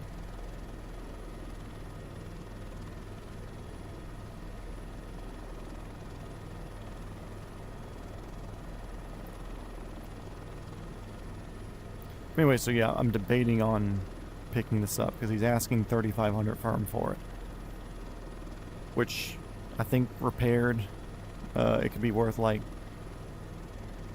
$8,000 to $10,000. So like I could go through the effort to try to get it fixed, obviously, and it could be worth the flip. But also, like, who wants to buy an older, not like a cool older, like a kind of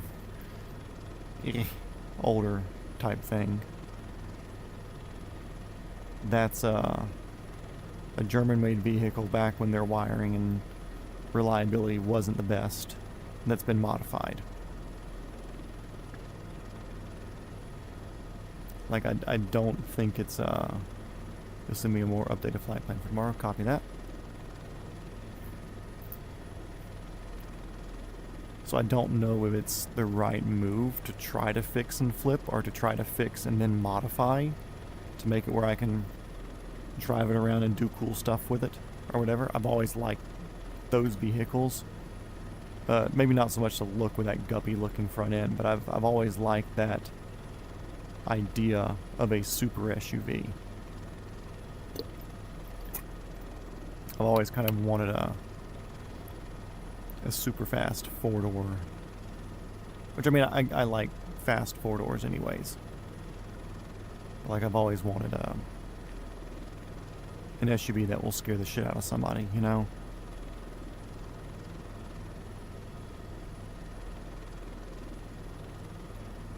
You can just look on Instagram if you had one. Oh, also, I think they use Flight Aware on this game, Tom.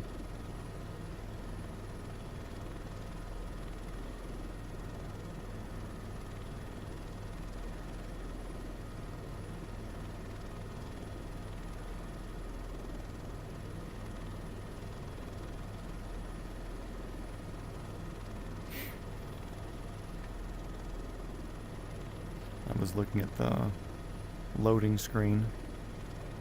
Oh, excuse me for a second. Bless me. I was looking at the loading screen, turning it on today, and it said flight aware. It's like all the people that are contributors or sponsors or whatever for it. MLJ. Not gonna say.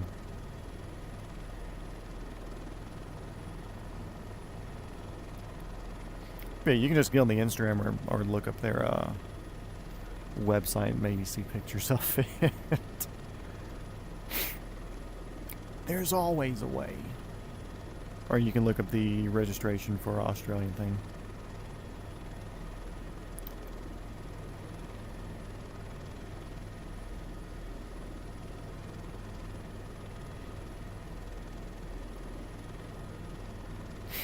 But yeah, what do you guys think?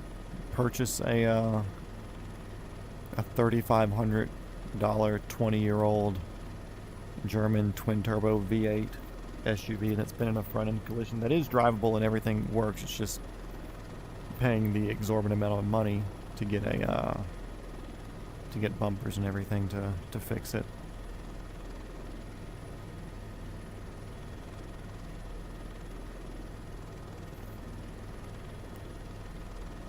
Or take that $3,500 and do something else.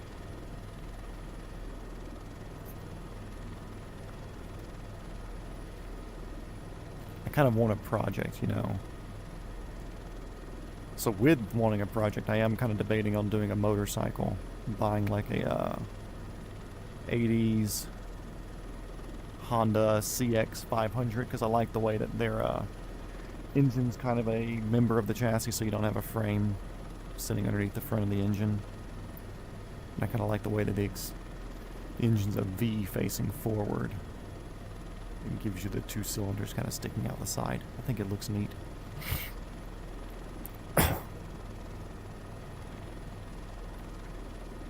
Tom, this island's fucking big. I guess that's what makes it the biggest sand island in the world. It's pretty hilly out here in the middle, though. Stout dunes that got taken over by trees.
Let's see.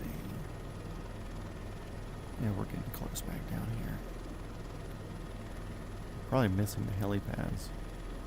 We missed one. Little villas down here. I'm not going to try to land at any of these though, because I don't want to have something happen like what happened earlier. Because of weird floating things that kill me.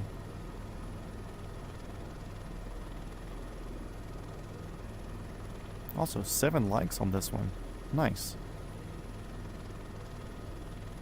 I think that's the most likes that I've seen on a video as we're streaming. There have been some that have gotten more likes afterwards, obviously, but I think as far as all these streams have gone, I think this is the most liked one so far.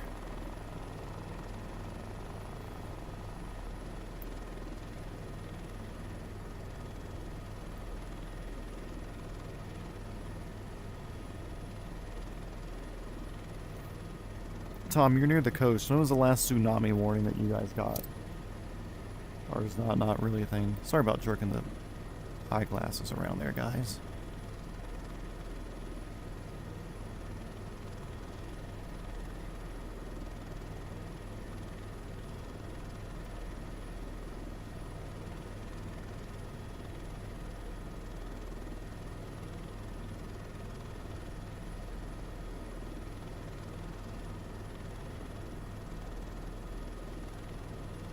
You don't know? Do you not care about tsunamis? Like 3 years ago?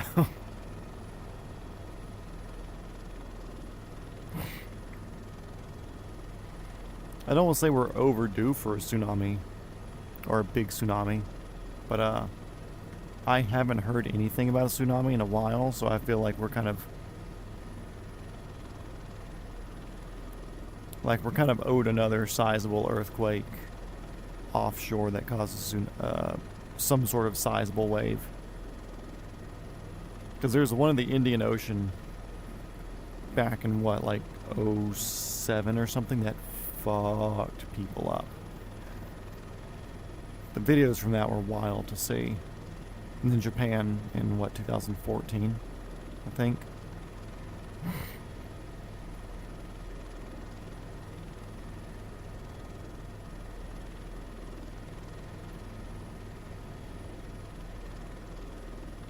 Good looking, like, setting sun type of view over there. Kind of see the haze around that area.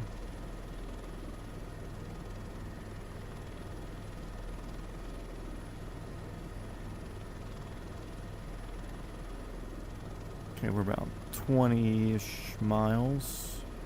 No, probably 25, 30 miles from the final airport. That was a 2011 tsunami. Which one, Japan? Yeah, in Japan. I don't know, for some reason I was thinking 14. Anyways, that was a crazy one to watch. Like, I remember hearing about it, or hearing about the earthquake and the tsunami warning, like turning on the TV, and then like almost immediately, because I happened to catch it, or get a news alert or something, like right when it was happening. And it was like watching all of it happen live. I think I missed the first wave, but I want to say like I was watching stuff when like the second wave was coming through. Dude, water is a fucking force. I mean, it brings life. Water is life. That's what I'm drinking right here, but damn, it can kill you too. Gotta have respect for it. George Palmer, did you get rain down there at your place today? We had some storms kind of manifest here later in the day. When they manifested, it was like, it was almost like the freaking storm had gone to go see a movie. And it ended up being like a 5-hour movie or something when they left, and it dumped on us, dude. It was so much rain. I wouldn't be surprised if we got like 2.5 inches within like 10 minutes.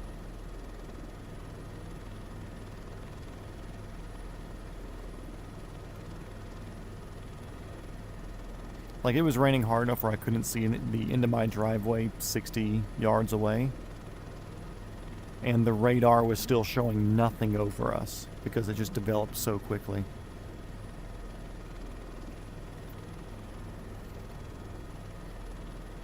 So yeah, we didn't get all the thunder like we had the other night. It was just rain. It was literally like the sky was cloudy.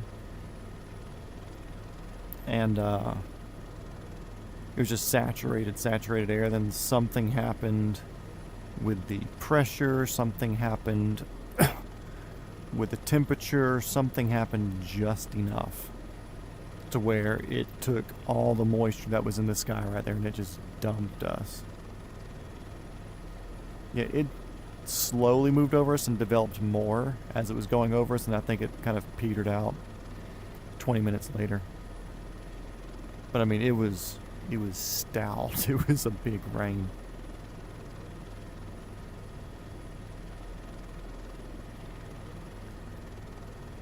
I was watching the Smarter Everyday video that he posted yesterday or something about him trying to make that new product, that new grill scraper, and how hard it is to manufacture something completely in America. and all the stuff that they had to go through, where it's like, okay, cool, like the metal handle, obviously not that hard to get, and not that hard to make tooling to do the press things, but still finding somebody to do the tooling to make the press, progressive press or whatever, to knock out the handles. There's still not many places that do that, but he happened to know one. Doing the printing, he did a lot of 3D printing for like test pieces and whatever, but the people to make he found somebody to do the injection molding for it. But they're like, okay, cool, like, and he's like, are y'all going to do to produce the injection molds? They're like, oh no, we send the molds to China, then they send us, or the CAD files to China, then they make the molds and they send the molds to us. He's like, no, I don't want my IP going to China. And they needed like a welded chainmail because it's a grill brush that's non-bristled, so that way you don't get bristles breaking off and getting in your food and potentially hurting you. And the people in America that made the chainmail, they can only do like 2,000 units a month, which is not as many as they needed. What are the winds doing? Weird.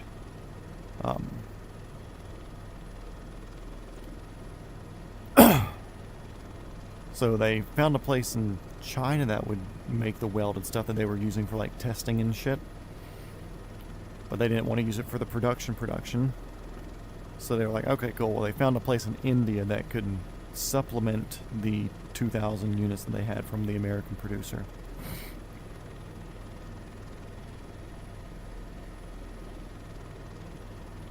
Hell yeah. GPS getting big too. But then, turned out the Indian people were buying it from the Chinese people and then middlemaning it to them.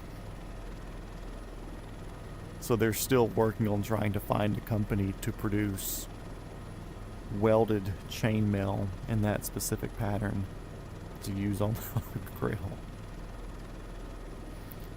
But he was like, he's like, it was scary or like really disconcerting to him, because it's like, sure, we may have ideas to make stuff, but America's lost the ability to make, or they are losing and have lost in a lot of cases, the ability to make things that make things. Like, okay, cool, like, yeah, we can buy all the machinery to do this, but the machinery that we're buying is coming from China. The molds that we're getting are coming from there. Like, the packaging, the glass bottle, the stickers, it's all coming from these places over there, which are like giant fulfillment centers. And there's another channel talking about it, talking about Destin's video, and he's like, yeah, I came out with this higher end hot sauce, and he's like, I was looking for these glass bottles because nobody in America could do this or do whatever, and so he was looking out there for it. And all these places were like, okay, cool, well, if we're doing the bottle, we want to do the lid, we want to do the sticker, they want to do the box and packaging, and even if they didn't have all of that there, their sister factory down the road did all that stuff. So it was just wild to hear that. I mean, I think a lot of places are going like that. I mean, I feel like if you go to Australia too, it's like, okay, cool, there may be a few people that know how to do it, but it's not like you can get it done for the same price that you can just send an email to somebody and wherever. And probably the same thing with Canada, probably the same thing with a lot of places. We're just all outsourced over here. And it's not that it's cheaper labor. Apparently the labor costs in China have gone up for stuff like that. It's just that nobody else anywhere like knows how to do it anymore, just because everybody's given up on it, because it was cheaper over here at first, or over there at first.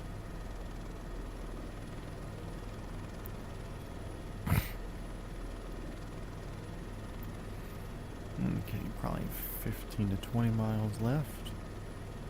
We'll give her another zoom in.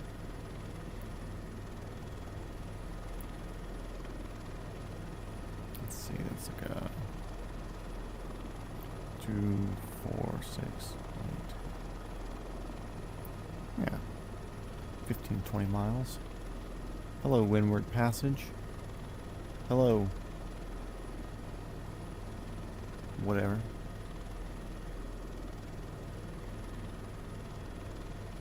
15 minis to go.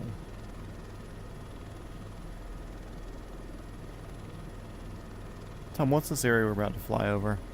Why has it got the blue dots around it? Is this like a protected area or something like that? Where technically I shouldn't be allowed to fly over it or something? Or I have to be at a certain altitude?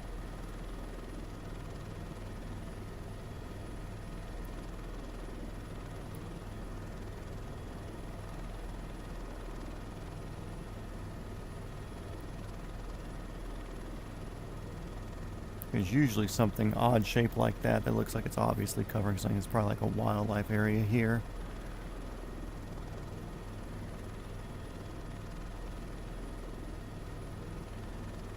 Military, ooh. I assume military training. It doesn't look like there's a lot of base unless there's military base down over there by the city.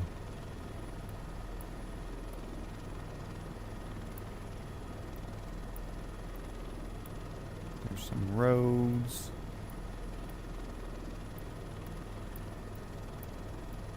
Yeah, it doesn't look like a base of any sort. I assume just training grounds or something.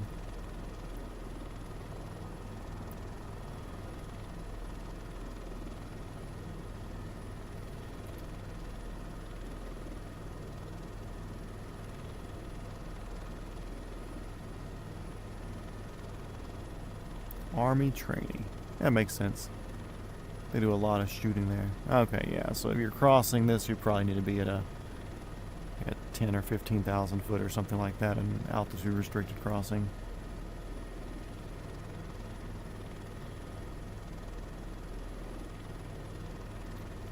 To give you that separation, there's ricochets or whatever. They're doing tank work or something like that.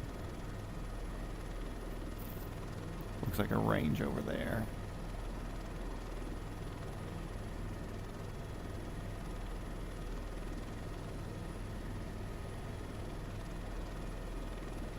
Think anybody's ever shot at the nipple there? I feel like somebody's had to at some point.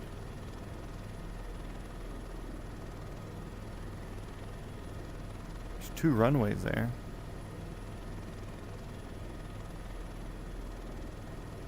Oh. Maybe they're in front of us?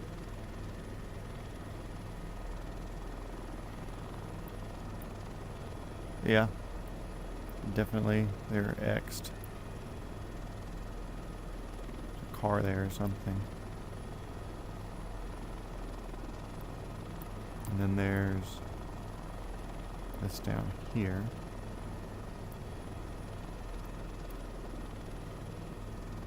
Shooting range for sure there.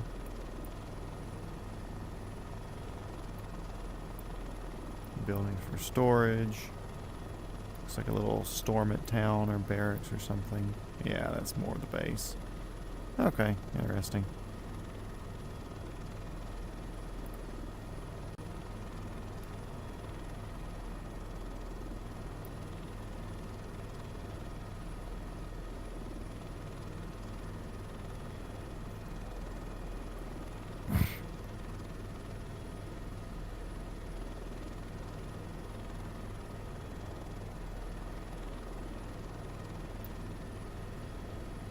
Oh yeah, definitely too short for planes unless you're stall competitioning stuff, but that's probably not what they're training here for. And now the Australian National Army stall competition team. But yeah, if you look around, especially during the week, in Enterprise, Alabama, which kind of like near the southeast corner of Alabama. Give me my freaking map.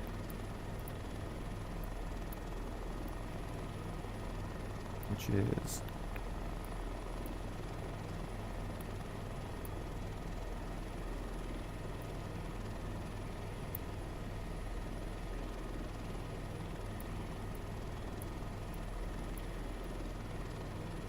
can I do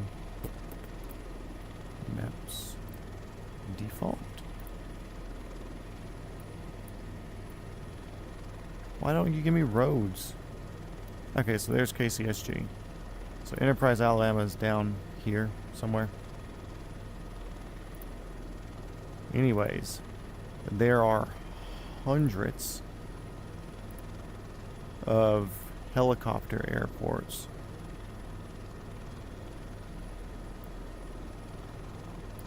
Because that's where they do all the Black Hawk training and stuff like that. And if you look at flight radar down here during the week, it looks like fucking, it's almost unsettling. It looks like mosquitoes. Like if you have like a spider ick or something like that, you'd be like, ooh, what's going on here? It's like a heebie-jeebie looking thing because there's so many helicopters flying around. R-22's fitted with missiles. We run the best attack helicopters, the Apache. There's still a few Cobras in rotation, I think, but they're more scout positioned. Also, there are some Black Hawks that are fitted for attack type things.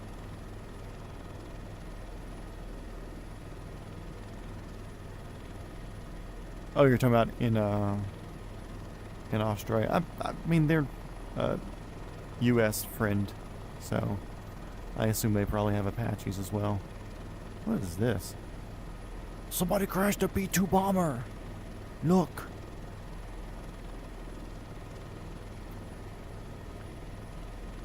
Yeah, Tom, I suggest looking at flight radar around just north of Florida, kind of on their panhandle area during the week. Or hell, you can even look there now and do a time turn back to during the day. They were probably out there.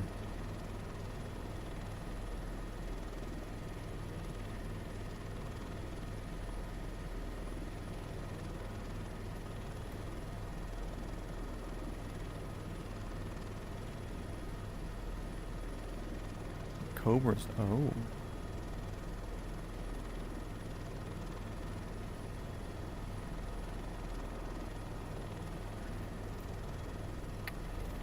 We've got our hand-me-down helicopters.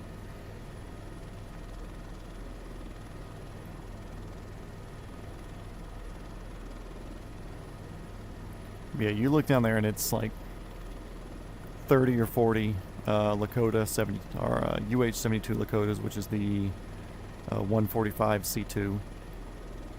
Whole bunch of Black Hawks UH-60s, handful of Chinooks every once in a while, and rarely you'll see an Apache down there. But that's not like the Apache training ground. That's kind of like the just general training ground. When you get Apache stuff, they usually ship you out to another place and you do your Apache training there.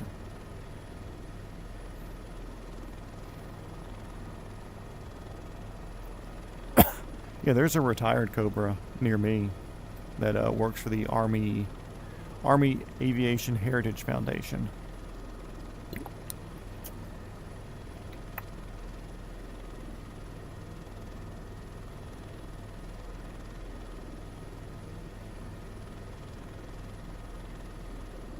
Yeah, were they out there today, or did you have to go back to another day? But yeah, there's days where it's like you almost can't see the fucking ground down there because there's like 300 in the air. And if you look at satellite view of those areas, yeah, out of Enterprise and Dothan area. But if you look at like satellite view of those areas, you'll see their patches, their runways, and it will be like a field like that there. And they'll put like 15 runways, like little short ones, like back there at that base that we flew over.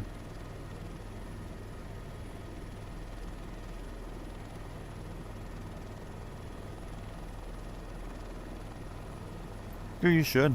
You're pretty fucking close. But yeah, there's like 50 of those airfields down there. You start looking around, or even if you don't even have like a, even if you don't type in heliport or airfield, because a lot of them they're just like unmarked military things. But like you just satellite view in like a lot of the fields and stuff you'll see, and it's just those like 10 runway areas, and it's got a control tower in the middle of it where the guy is helping people do approaches and whatever else.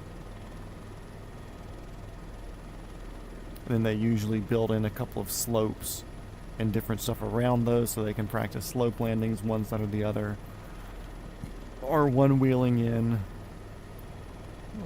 or nosing in. Either way, it's a very, very helicopter heavy area.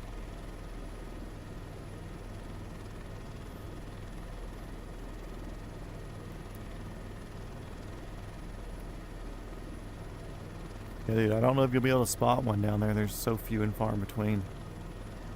Sarcasm, by the way. Yeah.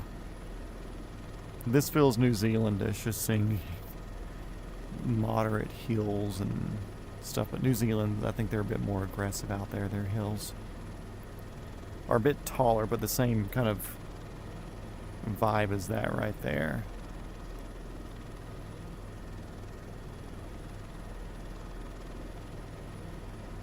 Jeez, this is the longest 6 miles to get into this airport. What was the name of this place again? Gympie? Tom, is it Gympie or Gympie? I forget. Or Gimp. I don't think it was Gimpy or Gimpi. I think it was Gympie. I think you said it was pronounced like G-Y-M. Anyways, Gympie Airport. This is helicopter 420 Foxtrot Whiskey Call Sign Fogwagon. We are 10 miles to your northeast inbound for the ramp. Gympie Tower.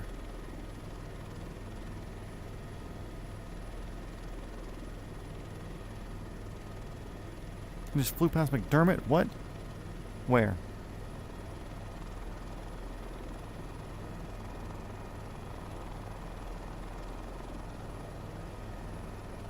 I will turn around for that.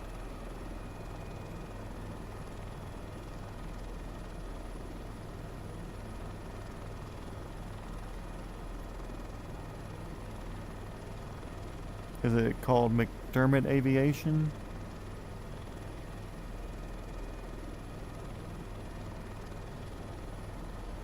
So we did Rockhampton, we're down here. We're near Maryborough.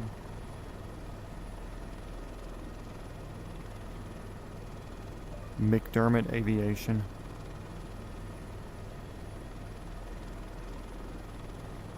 I'm showing a McDermott way down south. I'm not showing one up here. Go Limpy. Go Impy. That's an I, not an L. Go Impy.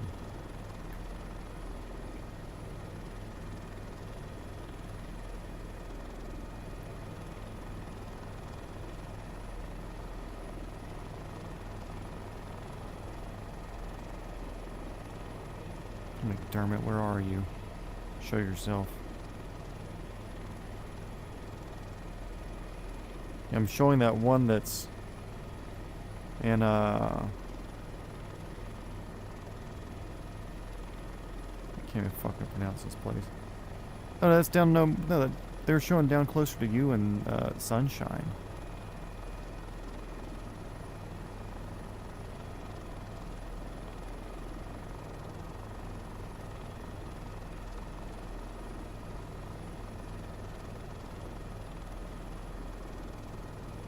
Wait a second. McDermott Aviation. Oh no, we're close. Okay, shit. Where are we going? I'm gonna find this place.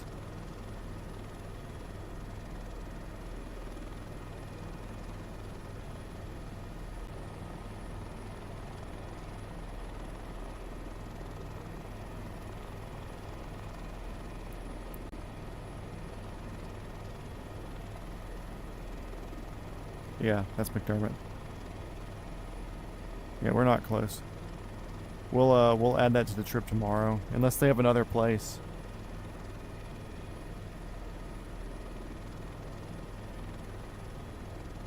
You sent it on Disky.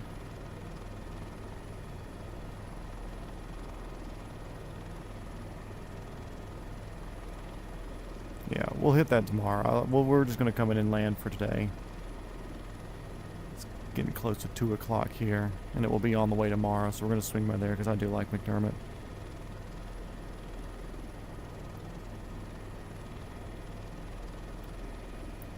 We're close though.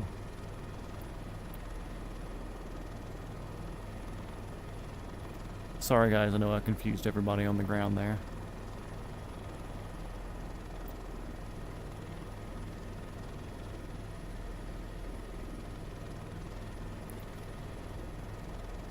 Nah, no worries.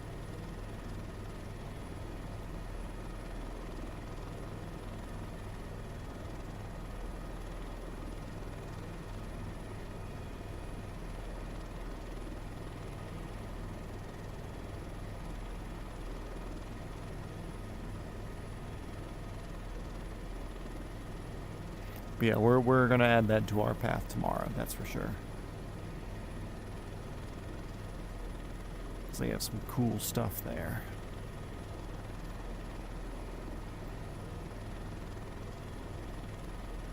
If I was going to work for an Australian helicopter company, McDermott would probably be the one I would choose. Because I think the 214s are super fucking cool.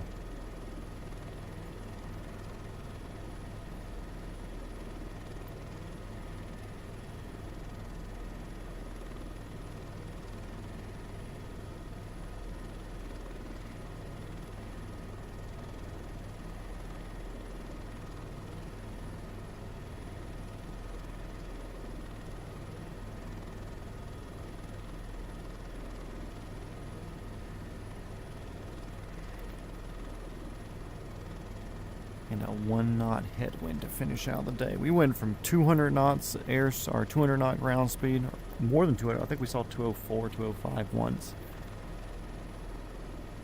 To struggling for 140.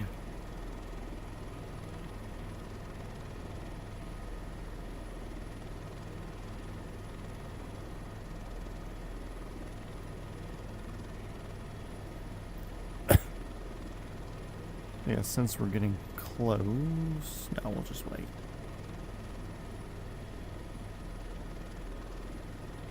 Gonna cross over the highway, then we'll basically be there. I should have the airport in sight by then, which I think I see it now. It's hard to tell with the pixels.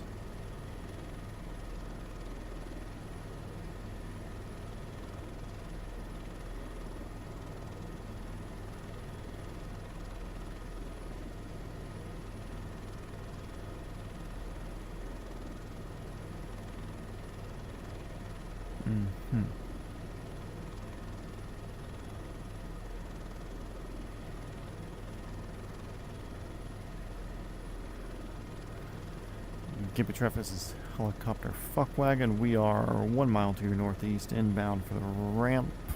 Gimpy Traffic.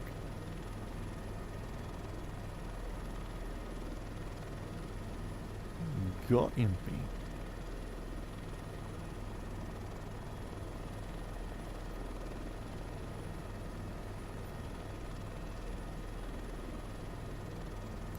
Clear this ridge, cross a highway, bada bing, bada boom. We're pretty much lined up with a dirt runway here, so.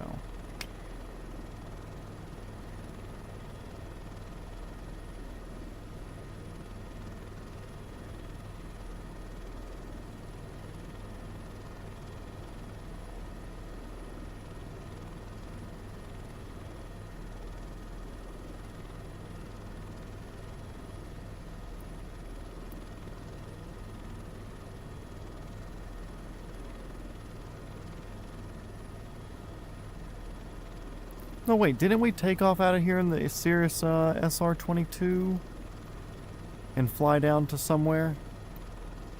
No, because that was grass runways both ways. Oh, okay, never mind. I'm silly.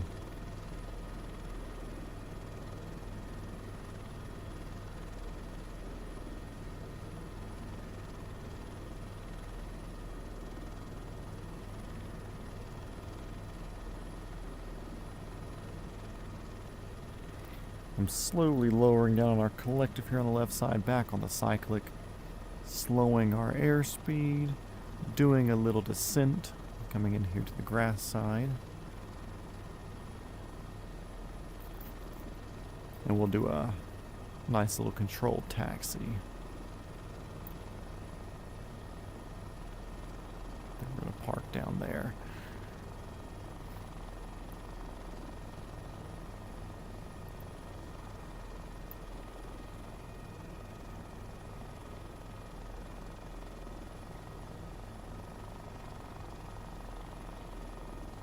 So they probably do gliders out of this field.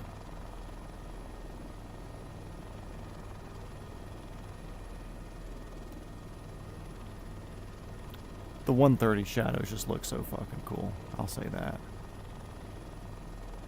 Let's see, is there a fuel thing over there? Or is it further down here? It looks like it's probably further down here. We'll check and see.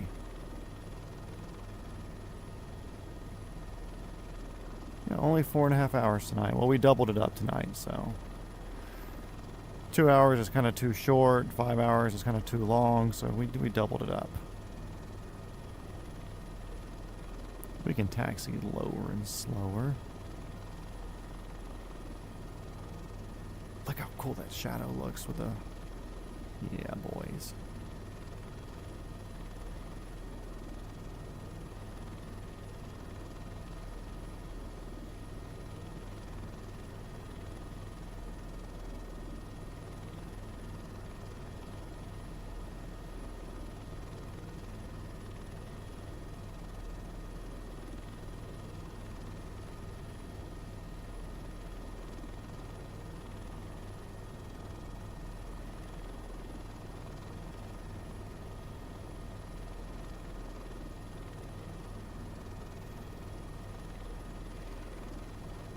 Come down here next to this. Looks like a citation.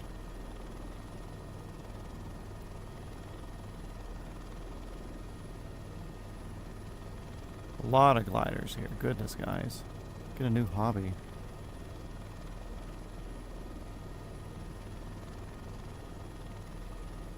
Also, I'm kind of doing the hovering thing here at the end because a lot of people hop in. They're like, okay, cool, you're just flying a long way, doing higher speeds and whatever, flying like an asshole if they watch me during shenanigan stuff. Like, no, I can do the hover work too, and I'll be honest, I'm sitting kind of crooked compared to the way I am in the cockpit, so it feels really weird.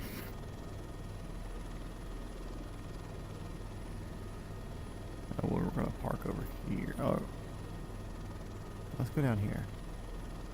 Our own little spot.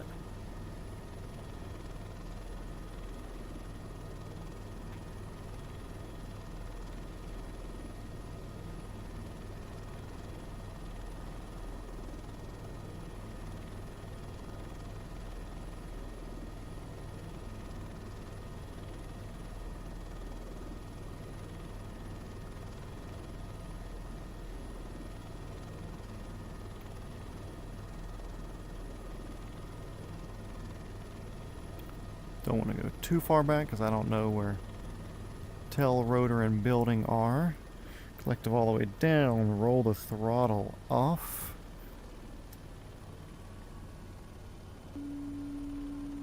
Get this horn to shut up. Goodness, that can be off. That can be off. That can be off. Oh, there's a sand filter on. Yeah. Probably on the pause menu it does that. Maybe eyes can go off. I don't care about that. Alternator, get that off. Collision lights, leave those on for a second. We can take that switch off.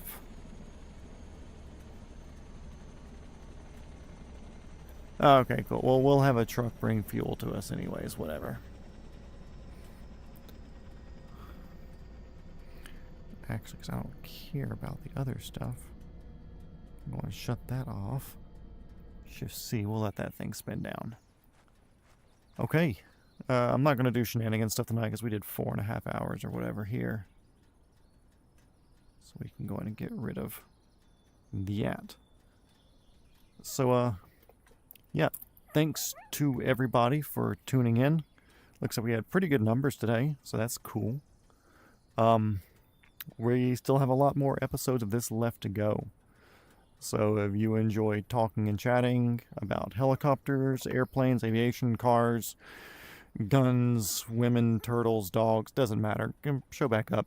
We have a good time talking, and we still got a lot more days of flying around the world. We're currently on the east coast of Australia, so we got to get out to the middle of Australia, then up to Asia, skip India, the desert, Europe, whatever. It's going to be a good time. So, yeah. I appreciate everybody being here.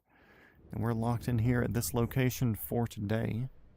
So, good for us. So yeah, tomorrow, next time, we'll be getting down to Sunshine Coast and starting to work out this way, I think.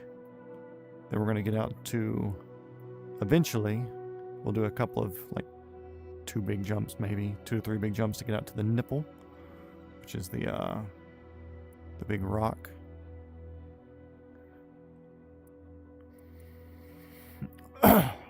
Up from there, hitting up to the north coast, jumping up through Malaysia, going up through Thailand and stuff. Let me turn the weather off so we can see. Custom clear. Coming up through Thailand, Myanmar, Burma, Nepal, skip India, Pakistan, come down. Talking about the wars out here, all the cool oil money, very cool rock formations here. Pyramids, Benghazi, up to Greece and Italy, Europe, Iceland. Do the couple of big jumps across the water here. Back down the coast, and then we finish here, but since we hit Australia, we're going to go ahead and come down here and hit South America as well. So we can say that we hit all the normal continents, because we're not going to... It would be possible to get down here, but I'm not going to put in the extra month and a half of time to come down there and do that. We'll do an Australia, or we'll do an Antarctica thing where we'll leave from here and then fly all the way up to the most northern point of Alaska and do a Antarctica Pan American series as well. But yeah, thanks to everybody for tuning in. I'm going to call that a night for me. Got to shower, take the dogs out. We'll do the R66 tomorrow. And yeah, thanks for showing up, everybody. It's been a pretty damn good stream if you ask me. So